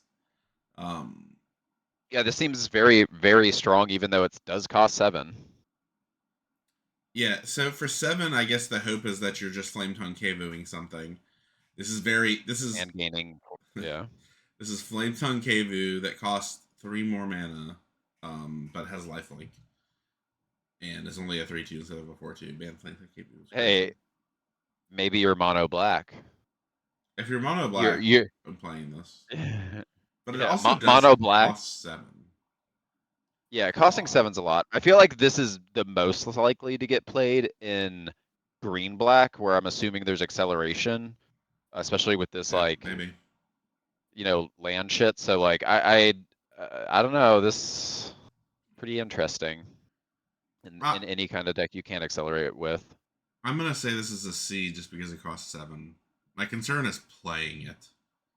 Yeah. It's obviously strong. If you're in mono black, obviously it's very strong. But I just think it's a C. It's really expensive. Hey, also firebending. Oh, it falls off after. Yeah, it's not instant speed. Yeah. Never mind. All right. We're on to red, second to last color. Firebending lesson. That's right. We're back on to red. I'm gonna take it. Firebending lesson. It's 1 red. It's an instant. It has kicker 4. Firebending lesson deals 2 damage to target creature. If the spell was kicked, it deals 5 damage to that creature instead. This card is great. It is creature only shock, but then has the kicker upside to become Lava Axe or whatever it's called. Still only this creature. This is so nutty with firebending. Yeah, this card's great. It's like a bee. Yeah, it's a bee. Yay. You're good. Fire Nation Cadets, red, creature human soldier. This creature has firebending 2 as long as there's a lesson card in your graveyard. Firebending 2 and pay 2. This creature gets +1/+0 until end of turn and is a 1/2. Wow. Yeah, this is pretty good. It's kind of a lesson build. It's basically a lesson build around. So I guess I'm super happy to have this in blue-red. Yeah, Rakdos also seem to have a lot of lessons, or black seem to have a lot of lessons. So yeah, I think you're gonna love this in either. We just saw a lesson, right? Wasn't mine a lesson? Yeah, that's a lesson. Yeah. I mean, blue-red is the most caring of lessons. I don't think it's a C plus though. Do you? Just a C. It's a C, but I think it's gonna play like a C plus in some decks. I think it's a C. Jet's Brainwashing. Right. 1 red for a sorcery, kicker 3. Target creature can't block this turn. If this spell was kicked, gain control of that creature until end of turn, untap it, and it gains haste. So our threaten effect is an uncommon, and it does cost 4, and it is a sorcery, which is the worst combination of things it could possibly be. But you get a clue out of it. So it's the worst possible threaten effects, but it gives you a card. So weirdly, I'm like less into this clue token than I would be for most type of effects you could add it to, because the whole point of threaten effects is for them to be cheap or fast so that you can blow them out with sacrifice effects. Yeah. It is not it. Oh, I guess okay. Here's why the clue matters. If you just use the 1 mana part. Yeah. Because you're always creating a clue token. Yeah, like in an aggressive like a super aggressive deck, you're like ripping the, like you're dropping another 2-drop on 3 and ripping this, getting damage in, and I don't. you have a clue now. I think this is actually pretty good in waterbending decks. I think you could almost just view this as acceleration in waterbending decks that you can then cash out for a Interesting. card later. 1 mana, yeah. Yeah, just shit it This out. this would be dangerous as a lesson too, if it was. It Turn 1 just shitting this out would be insane. Unfortunately, you do have to have a target, so you can't just be guaranteed to shit it out. You have to target a creature. So okay, so it just can't be turn 1 most likely. yeah, most likely not turn 1. Which is when it would really work as acceleration. I still don't think it's bad. If you're in waterbending or care about the draw 2 theme, it's a pretty cheap way to get a clue. And if you're in the acceleration deck, you care, or the sack deck, you care about the clue, and you also really care about being able to sack their creature from this threaten effect. Yeah. So yeah, so maybe this is better than it normally is. Interesting. Yeah, I think it's probably I think in your average deck, this is probably actually a C+, because there are some times when a threaten effect will just win you the game. So the thing about threaten effects, I for some reason was just reading this as 4 mana. The fact that you can just cash this out for a clue for 1 mana and can't be blocked is like almost always relevant. It's just never worth a card. Well, here it's not a card, and then sometimes it just wins the game. Conditionally threatening is extremely good. So I think this is like a C+ actually. Shocking turnaround there. Yeah, fascinating. You're good. Combustion Technique, 1 in red for an instant lesson. Combustion Technique deals 2 damage equal to 2 plus the number of lesson cards in your graveyard to target creature. If that creature would die, exile it. Yeah, Whoa! This is an uncommon, but it's a pretty good lesson. It's nice that it scales throughout the game, just kind of like how you would like it to. Its weak spot is probably killing 4-drops, just because to have played 2 lessons before turn 4 is just a lot. But also for your 2 red mana, you really only at instant speed, you really only expect to get 3 damage out of it, 4 damage if it's really good, and that is kind of how this scales, with the upside potential of even doing 5 at some point. So yeah, this is also a B, I would think. B- to a B. Certainly in any lesson deck, it's a B to B+, just because it's one of the more premium ones. Oh, look at this art. I don't even know what's going on there. Yeah, the alt arts they pick seem just whatever. Odd. All over the place. All right, you're good. My god. Cunning Maneuver. 1 in a red, instant. Target creature gets +3/+1 until end of turn. We've never seen that before.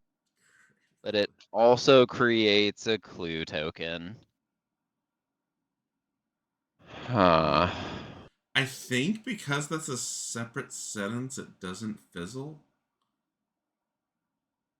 I don't know if that fizzles or not. In the old days, this would fizzle. In the olden days, it has a target. The target gets removed. It only has a single target. It fizzles. But then they created that do as much as you can rule, and it feels very intentional that it's printed on an entire separate sentence as to imply that it can't fizzle. If this can't fizzle, it's at least a half letter grade better than if it could fizzle. Yeah, judge. Actually, good judge. Judge. Yeah, please. Very, very good judge. Yeah, I think this card is better than it normally is. Let's just evaluate it both ways. I think if it can't fizzle, this is like an actual probably C+ in an aggressive deck. And if it and even I think a lot of decks would probably play it. I would play this in any deck that made 1/1s. I would absolutely play this because your 1/1 is free and you're cashing it into probably your 1/1 is blocking a 4/4. Yeah. That maybe replaces itself, like anything that generates 1/1s and makes a clue token. Anything that generates 1/1s, anything that's aggressive, I think will treat at least the first one of these like a C+. And if you can get blown out, it's probably at best a C, because it doesn't help the toughness much at all, so it can get blown out. I have a feeling it cannot get blown out just from the templating of it. Yeah. Interesting. It's a dangerous combat trick, and it's a common, so those are sometimes annoying to play against. Yeah. Deserter's Disciple, which is a really weird thing to have a disciple. One in a red for a rebel human ally, a human rebel ally, and you tap another target creature you control with power 2 or less can't be blocked this turn.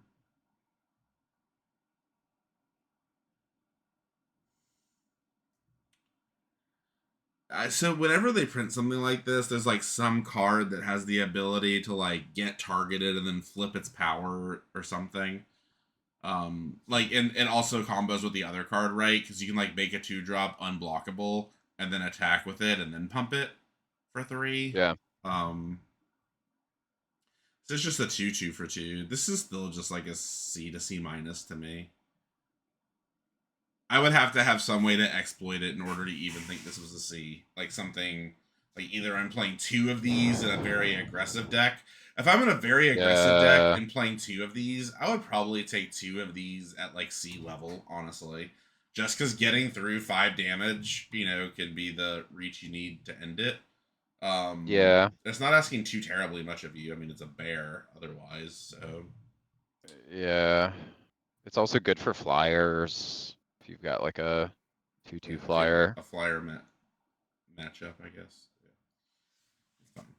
All right, you're good. Fire Sages, 1 in a red for human cleric 2/2s, or 2/2.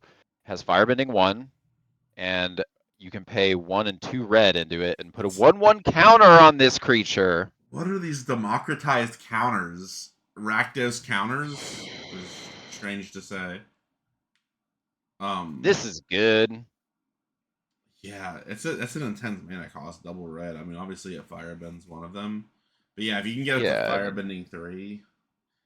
It's funny how they're printing several creatures that like also have a payout like for firebending. This is like the 4th creature or something that we've seen that does that. But it also wants more mana than you can firebend, so you're like feeling pressured to still pump more mana into it. But yeah, I think this is honestly just a C plus. I think it's a C plus though. Yeah, I think it's a C plus. We'll see. We'll also see if Could there's more early firebending, and you're really able to like attack in on 4 or 5 and like double pump this or like for free almost. Like it just depends on how easy you're going to be able to just like build up this red mana. But like I feel like there's going to be situations where it's going to feel hilarious dumb. Yep. I know that might be rare, but yeah, we just haven't seen enough of it yet. I agree. How do you say this? Iroh's Demonstration. Iroh's Demonstration. 1 in a red for a get another lesson at sorcery. It deals 1 damage to each creature your opponents control, or it deals 4 damage to target creature. Whoa. It's just a 4 damage for 2 at sorcery speed. It's like a B minus to a B. This is probably just a B. Yeah. There might be some times where the top is better. Yeah. Yeah. Just a solid B. Yeah. Great card. All right. Lightning Strike. 1 in a red, instant. You've seen it, you love it. Lightning Strike deals 3 damage to any target. So this card's just everywhere. So red has a bunch of removal. So much removal. Infinite removal. Yeah, this is it's a B. It's any target, so it's a B. It's a B. B minus to a B depending on the format, but it's just very good. My Jaded Edge. 1 in a red. There's a lot of cheap red cards. I feel like we've been at 2 mana for a while. This is a noble. Legendary creature, human noble. There it is. It's a 1/3 with prowess. You can exhaust with 3. Put a double strike counter on her. Oh, baby. Double striking with prowess is scary. Ooh, boo. Just the 1/3 prowess for 2 is pretty good. Yeah, this is exciting with firebenders. Yeah, there's definitely some threat to activation there.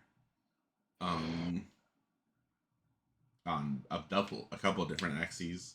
So yeah, this thing loves instance. It loves instance. Loves. And hey, also that +3/+1 and make a clue with this is hilarious. Yeah, +4/+2. +4/+2. Double strike. I do like that they've also come back to using ability counters. I was just complaining recently that they'd gotten away from what they introduced in New Capenna, I think. But yeah, Yeah. I think this is probably like a B minus. But like, Yeah. if you are in spellcasting firebending, this card is going to slap all of your socks. Yeah. Straight off your body. Yeah, a B to B plus in that deck. Price of Freedom, 1 in a red. Another lesson, sorcery. Destroy target artifact or land an opponent controls. Its controller may search their library for a basic land card, put it onto the battlefield, tap, then shuffle. Draw a card. Okay. Huh. It's an interesting card. This card should be called largely nothing. two mana, So, nothing. nothing.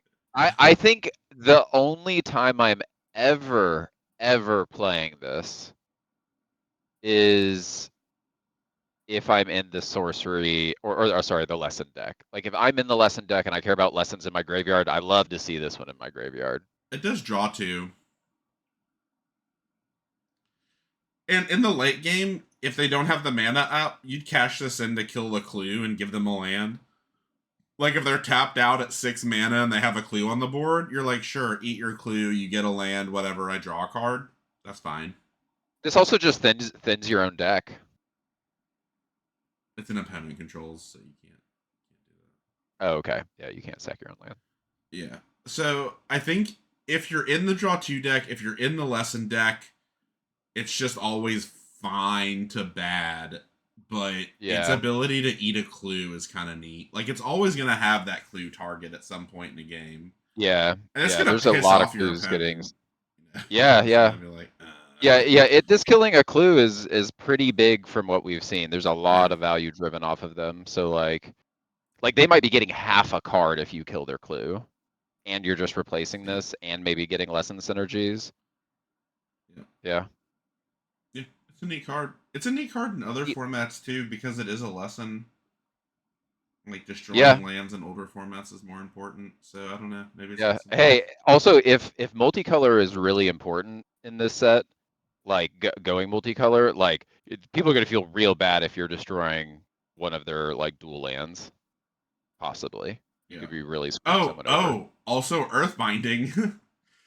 I mean, they still get the land back, They and get the then land back. they get It another ramps land, them. and they get another land. But still, there's more reasons to want to kill lands. So this says also You know kill a what? creature.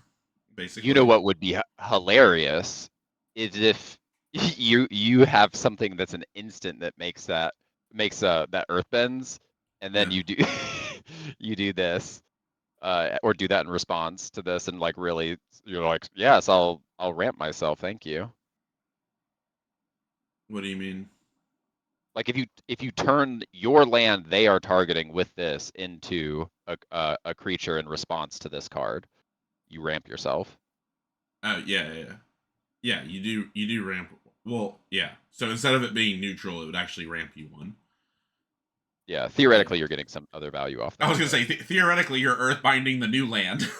You know, to actually go up a creature because generally creature is better anyway, than just land. a But cool yeah, card. Just a cool card. yeah. I think Interesting card. I think it's probably a C to a C. I think it's high even C. I think it's a C if I have a reason to play it, which is it being a lesson or me drawing two. I don't think I'm playing this in just the generic deck. Yeah. Unless it turns out killing clues and earthbound shit is super important. This is really important. Tiger Dildo. That's it. Tiger Delio? Dilio? Dillo. Tiger Dillo. Oh right, like an armadillo. Cat armadillo. I should have You just idiot. looked further at it. Jesus. This is 1 in a red for a 4/3. Naturally, I hope it's upside. This creature can't attack or block unless you control another creature with power 4 or greater. So Tiger Another one of these is hilarious. Move in numbers. Move in packs well. Predators with armor plating can be as bold or as cowardly as they desire. Fair. I think we've seen a couple of things at 3 that would have 4 power as well. Yeah, we've seen some stuff like this before as well. This card's fine. Or counters randomly. Yeah, this I card's think this card's fine. fine. You need to be aware of it. It has no other synergies. Yeah, you need to be aware of being able to support this. Like, this would make me, in Rakdos, I would want that +1 counter, -1/-1 card more with this. Yep. It's obviously good in Gruul. Yeah, just be aware if you have one of these in your deck that you just need to try to do this a little bit more than you would otherwise. So I think it's like Also, a... you can you stagger the triggers like when you go to attack phase with that other creature that gives +1/+0 to other creatures? Does that activate as soon as that No. enters? So that No. okay. So it would have to be beforehand. If that creature It is has a to see it. if it's an attack trigger, then no, because you declare attackers at once. So like you couldn't Right. you can't get an You attack couldn't trigger send for this to something attack. unless it's attacking. Yeah. Yep. So yeah, Yep. it wouldn't work like that. And It would it have to makes say you at the do beginning weird of the things. attack phase or something like that. Yeah, or like as you typically they'd say as you leave your pre-combat main phase or something. Yeah, it's Yep. um so yeah. Yeah, so what is this? I think it's like a build around C C. plus. I think it's a C plus. You Yeah. just need to be cognizant of it, and you Yeah. just shouldn't Is it play C it plus or unless... unplayable otherwise? Yeah. Yeah, you're just either it's a C plus and you're building your deck correctly, or it's bad. Yep. You're good. Yuyan Archers, 1 and a red for a human archer 3/1 with reach. When this creature enters, you may discard a card. If you do, draw a card. A rummaging Okay. 3/1, pretty good with lessons as well, because we've seen Yep. about caring about lessons in your graveyard. This is a way to get when they're quick, fast, Yep. and in a hurry. So yeah, I think this is just a really solid C, honestly. Reach. I think reach is actually super important to this because we have been Yes, there's speaking so our many fear of flyers. flyers, and having 3 means it can take out that 2/3 flyer that scries. Yeah. Yeah, I think this is maybe even sneakily a C plus actually. Yeah, I Like think the you're right. an extra The card selection rummage and is reach. Yeah, not irrelevant this is for a a lot C of plus. reasons. We're skipping right over Yeah. high C. We haven't seen it in a while. Yeah, Not high C, straight to C plus. It's a C plus. Pretty good.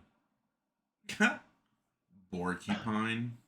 Porcupine. 2 and a red for a creature, boar porcupine.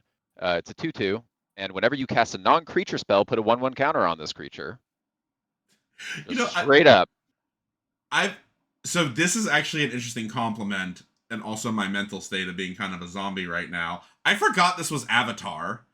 I was about to comment on how the Magic designers for this set were just really, going for the fences on these ridiculous creatures, like for the fun of it. Yeah. And then I was like, oh wait, this is an IP. This actually exists in Avatar. That's why it's in here. Yeah, this is all Avatar creatures. It does map well to Magic. Like, it does just feel like kind of a goofier Magic set because it's a kind of a goofy shit. Yeah, I agree. Which is cute. Yeah. All right. When you cast a non-creature spell, it gets a 1/1 counter. We've seen this a billion times. I don't remember what the quintessential red creature is, but like, yeah, it's good in the casting deck. It's like a C plus in the casting deck. Like the first 2 are. And otherwise, also a C minus. Yeah, like probably or worse. Yeah. I might again with it. It wears that +1/-1 spell really good in Rakdos. Yeah, but also, I was literally about to say in Rakdos, I do feel like there's still a lot of like firebending and other stuff where you're going to be casting spells. There was a lot of removal in Rakdos total. A lot of it was at uncommon and extremely strong, but yeah, that's where this card gets super scary when you have like 5 low cost, like you have like 2 lightning strikes, one of the broken uncommon black ones, the black enchantment one, and you just like stick this, and like your next turn you're like double removal. I have a 4/4. Enjoy. Yeah, what are you gonna do? You start a riot. Yeah. How do we start a riot? We play 2 and a red. It's an instant lesson. Target creature gains menace until end of turn. Creatures target player controls, which is weird that they would make that targeting. Gain +2/+0 until end of turn. Really strange why it's not just your creatures. Really want it to be used in Commander, I guess, because it's lessons. Makes sense. Hey! Riot! Oh, I wonder if this is a shout out to Riftbound. Because they're oh, that's they're funny. upset. They're upset at Riot for copying They Riftbound all caps. mechanics. They all caps. Yeah, they all caps Riot. Hey, Riot! Shout out to their old friends making Riftbound. That's hilarious. But also, it's a funny idea as that is the way to incite a riot. Hey, you, Riot! Yeah. So this is pretty good. It's to the point. Yeah, this is just pretty good. This is pretty good for a lesson. For 3? For 3? +2/+2 at instant speed for 3 is like where it's good. Like if you can get this for 2 mana, which is rare but sometimes happens, normally in white, then it's like really good. Yeah. Giving Menace is additional good upsides. Again, it's a lesson. So like in a lesson deck, you're slamming one of these unquestioned. Most decks would probably play one of these at like a C level, go wide decks, C to C minus level, go wide decks, it's better. In a go wide lessons deck, C plus. And maybe even play 2 of them. But playing 2 of those sort of effects is really pushing it. Jong, the Deserter. 2 in a red for a legendary creature, human rebel ally, 2/3, firebending 1, and exhaust 3. Put a 1/1 counter on Jong. When you next cast a lesson spell this turn, copy it. You may choose a new target for the copy. This feels like a rare a little bit. Whoa. Yeah, so just right off, I think this is a B plus. Because it's firebending immediately leads to threat of activation. It just generally has threat of activation that puts it above curve, built in with its own firebending.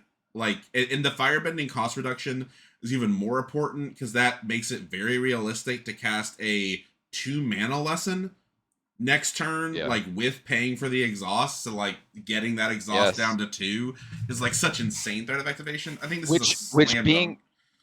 Yeah, with also being plenty of removal that are low cost lessons.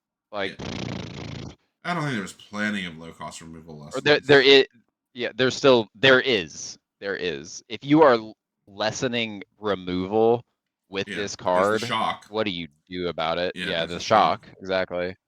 Shock is an example, but yeah, this is a B plus, borderline A minus. I think this card is cracked, extremely good. Kind of feels like a rare. Cracked. So. Yeah, I think this is.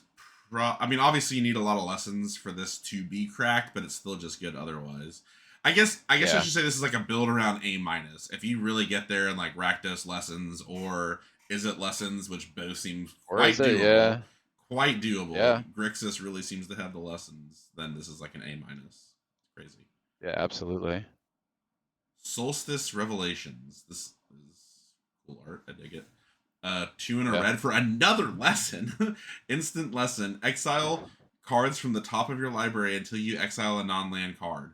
You may cast that card without paying its mana cost if the spell's mana value is less than the number of mountains you control. If you don't cast the card that way, put it into your hand. And it has flashback for 7. 7. This card, because it's an instant, I think this card is quite good. Yeah. I think it's quite good because even if you're not super heavy mountains, this is like a really slow sort of cantrip that will get you ahead on value but counts as a lesson. And it's being an instant means we've already said there's already so much removal, so you're just doing this in lieu of not doing anything else, which is fine. Yeah. And sometimes you'll play like a 2 or 3 drop for free, and like that's also Gucci, you know? Yeah.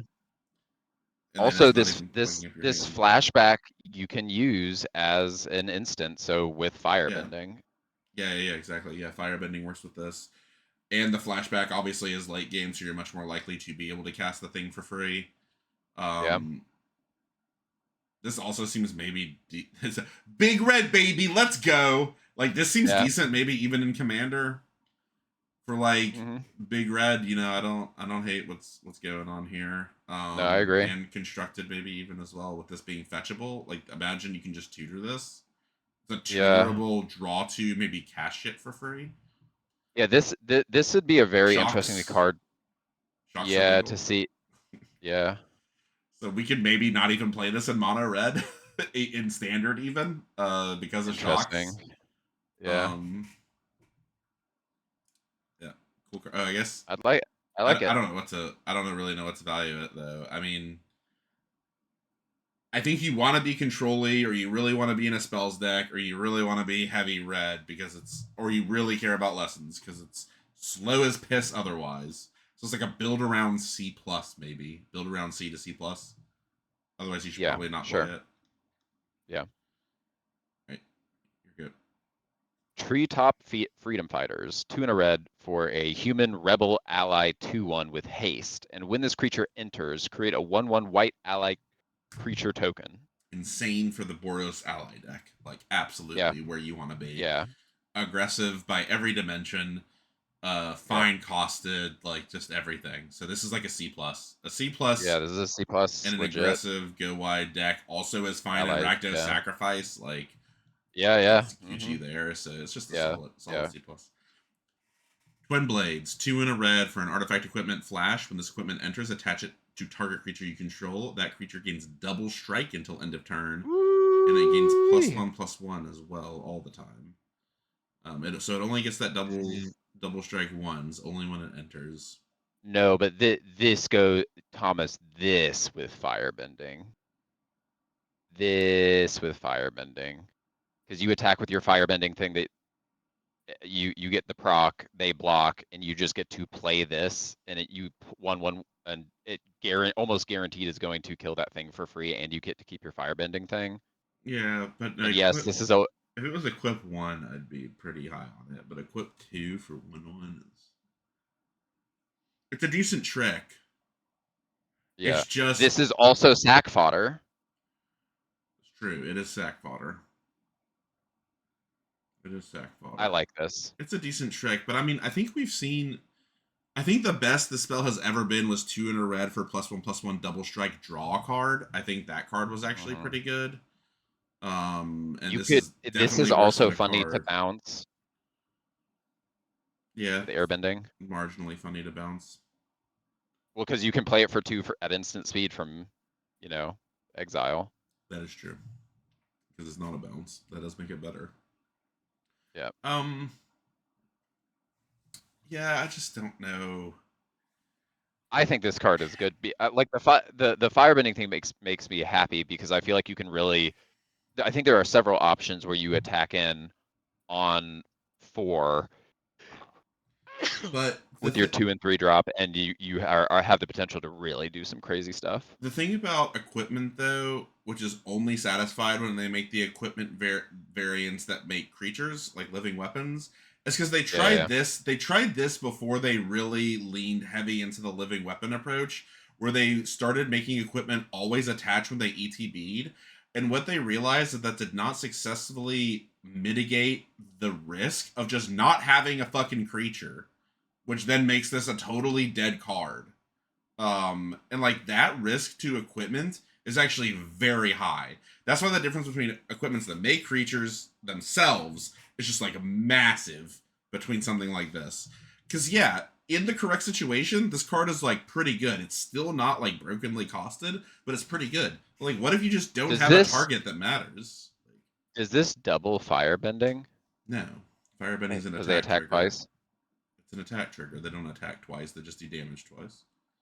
Okay. They just do damage during the first strike phase and the main phase. Firebending's an attack trigger. I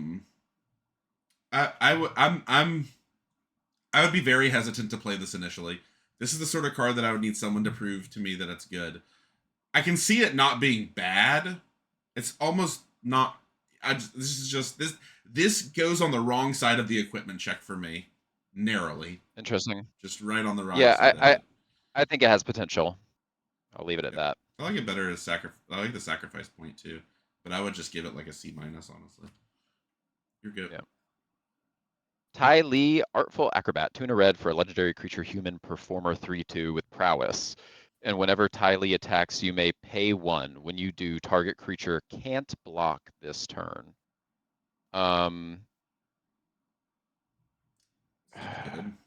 Yeah, it's just good.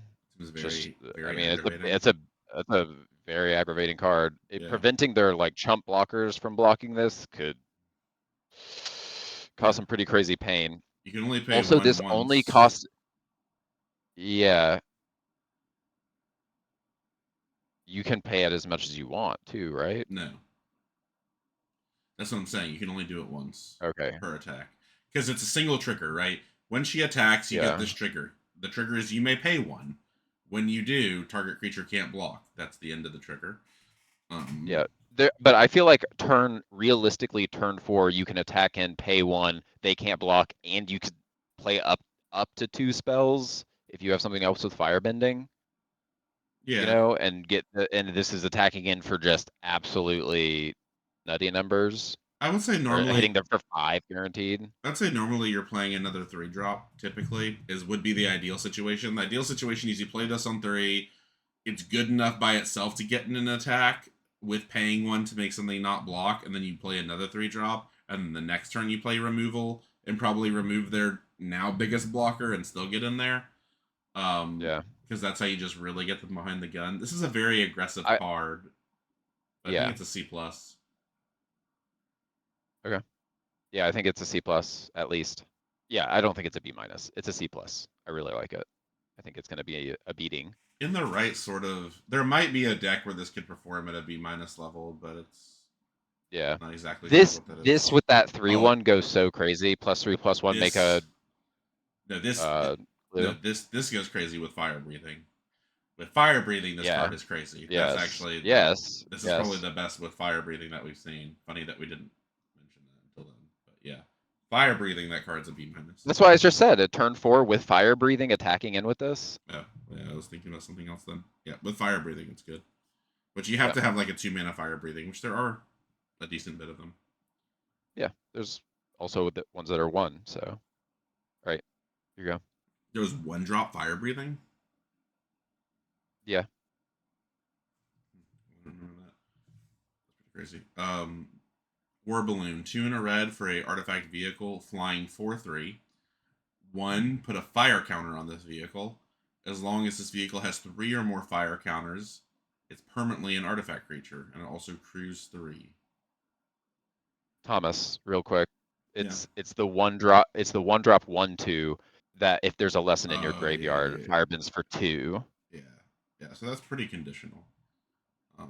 Which That's as it should that's be, as it should. Yeah, there's more but like lessons, I'd and be there's that happy to discard. play a lesson on 2, play that on 3, attack in, and you're getting Yeah, oh 2 yeah, extra mana on turn 4. Like, yeah, sure. yep. No, that's good. I think that Or card. I countering think what that they card was play on good, turn 2. and we have seen Yeah. so many lessons. But yeah, I thought that card was good anyway. So this is interesting. Yeah. This is an uncommon, which is an interesting hint. So basically, you just crank 3 mana into this at instant speed at any time, and it's just a permanent 4/3 flyer for 3.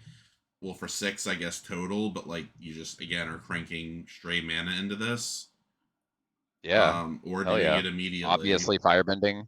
Firebending, quite obviously. Although, Yeah. again, that is unlikely to work the next turn because, like, again, this is good with 2-drop firebending because at least you can crank 1 into it.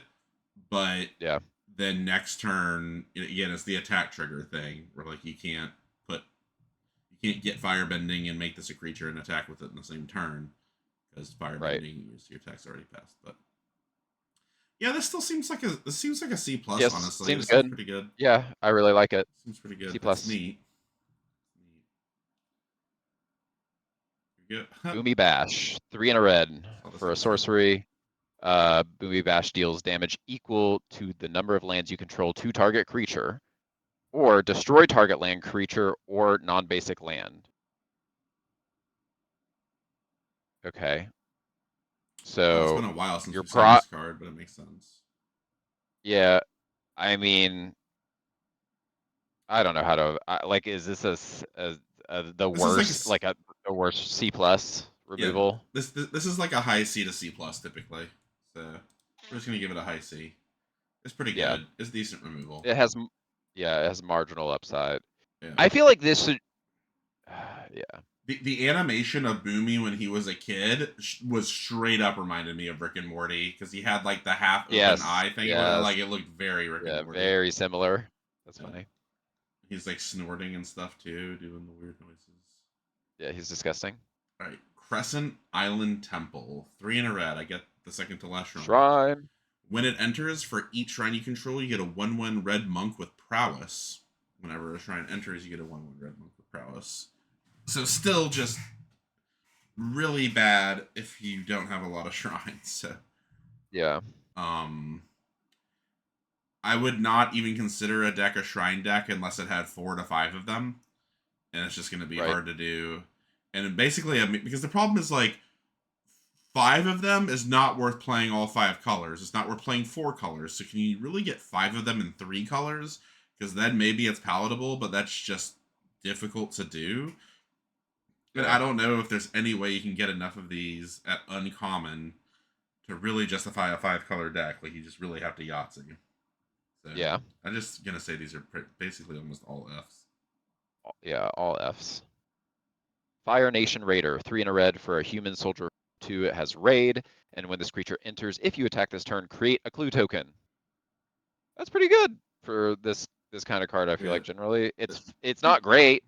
It is a vanilla 4/2 that makes a clue. We've seen this roughly, like basically Yeah, draw a card. Yeah. And yeah, this is like a C+. It's quite good actually. Yeah. The best counter to it is red to shock it. Yeah.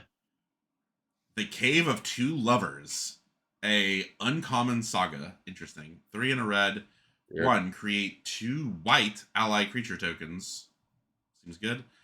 2, search your library for a mountain or cave. Reveal it, put it into your hand, then shuffle. 3, Earthbend 3.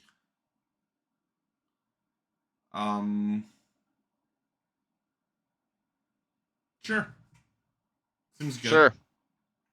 Seems good. I mean, this is like 5/5 worth of bodies that ramps you. Yeah. Does not ramp you. Just draws you a card. That's a land. It doesn't put it into play, so there's no ramping. Sorry, you're right.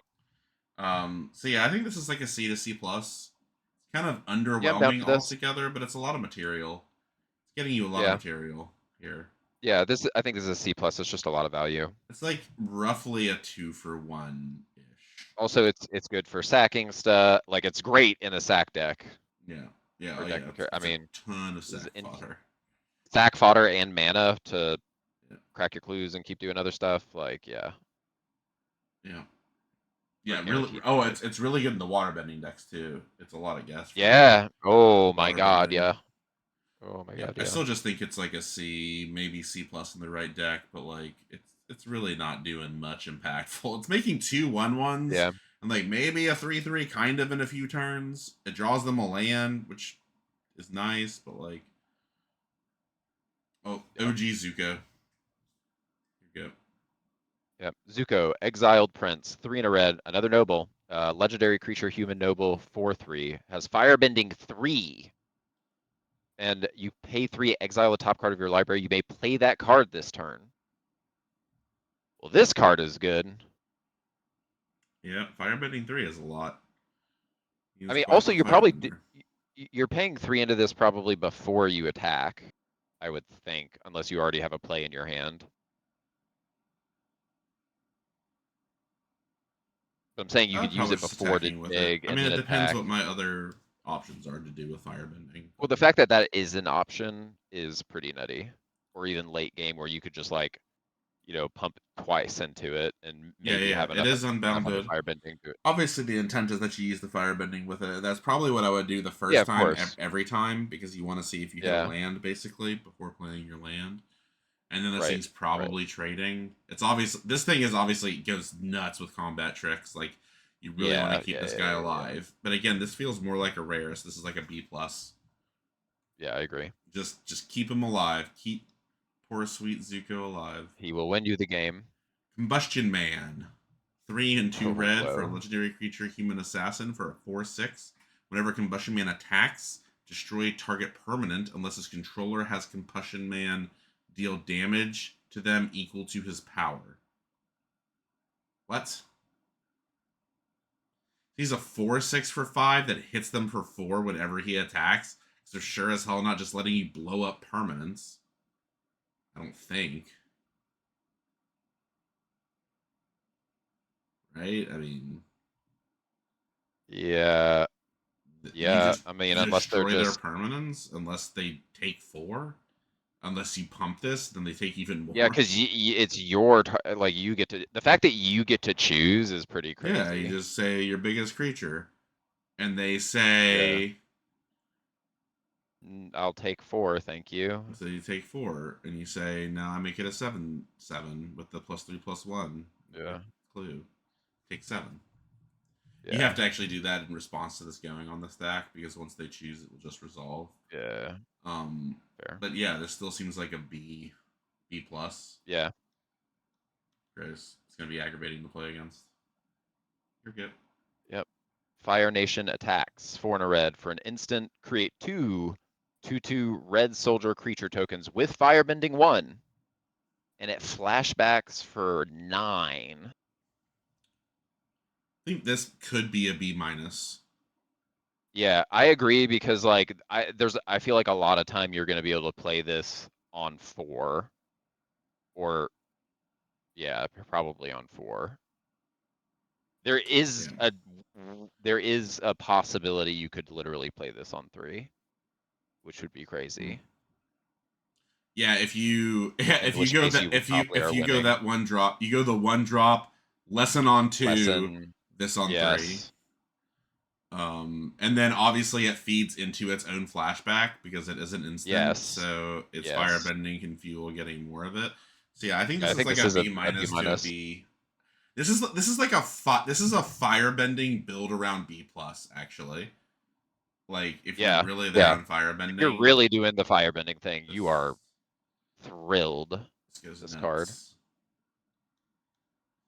Also, if you are doing milling stuff, milling this away isn't the worst. It get Or discarding it, like it's it, just, it gets special art. It's pretty cool art. yeah, absolutely. Thank you. Rough Rhino Cavalry. Good card. 4 and a red for a 5/5 human mercenary. It has firebending 2. Um, and it has exhaust 8, which again firebending can pay for. Put 2/1/1 counters on this creature. You can trample until end of turn. Only trample until end of turn, not permanently, but it does become a Yeah, that's 7/7. weird.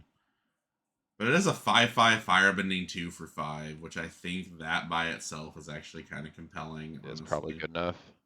So this is like a C, and I could see maybe this being even a high C. Yeah, in a firebending deck. Because a 5/5 for 5 is just that number that's a little oppressive. 4 is like the last number cards are meant to deal with, and then at 5, Yeah, you're in yeah, premium territory. And it is just 1 red as well. This might actually be just like a full good on C to high C. yeah, agreed. Mongoose Lizard, 4 and 2 red, 6 total for a Mongoose Lizard. It's a 5/6 with menace, and it's our mountain cycler, and when this creature enters, it deals 1 damage to any target. So this is bad unless you are once again trying to mana fix and don't play it. 5/6 Onward menace is kind of annoying. for 6. Yeah, this is still just it's like a C. It's like a C. Yeah, C C I'm not minus. playing that card. Last color green. Hell yeah. Here we go. I'm gonna go pillar launch. That's what I feel like heading into one of these reviews. 1 green for an instant, +2/+2, and reach. Untap it. I'm not playing these, but we've said a Yep. bunch that some combat tricks seem good. So if I have creatures that really want combat tricks, this is palatable at like a C level, but otherwise it's like D plus C minus. I don't play Yep. them, but I hate getting blown out by them. Yep. Seismic Sense, 1 green for a sorcery lesson. Look at the top X cards of your library, where X is the number of lands you control. You may reveal a creature or land card from among them and put them into your hand. Put the rest on the bottom of your library in a random order. This card's kind of weird because normally you want these effects like early in the game to help fix your draw, but this literally does nothing Right. until later. But then it's like really well costed for how deep it digs, and it's a lesson. Yeah. This is just kind of a weird one. Yeah, this is a weird one. I'm not sure I'm actually playing this at all unless I really care about lessons, to be honest. Yeah. Yeah. Um, you, Like, which But then you don't even have a creature heavy deck, which makes this worse because you can only get creature or lands. Yeah, So, if you're doing a Simic thing that cares about lessons, I'd play this. I'll say that. yeah. So I think this is maybe better not played. I mean, I guess it's just fine. Like your average deck, you get 4 lands, you play this, you get your best creature in a creature heavy deck, and don't care about lessons. But still, this is like a C minus, I think. Yeah, maybe. Turtle Duck. Probably. Lol. 1 mana Yep. for a 0/4 turtle bird. Pay 3 until end of turn. This creature has a base power of 4 and gains trample. This is an example of what the red card Whoa. power 2 or less becomes unblockable. It's for something like Yeah. this. Yeah. That becomes a 4/4 and gains trample. I actually like this Yeah. card. Like I like this card. They've been playing with this for a while. They're like, can we make a 0/4 for 1 playable? Yeah. And This this might might make do it it. playable. This might do it because firebending works with this. You Yeah, can. absolutely. It doesn't This with have firebending defender. is hilarious. Yeah, they were intentional, right? Because they could have broken it with firebending by giving it defender and making the ability remove defender. Because then you get into that chicken and egg or turtle and duck scenario. Yep. They're also incredibly adorable. So I think this is like a C and maybe even a C plus. Like this is bad I news think for it's aggressive decks. yeah. Yeah. This makes Gruul kind of scary. Like Gruul firebending kind of scary. Yeah, I Because agree. this is kind of what Gruul wants to do as well. It's like Gruul isn't really pressuring you turns 1 and 2, but if you can get your firebending going and you have this, your turns 4 and 5 are just like 4/4, 4/4, 4/4. Yeah. You're good. Haru, hidden talent, 1 and a green for a legendary creature human peasant ally. It's a 1/1, and whenever another ally you control enters, Earthbend 1. Okay. That's pretty good. So you can keep making your land bigger. This is really good at making sack fodder, ironically too. Yes, yes. Very But good. green typically isn't the color that you rely on to do that, but you can for Golgari. I mean, just getting into green, so we'll see these But synergies I with was monitoring. Earthbend. There was not a lot of allies in black though, and black obviously wants to sacrifice energy the most. There was the 2-drop 2/1 common that makes another ally when it dies. Yeah, there's a couple. It just was the least prevalent, Like that's I real, believe. real good. I Yeah, mean, I'm still playing. If I'm in a Golgari sack deck, I'm playing this card. it is just the 1/1 for one. Yeah, I'm just thinking, how much do I have to care about sacking? Because I don't. This isn't really making a creature until later. It's like build your own 4/4 by turn 6 that you only use as a 4/4 I mean, starting on turn this is 6. obviously for a green-white deck. Like in a green-white deck, this just is always making you additional 1/1s or just building up a huge land into a huge blocker for free. Yeah, I think you're Like almost you always dumping a focusing bunch. it. Yeah, I think you're almost always. I agree with you, but nonetheless, like I think that's Yeah, I pretty still strong with all of the allies and double ally generators that we've seen. I'm cautious on this card. I would say its ceiling is like a C plus because it just takes a while for you to have anything other than a 1/1 for 2, really, unless you're super pushed on the double ally cards, right? Like we've seen the red one, we've There, seen there, multiple there white are ones. there are several white ones that made Yeah, two I one think one there's 3 allies. maybe. There's 1 red one and I think like Yeah, 3 white ones. How many of the white ones were common? Probably just 1 or 2. Uh, the reinforcements I think was uncommon. yeah, So yeah, this is like, like I was saying, I think this is like a C plus, yeah. I think assuming this is a C plus in the right deck. in the right You're deck. in Yeah. green white. All right, Uh, leaves from the vine. I think it's me. this is great art. 1 in a green. It does great art. Mill 3 cards. This is a saga. Mill 3 cards, then create a food token. Sure. Put a 1/1 counter on each of up to 2 target creatures you control. Draw a card if there's a creature or lesson card in the graveyard. Uh, I think this is like a C plus to B minus.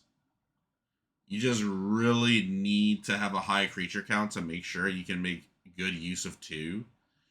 Like, this is a pretty scary card in a somewhat aggressive deck.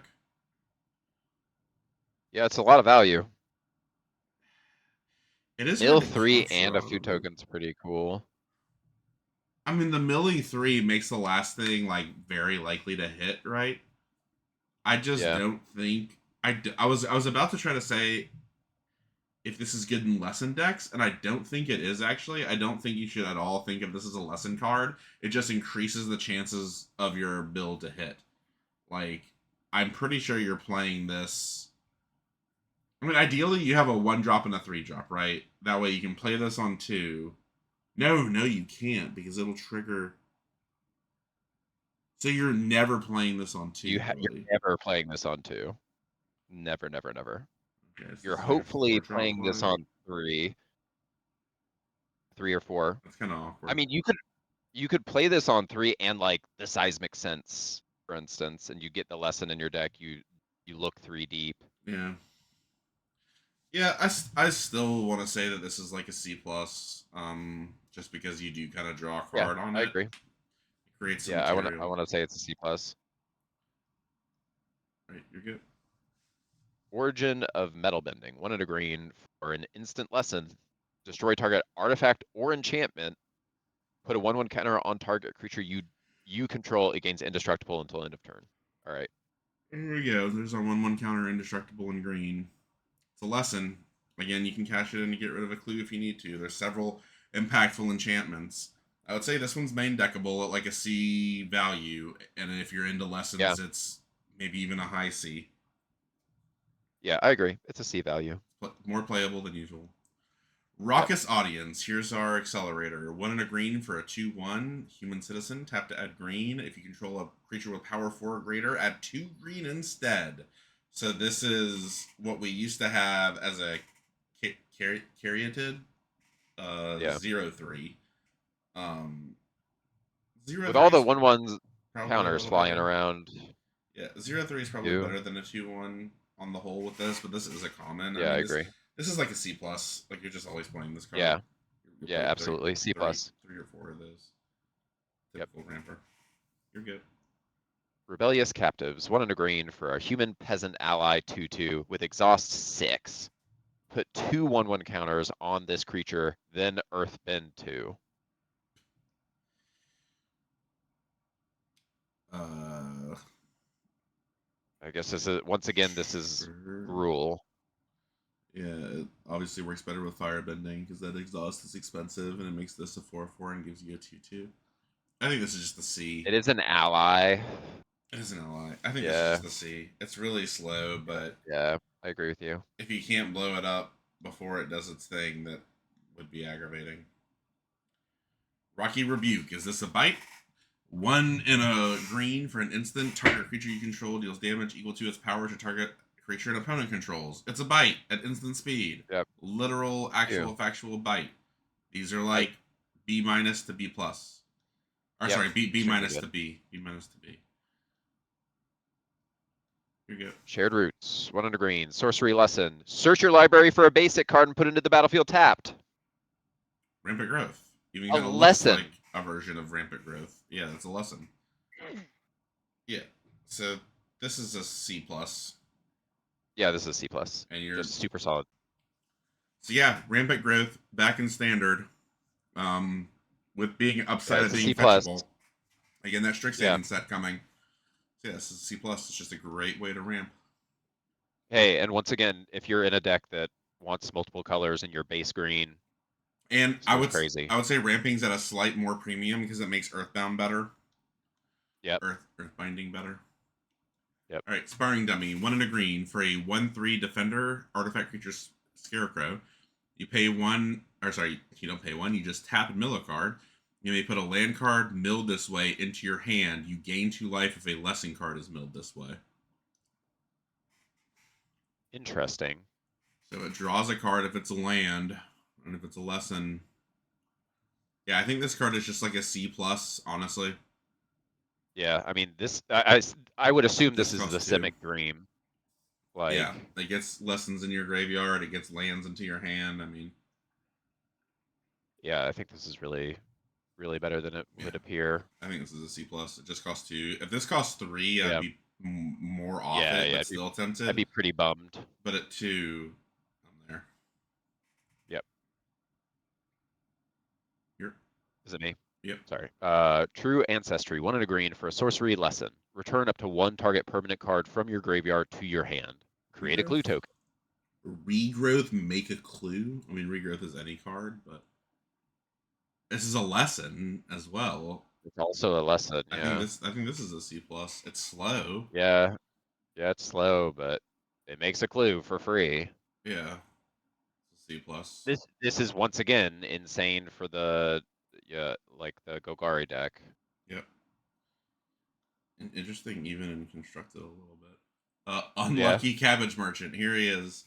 1 Oh and a yeah. green for a human citizen 2/2. When this creature enters, create a food token. Makes sense. Whenever you sacrifice a food, you may search your library for a basic land card and put it into the battlefield tapped. If you search your library this way, put this creature on the bottom of its owner's library. Okay, that. I was like, there has to be some downside to rampant growthing. Yeah. So this is a 2/2 that makes a food. If that's all it did, I think it would be like a solid C. And then it's a May instant speed rampant growth if you crack this food or any other food or just sacrifice a food. And remember, food can accelerate for like water bending. So yeah, I think this is just a solid C plus. Right? Yeah. No rebuttals. Insane. Right. You're good. Allies at last. 2 and a green for an instant. Affinity for allies. Up to 2 target creatures you control each deal damage equal to their power to target creature an opponent controls. This card is ridiculous if you have allies. It's a 1 mana What? instant It's a 1 double mana. bite. They were on the rough kind of crack brand when they made this one. I mean, it's totally fine costed without any affinity. I don't know why they did that. Like this is Yeah. at instant speed. Like sometimes they even do this effect at sorcery speed for this cost. Yeah. At instant speed, this was already great. Affinity for allies makes this like a B plus in the allies deck. Yeah, it's a B plus. Ridiculous. Yeah. In a non-allies deck, it's still like a B minus. Cycle of Renewal. More lessons. 2 and a green. Instant lessons. Sacrifice a land. Oh, is it going to give us Harrow? Search your library for up to 2 basic lands and put them on the battlefield. Tap, then shuffle. We get Harrow. Power Crept. Straight up Harrow. Lesson.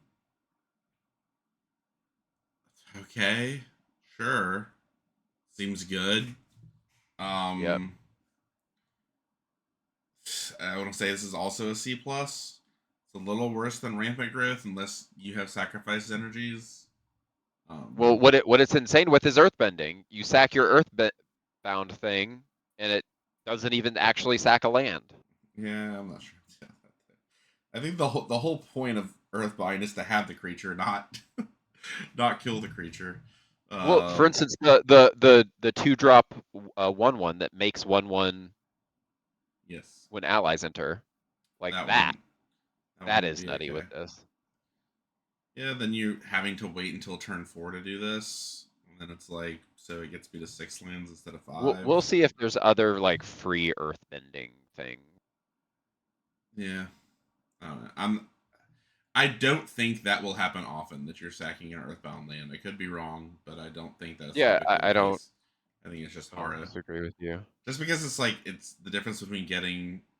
I guess the difference between getting to 4 to 5 lands, but that's if you somehow do it early.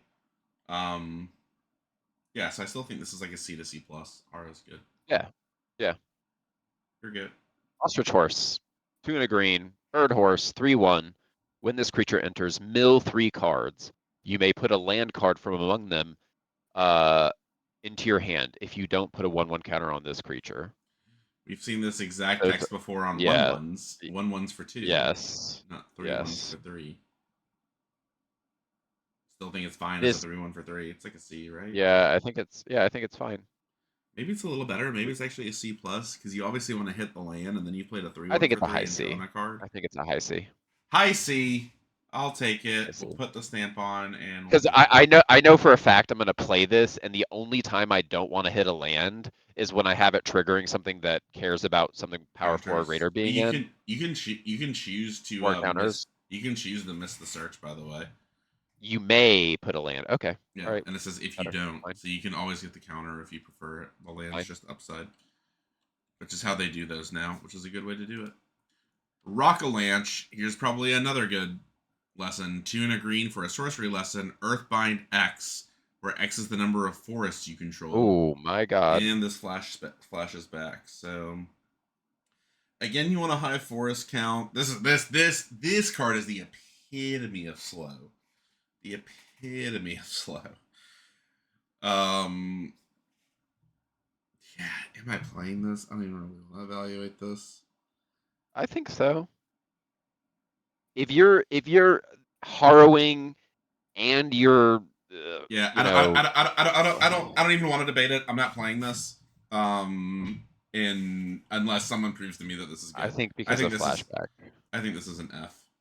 Um, Fair. unless you're playing something because like flashback, if you're 50/50 mana, you're getting a 3/3 for 6, and it's basically eating this creature to do it. What for 3, you're getting a 1/1 Right. or a 2/2. Like if I'm mono green, even then you'd have to convince me that the tempo hit is worth it to do this thing. So we'll see. Maybe it's good, but I doubt it. Me? You? Right. Me? Me. Yeah. Toph, the Blind Bandit. 2 and a green for legendary creature, human warrior ally.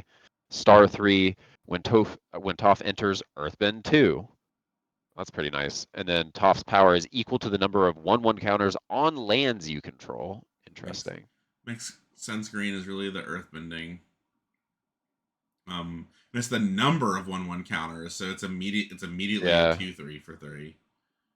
Yeah, I mean this makes me more interested in that other card or just earthbending in Yeah, general. certainly. But it is just an X3. It's not like his health grows, so he does eventually become fragile. Like I can see him getting big quick, but like he's always gonna Toph is a die. girl. Oh yeah, you're right, toughest girl. She's always going to die to lightning strike. Um, Yeah. but yeah, this still seems fine. I mean, you're basically getting Earth Bend for 2 for free here, which is how I like my Earth Bends. Yeah, So exactly. I think this is like a C plus. Yeah. Wall top sentries, 2 and a green for a 2/3 human soldier ally. Reach death touch. When this creature dies, if there's a lesson card in your graveyard, you gain 2 life. Whatever, this is a C. It's fine. It's annoying as hell to play Yeah. against. It's good against flyers, that's for sure. Yeah, boo. 2 life is maybe fine. Earthbending lesson. 3 and a green. Sorcery lesson, Earthbend 4. Can't be good. It can't be good. It's a D until proven otherwise for me. I mean, even in the lesson decks, I'm not excited about playing this. I mean, that's just so much worse than a 4/4 with no text. I mean, it triggers Yeah. counter stuff. It's a 4/4 with no text that eats land. Yeah, I'm not playing. I maybe would play one in a lessons deck if I was desperate. Earth Kingdom Yeah. General, 3 and a green for a creature human soldier ally. It's a 2/2. When this creature enters Earthbend 2, okay. Whenever one or more 1/1 counters, whenever you put one or more 1/1 counters on a creature, you may gain that much life. Do this only once each turn. So it's a 2/2 that makes a land a 2/2 and gains you 2 life. But again, it's this conditional Earthbound 2/2, which is much worse than the 2/2s that normally do that. This is an uncommon. I guess it's kind of an Earthbind build around because that health will Yeah. actually start adding up pretty fast. Yeah. I mean, if you're doing that, but like, I just don't see a reason to be doing that. I mean, maybe the idea with Earthbind we have to think about is it's more about really building around it and stacking the counters just to like make one of your Yeah. lands an 8/8 beater in the late game for like pseudo free ish. So Yeah. that's how I Or think even just about it. getting it up to a point where at least one of them is, and then like putting it starting on another one, so you just always have a constant like Yeah. large creature that they can't deal with. I think maybe it's also trying to kind of address just Flood, which is like the worst thing really in Magic. It's so much worse than Screw, Mana Flood. Yeah. So this is like part of their mitigation for it. Hurts my plan to play 16 lands all the time. If you're playing an Earthbind deck. But yeah, so I would just focus on cards like this one or like the previous one that kind of give it to you for free and then just consider stacking them. Still just seems slow and not great.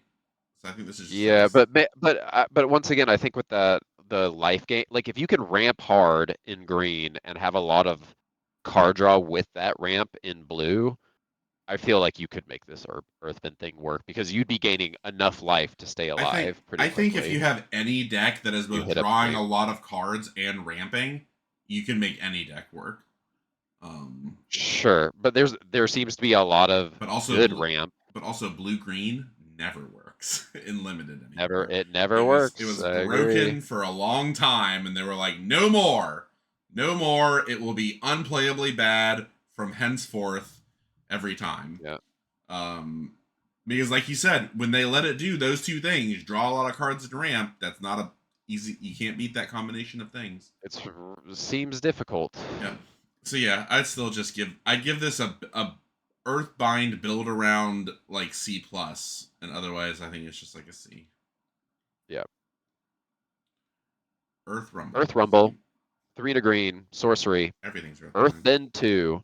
When you do, up to one target creature you control fights target creature an opponent controls. Weird. I'm not sure the develop. Normally, I'm complimenting Magic's design. I'm not sure the designers understand how to price Earthbend because Yeah, this seems atrociously priced. So, yeah. like, It's a sorcery. it's a sorcery fight for 2 if we split up the cost and say the Earthbend costs 2. I'm not sure Earthbend is worth costing 2. This is an uncommon? The idea is Maybe that they you've think it's really good. Maybe, yeah, maybe the just idea is you've stacking. Earthbended before this.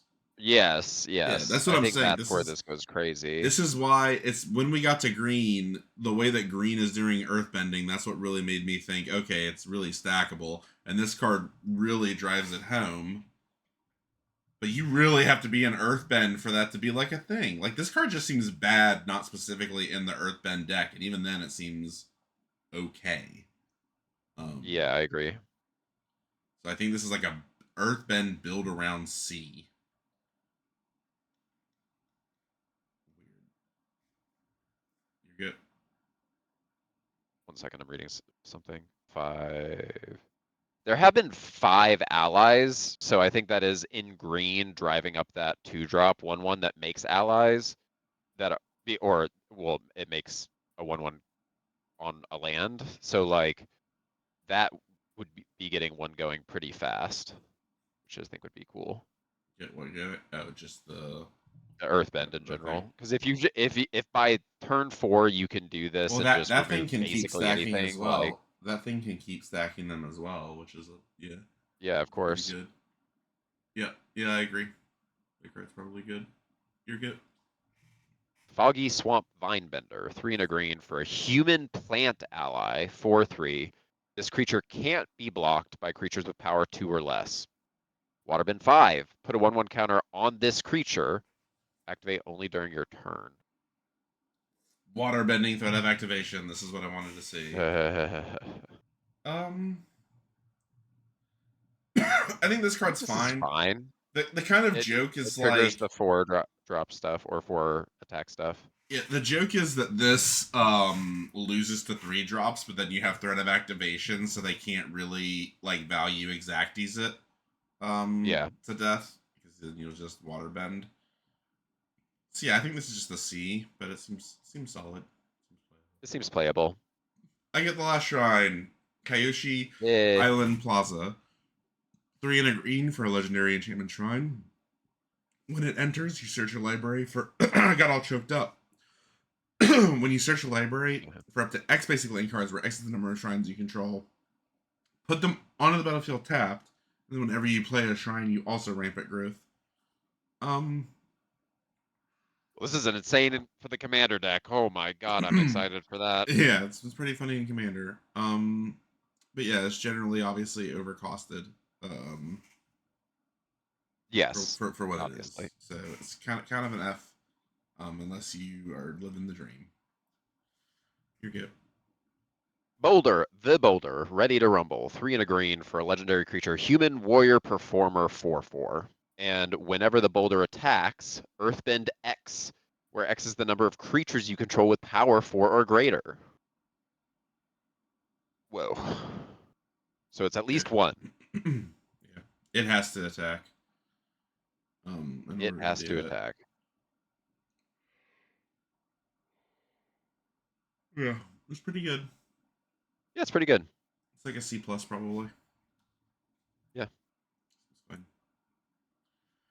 Badger There you go. Mole, 4 and a green for a 4/4. When this creature enters, Earthbend 2.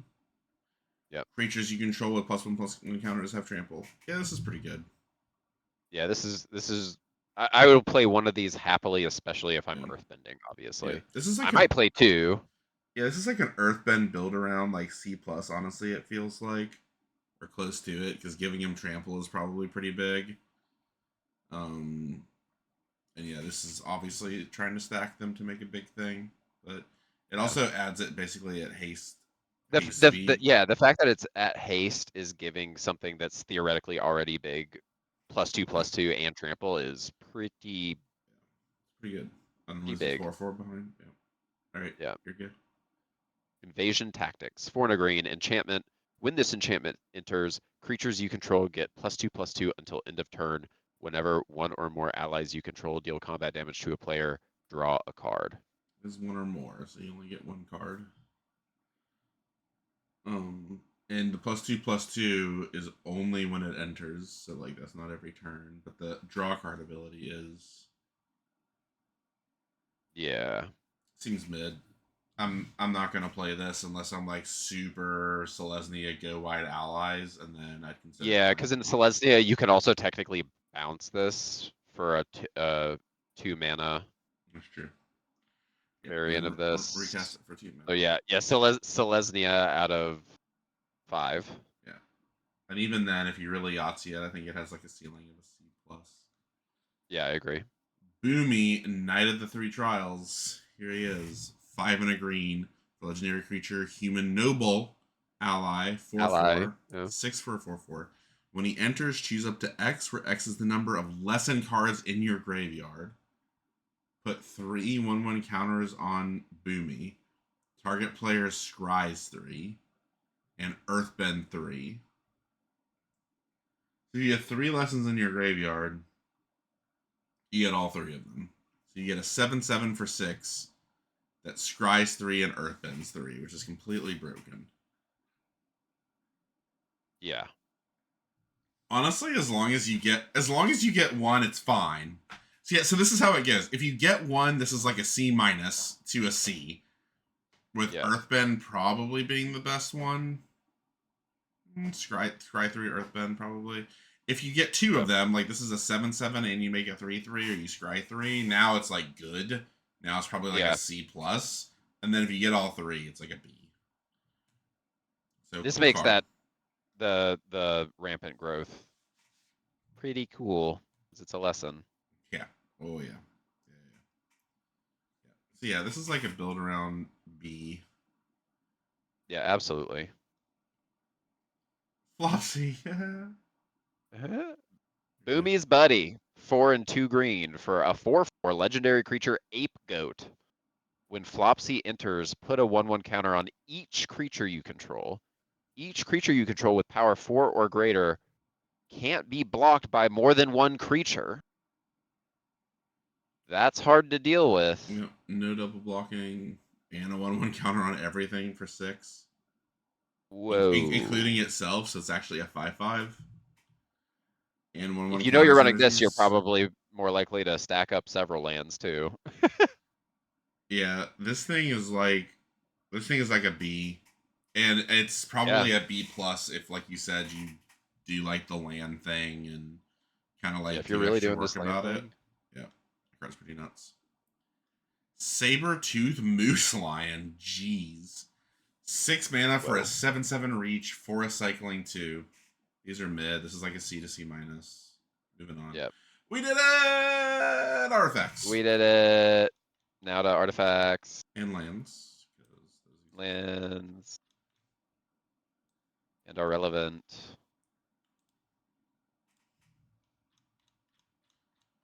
Finish strong. Here we go. All right. Barrels of Blasting Jelly. Go ahead. 1 mana for an artifact. Colorless.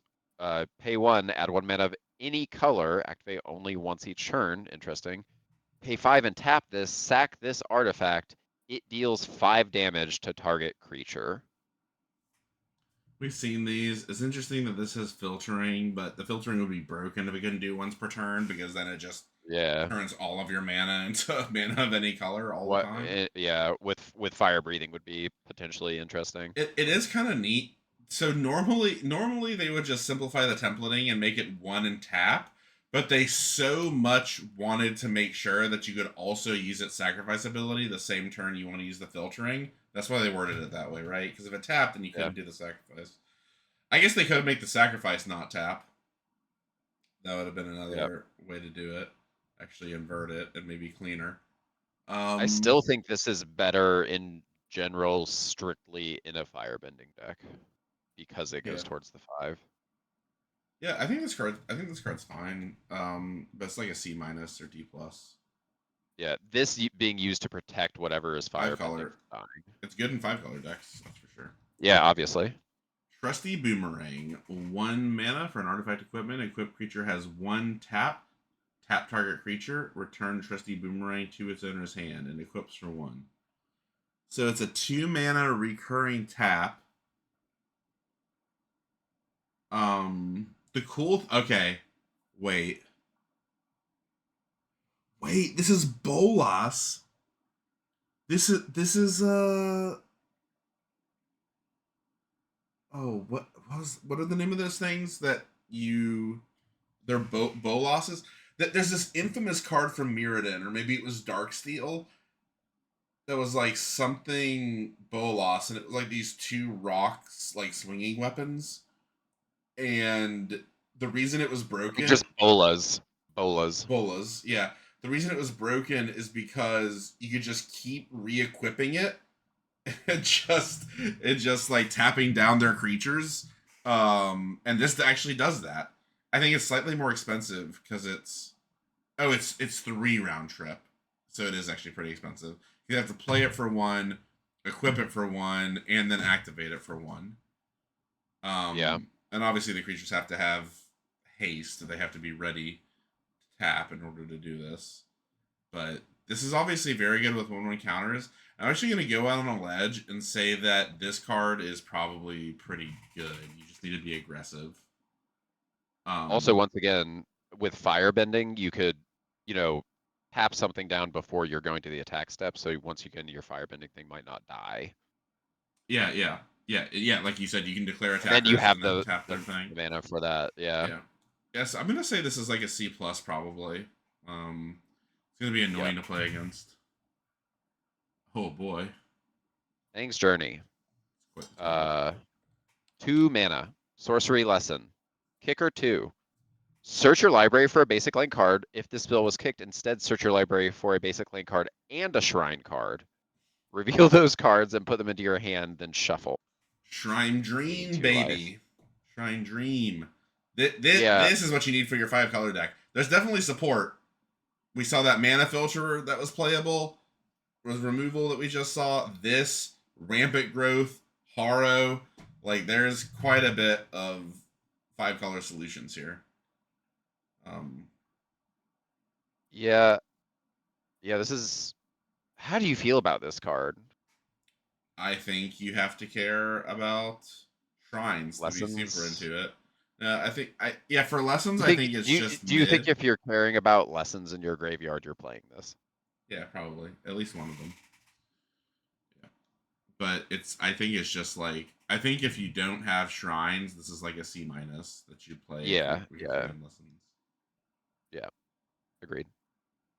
Energy bending. Whoa. It's my job. Another lesson. Colorless 2 mana, instant lesson. Lands you control gain all basic land types until end of turn. Draw a card. It's a hilarious Dan deck. But Yeah. it's only your land, so you can't blow up your opponent's Dan down.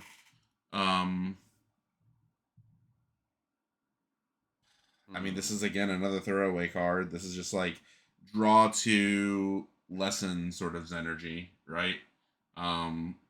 Like I don't feel bad about discarding this to the Rummager to get a lesson in my graveyard. It does just cost 2, which is pretty cheap. So I'm gonna say this is like again a C, just because it enables lessons in your graveyard. Fair? Yeah. Yeah, fair. Right, you're good.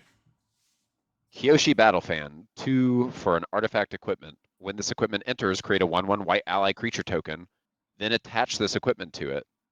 Equipped creature gets +1/+0 and it equips for 2. So it's a 2/1 for 2 that makes an ally. This is what I mean.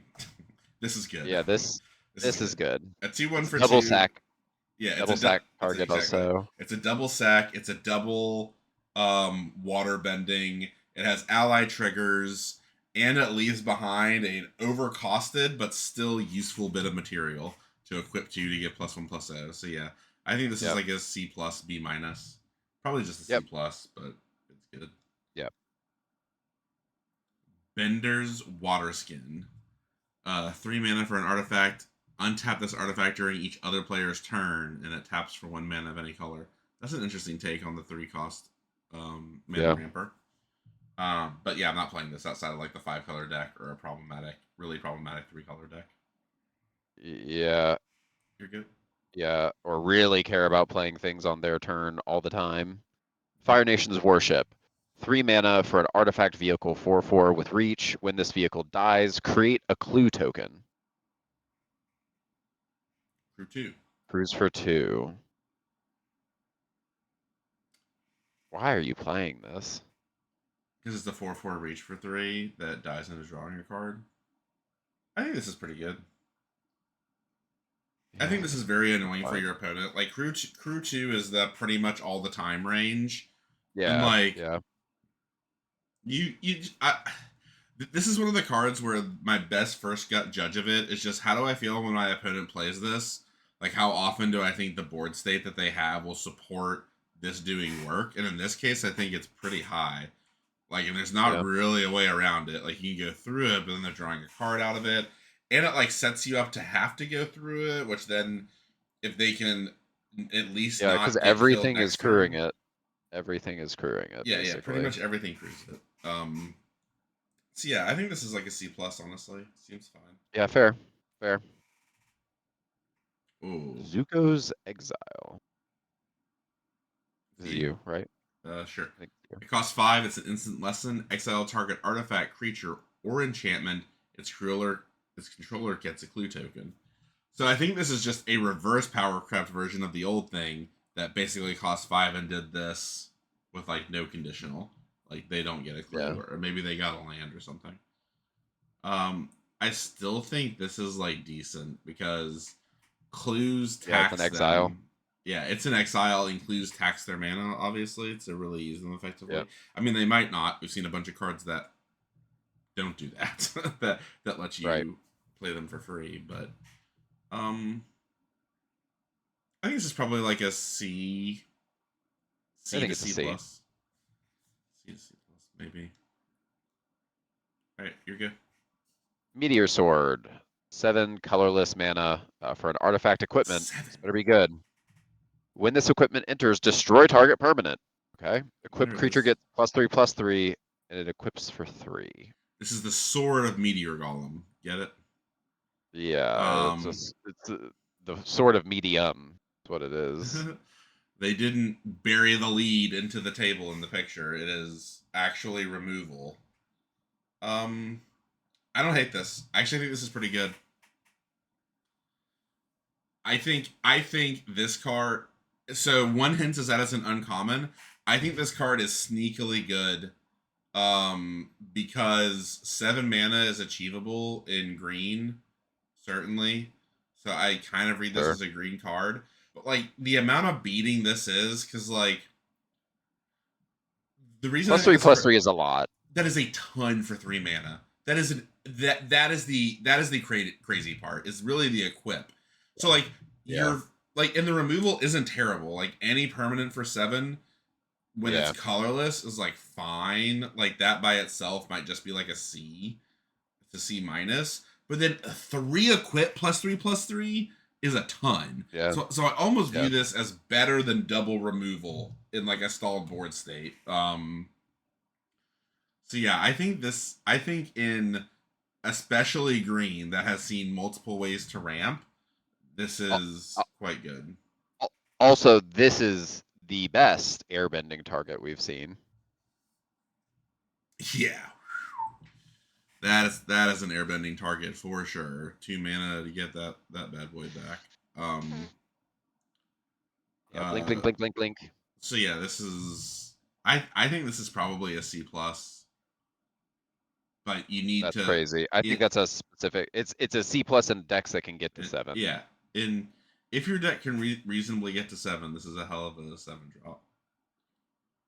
Unfortunately, firebending cannot help you. Yep. Oh, planes. Cool planes. I like it. Oh my god. Yeah. I love it. What? Double Wow. borderless lanes. I like it as well. Pretty dope. Yep. Cute. Oh. Well, that one's cool. Yeah. I like that. The shipwreck. Yeah. That one's just fine. Here's swamp. Machinery. Yeah. Do we have actual ones too? Oh, swamp with a side. Yeah, I like that one a lot. Hand. Yeah, that's pretty cool. Oh, that one's That's pretty really, cool it's too. adorable. Yeah, that's pretty cool too. Swamps are good. Oh, the mountains one it's not bad. Looks like a movie. That Yep. mountain one is That's pretty great. excellent. That's great. That's wonderful. It's good. Nice. I also like this It's one. fine. Yeah, mountains are good. All right. How about forests? Meteor. Sure. Yeah. Mid. Medium. Oh, turbo mid. This is great. Almost 8 bit. That's great. It's Oh, pretty. yeah. That's beautiful. this one's cool. Reminds me of Monet. Famous water lilies. Oh, here we go. Who? What? Yeah, what? I thought it was going to be a scry land at first with the, 4 tap scry 1 or scry 2. Like those lands were really good. Yeah. But instead, it's just a really bad version of the lands that do this for 1. The pain lands that do this for 1 are so much better than this land. I wonder if those pain lands, if the sacrifice to draw card was actually viewed as like an outlet, because they did not that they don't tap for colorless. Like they always do damage for you when you tap. So it was like you can escape the damage by sacking them.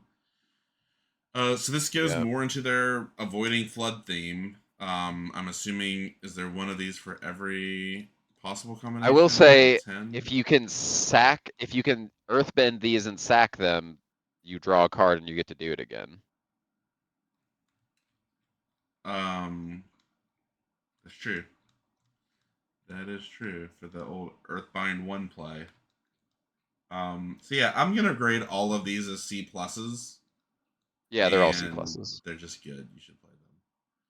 Rumble Arena, Vigilance. When this land enters Scry 1, add colorless. 1 tap a mana of any color 2 mana pool.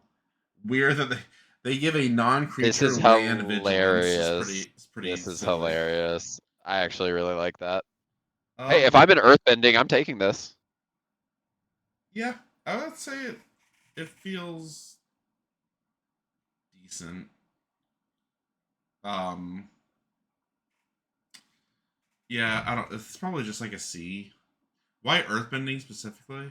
To get the scry back. Get the vigilance. No, so the vigilance is reasonable. And the whole point. And the scry is also good. Sure. Yeah. What do you think? You think it's better than a C? I think it's just a C. I think it's a high C in an Earthbending deck, and that's the only thing it's relevant in. Fair. So, More lands. You take this one. White Lotus Hideout. Tap for colorless. Add 1 mana of any color. Spend this mana only to cast Lesson or Shrine spells. Lol. And pay 1 and tap this to add 1 mana of any color. 5 color lessons. Anybody? Yeah, I mean, this card seems fine just for the lesson. Like if you're really Yeah, into yeah, yeah. lessons. I mean, There's lessons in every color, and not a few, not little of them. obviously, if you're trying to Yahtzee Shrine, you're playing the mess out of this. Oh, this and lessons. You're doing the same thing. Yeah. So if you're doing that, I would take this very early, like at B- or B level. But otherwise, this is just like. Hey, I'm happy to see all these commander cards come into my deck. We did it. That was actually the last one. We did it. All right. Commons and uncommons done. I didn't face plant in the middle of Yeah, it. yeah. It's close. Alrighty, so next we get our... We get the cake. The cake. The dessert. Let them eat cake. Dessert. I actually need to eat dinner. Turn on the oven earlier. Cool. But yeah, so far this seems pretty cool. A pretty cool set.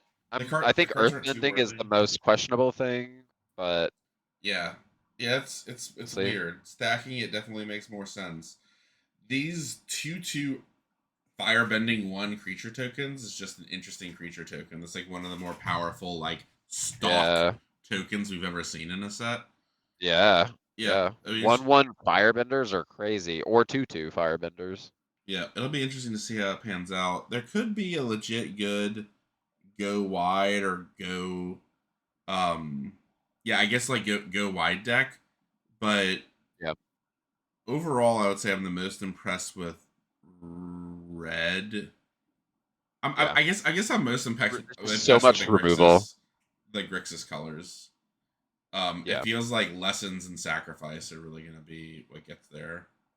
Yeah, I would love to play Grixis. Oh my goodness, if I get the opportunity to play Yeah. Grixis, I'm doing it. This Right. card.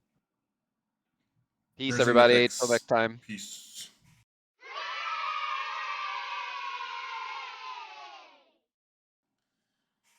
We've been killing it too much. Been killing it too much. These predicts have been too good. Content's been too high quality. I'm still gonna say to go to LSV and Marshall, but like also we're better. Yeah, obviously. Yeah, in their face. Sports should only be allowed for like volleyball for a workout. For volleyball, for workout. Should only be TCGs. Should be the only sports. Yes. Video games. Absolutely. Neckbeard. I don't have a neckbeard, to be clear. You're working on it, yeah. I'm not working on it. I keep a pretty clean line. Yeah, me too. I've been working on mine for years now. Years, yeah. You always looking sketch.